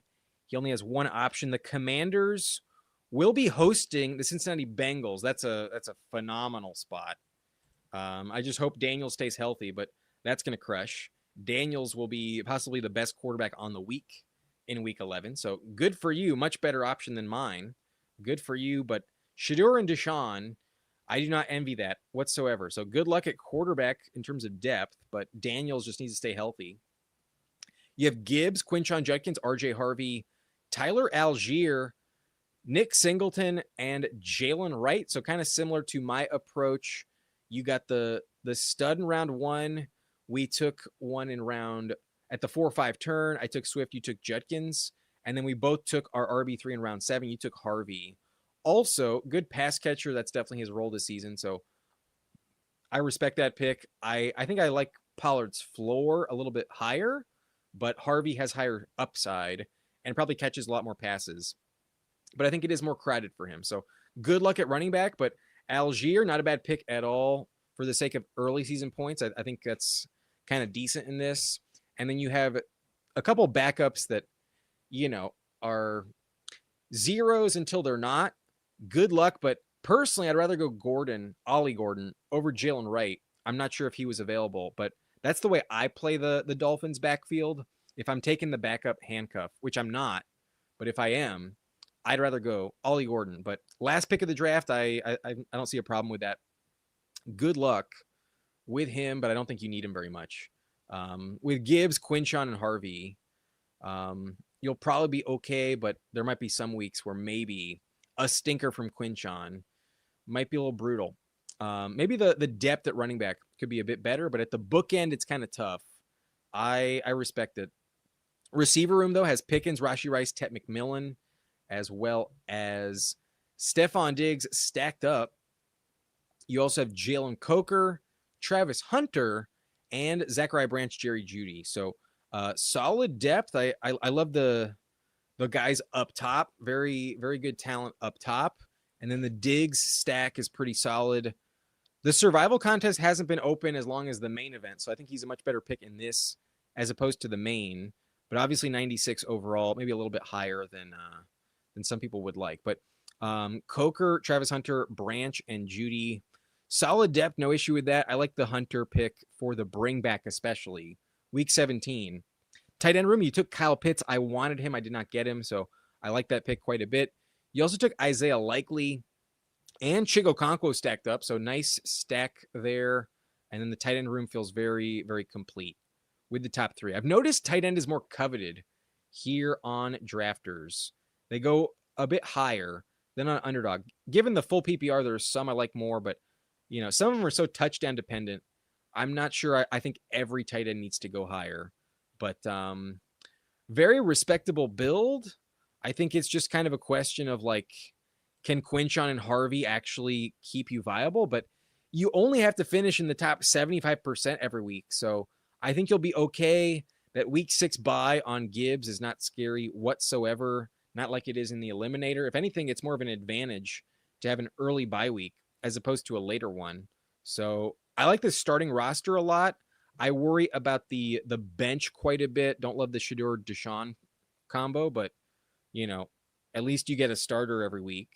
And then the running back depth a little bit odd, but it's good enough up top. Receiver feels fairly strong. And then tight end feels very strong. So solid team game tight. I don't think there's anything I really disagree with.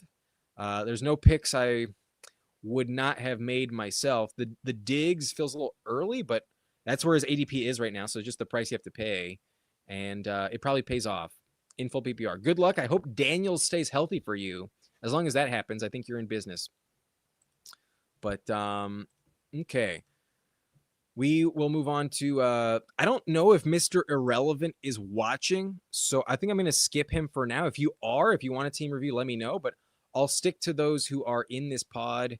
And then I'll be honest with you, I'm not totally sure if Football Centaur is the one who asked that question, if he is indeed Ryan from earlier. So please clarify if you are watching.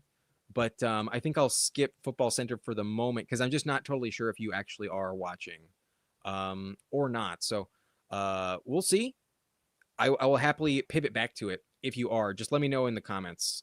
I'd appreciate that. But I know Gohorns is watching. Gohorns also a member, so definitely gets a team review with priority. He's got Stafford. I love him in the Eliminator. Very strong pick in the survival. My bad. In the survival. Baker Mayfield and Mendoza. Don't love Mendoza in this situation, but I think it's a little bit less punitive in the survival just because, later production I think is a bit more important. So I think that's better than it is on Underdog. And just having the third is strong in general. So like the quarterback room, like the discounted prices, waiting for QB1 with Stafford and Baker feels legit. And then Mendoza, a little bit tricky just because he won't be on the field early season, but he's probably active earlier than people think. And then in this contest specifically, I think you kind of weight some later season production more in terms of payout. So I don't mind him as much as I do on Underdog in this format. Solid quarterback room, but maybe a little bit tricky without Mendoza for quite a while. But I took Carson Beck. Who the fuck am I to complain? Travis Etienne at 44 is always a good pick. I love the fall on Travis. I've been scooping it up happily at a falling price. You also took Jadarian Price. You grab Rico Dowdle at 77. This room got a little pricey at running back, so I respect pulling him up. I think this is where he should go. So he might not catch as many passes as Warren, but I still think he is involved in that department, and I don't mind it. I think just to get your guy there is very valid. I like the Rico pick myself, but it is a little expensive versus ADP, but I have no issue with it whatsoever. You have Chris Rodriguez at 140. He doesn't catch any passes ever, so he is less valuable in here, but he does go at a discount. Also got him at a fall at 140. I see some touchdown upside, so I like that pick quite a bit.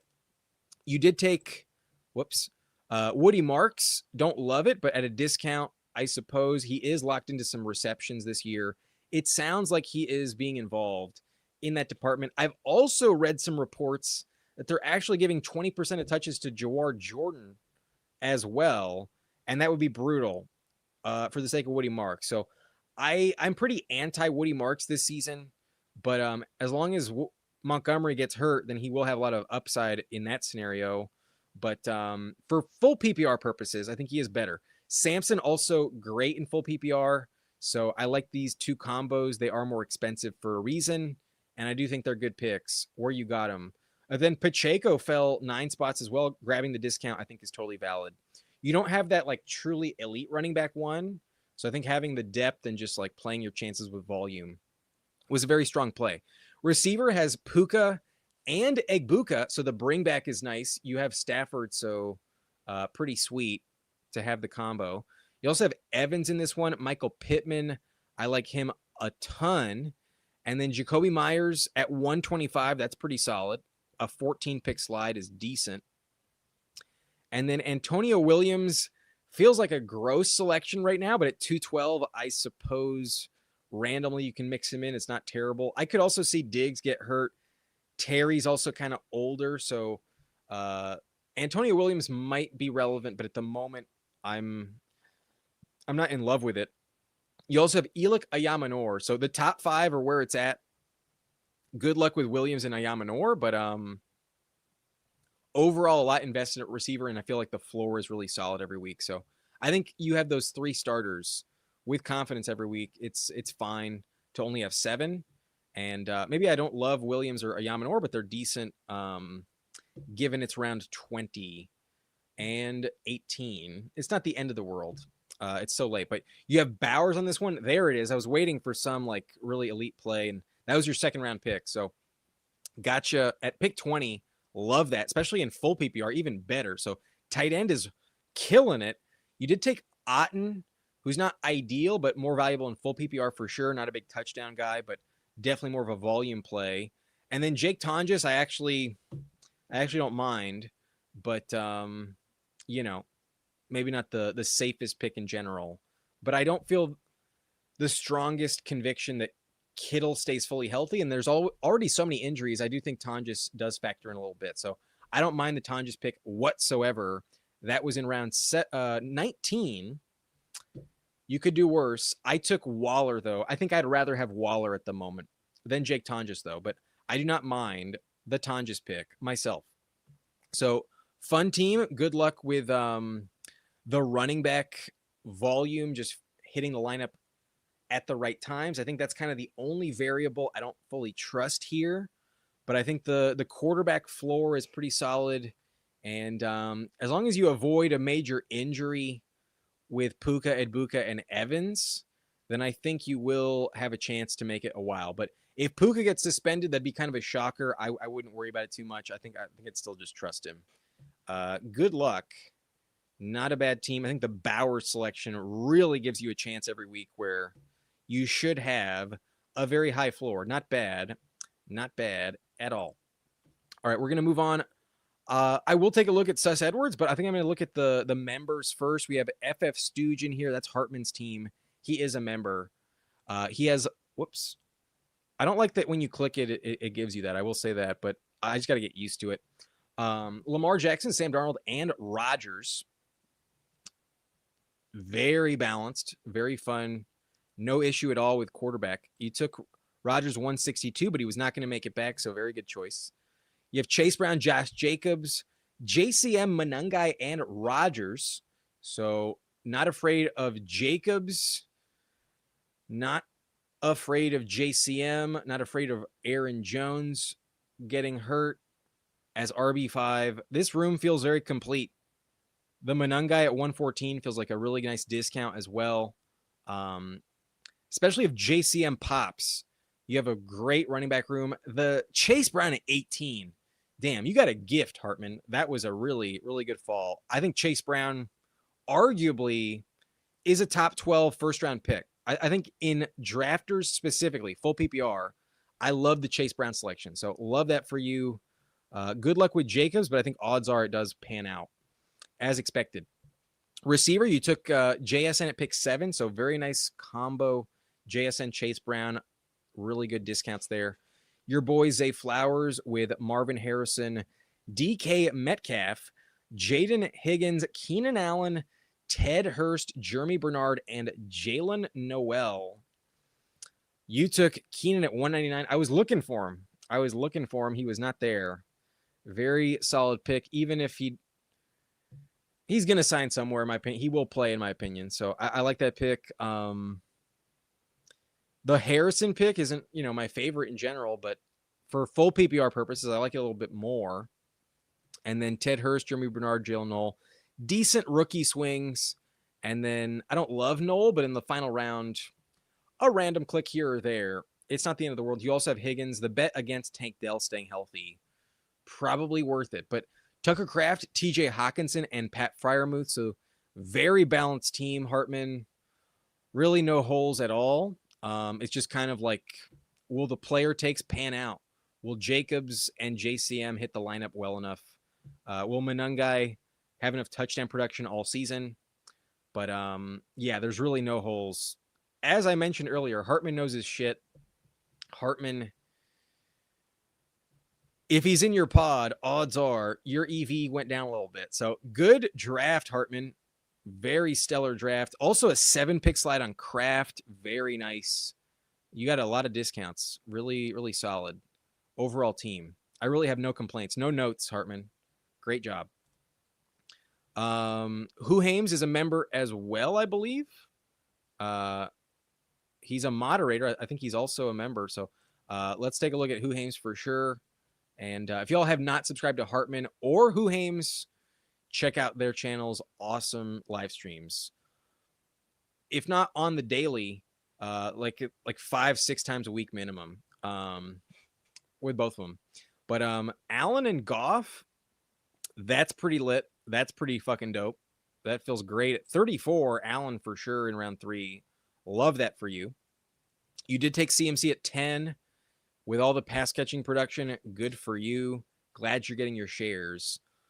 Finally, but Devon Achane at 15, really dope combo. You took Ramondre at 63.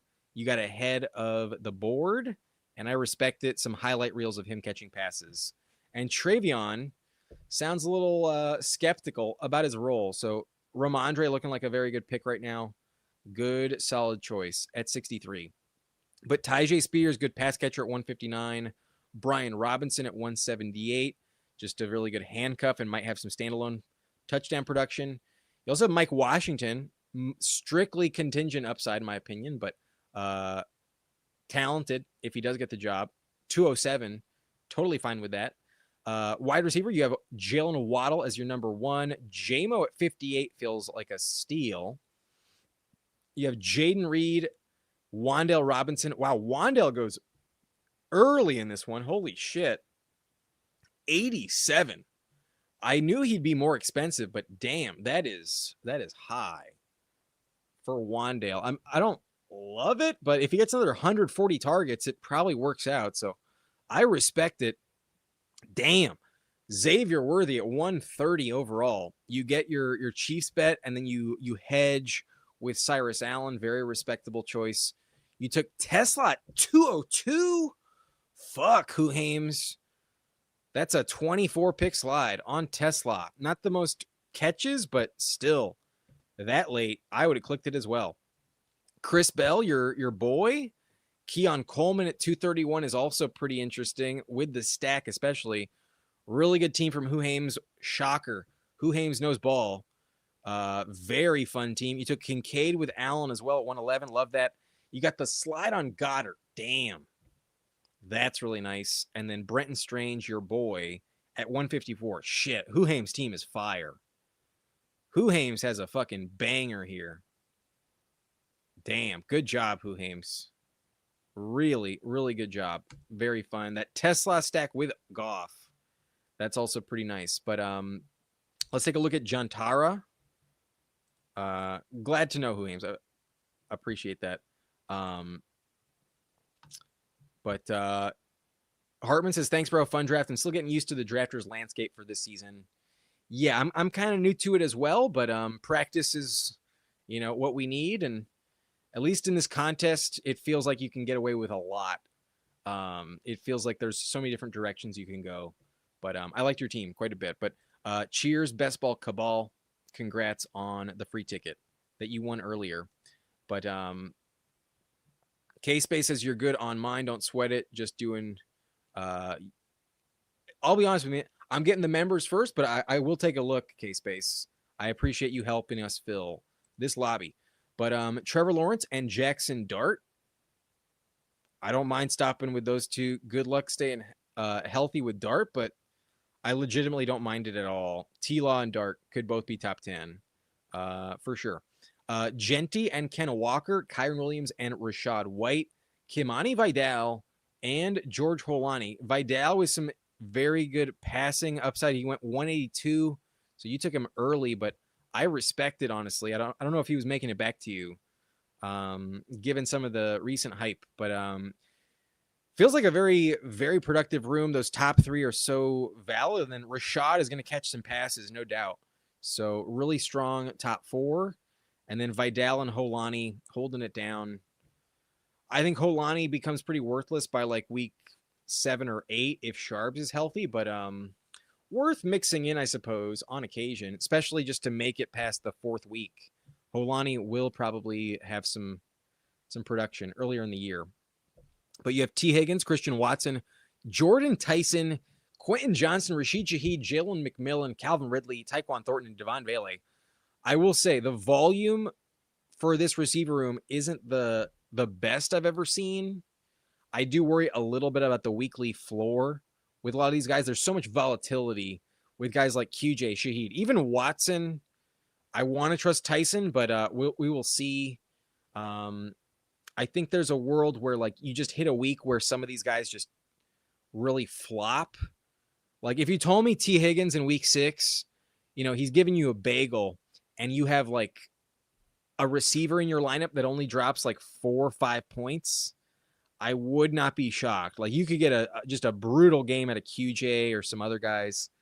I could see some of these guys disappear on occasion. So I think that's the only risk, but you have a lot of depth, so odds are you'll be okay.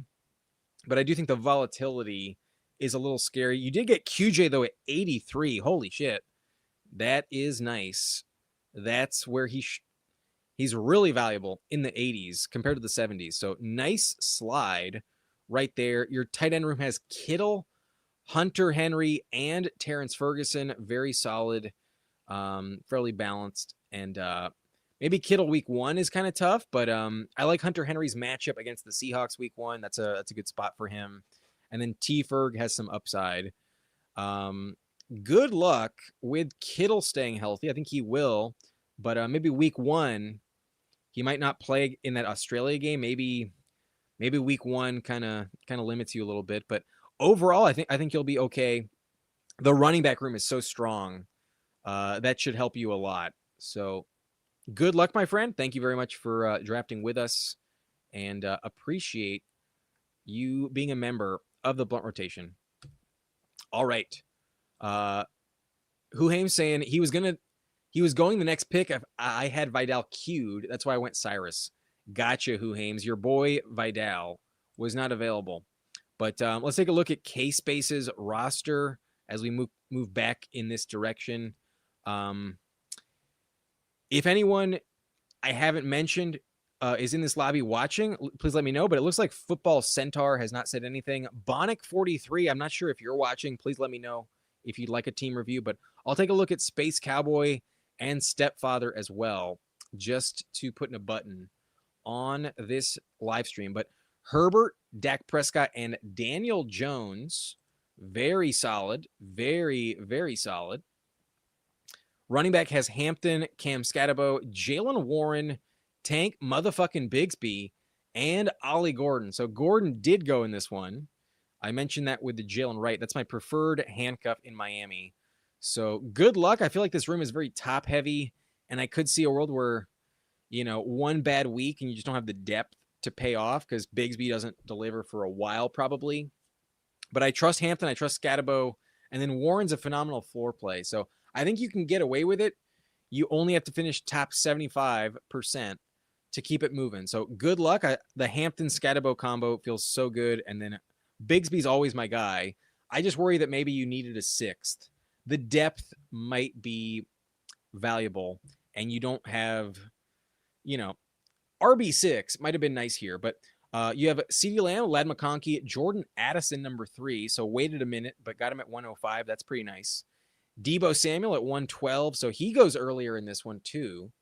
Trey Harris, you took him at 136. Not afraid of getting the stack. I respect it, but 20 picks above ADP, usually don't see that too often. Maybe he could have made it back, but to not risk it, I think is valid. You took Tank Bigsby in the next round instead. So all fine. But you also have Ryan Flournoy stacked up. Not bad. Kayshon Boutte at 184. He's looking decent. And then we also have Caleb Douglas. Looks like you sniped sus. I think Caleb Douglas is a very good pick right now. So I think that's very much warranted, very valid. Not bad at all. Tight end room looks interesting, though. You have Tyler Warren, Gadsden, and Njoku, and Gesicki, the double Herbert stack with Gadsden and Njoku. Not bad. I don't mind it at all, honestly. But there's a world where Gadsden's just dog shit. But if that's the case, then Njoku's even better. I think they both mix in with random spikes, but there might be some weeks where they're just not as relevant as expected. But you have Warren, so phenomenal. And then Gesicki last round, why not? Just go for it. But it looks like Eric All has been getting a lot of steam. I think I'd rather go Eric All than Gesicki myself. But that's just me. Gesicki is more proven. That's for sure. So solid team overall. Love the quarterback room. Receiver feels like you got a little bit desperate on occasion. That Trey Harris pick is definitely like you just getting your guy, but I don't mind it very much. And then tight end is very deep, very interesting. Interesting build. I hope the running back depth doesn't come back to haunt you, but I think as long as Hampton and Scadabo stay healthy, you are in business. Good luck. I think you'll be all right. I think you can find a way, but it looks like you may have pivoted off of Jalen Tolbert. I'm surprised K-Space. Oh, no. Is it you that drafts Jalen Tolbert like crazy in the past? I believe so. I'm pretty sure. Sounds like you are moving off of that stance for Caleb Douglas. I think that is the correct play. But thanks, you good sir. My middle name is Desperate. Gotcha. Yeah, not today. No Jalen Tolbert on this one. But let me catch up with the chat real quick. Passed on CMC, and I don't know if that was the best, but let's go for it. Who you took Lamb instead of CMC? If you really believe in Lamb, I don't think that's crazy. You know, the Fantasy Football Roundup, Ryan said CMC is definitely getting hurt, definitely worth fading. So we'll see. But we'll take a look at Suss's team as well. I know Blunt wrapping up, but needs 6 for Eliminator. Yeah, if y'all want to help out Game Tight, it's late for me, so I think I'm gonna dip out. We've been live for over 4 hours tonight. Holy shit. We have been live tonight for quite some time. There's one team review left. Let's get to it. Stepfather, love the Jameis Winston on the username. The Eliminator already 93% full. That's one more reason to join Drafters and enter the survival contest. But appreciate that, Cags. Good luck to you as well. Good luck. But okay, let's take a look at Suss's team. He has Burrow, Cam Ward, and Jacoby Brissett.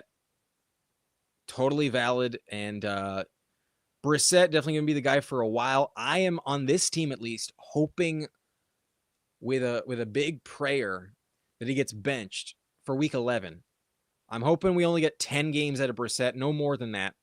I do think he's going to be really bad in the win column, that at some point they will just pivot to Carson Beck. So I'm hopeful, but Brissett will definitely be the guy to start the year.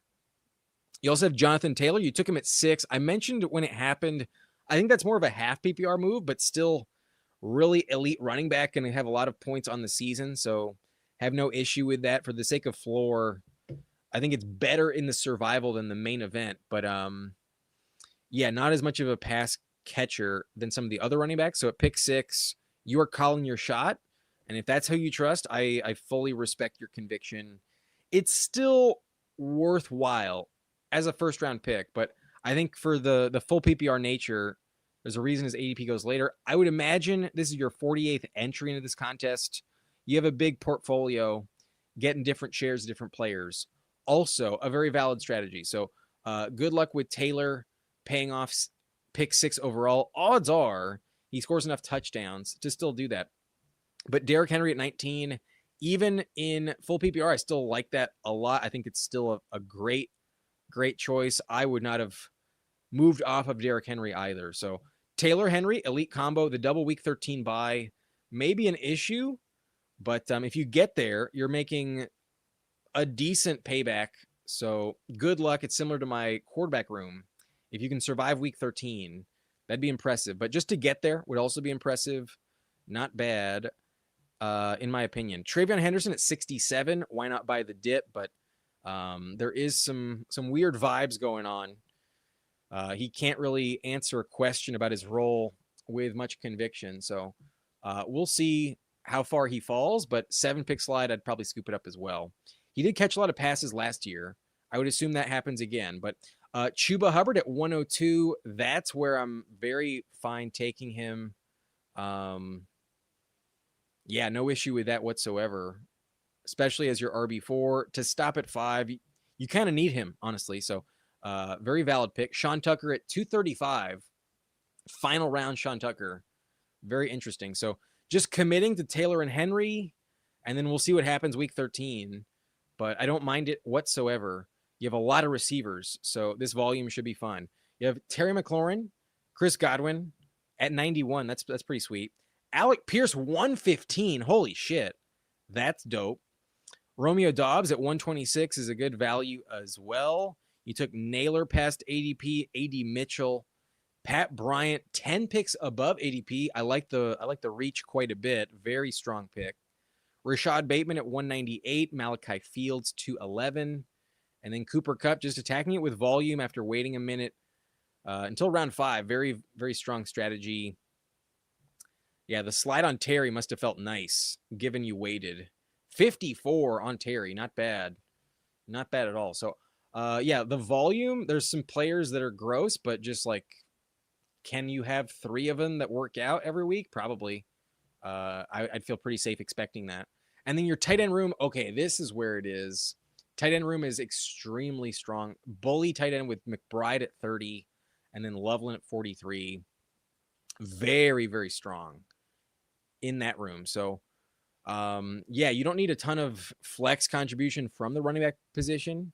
I pray that you do not suffer an injury to Taylor or Henry, but if those 2 are your guys every week, you can definitely find 3 or 4 receivers. Probably only 3 because McBride and Loveland will hit it every week. Very unique roster. Definitely going to be different than most folks. And given the volume you've done, I respect it. I like it. I like it. I worry just a tick on running back just because week 17 is important to make to get a lot of money in this one. And just because you're so relied on Taylor and Henry, maybe week 13 is the Achilles heel. But for me, it's week 11. So who am I to complain? You'd be making more money than I if you made it there. So good luck, Sus. Not a bad team at all. I think the receiver room really pieces itself together, and all the volume makes plenty of sense. I might have opted for one more running back, though. There's guys I just don't like. Like, I'm not high on Naylor or AD Mitchell. So if you told me one of those was just any random running back, maybe that'd be decent. But yeah, there's definitely a path for success here. It's just all tied to like Henry and Taylor remaining healthy. And in general, if you draft them and they get hurt, you don't need a fragile running back room for not to work out. Typically, that kind of crushes your season. So very interesting team. Quarterback is fun, and I see the vision. A lot of receivers gets the job done, but you're welcome, Sus. You're welcome. Yeah, if you're drafting your 48th survival in mid-August, I think you should be getting different. So I respect it. Good luck and appreciate everyone for hopping into this pod with me. Nobody I didn't give a team review who I've mentioned over the course of the last like 10, 15 minutes has said anything. So that's going to be our last team review. I don't think anyone else is watching that's still in the pod. So thank y'all if you're still sticking around. This one was a long as fuck live stream, but so much fun. Especially thank you to Ryan from the Fantasy Football Roundup for joining us for 2.5 hours. looks like we might not see him until next year, but always a blast drafting with him. So shout out him. If you haven't subscribed over there, highly recommend check out the Fantasy Football Roundup YouTube channel. He's got over 27,000 subscribers. So if you haven't subscribed yet, you are maybe just sleeping on it. But I would imagine you already are. So it's been fun. I'll see you guys tomorrow. We're going to draft and do another giveaway as well. So we'll be back here on Drafters again. Thank y'all for joining. And a reminder, I've had it on the ticker down below. That first-time deposit match up to $100 on Drafters. Sign-up code BLUNT. The link is in the description. But I will see you guys next time. I'll see you guys technically today. But thank you, everyone, for popping in. GG's, good night, Cagsy, and you're welcome, Game Tight. Cheers. Later, y'all. Bye-bye.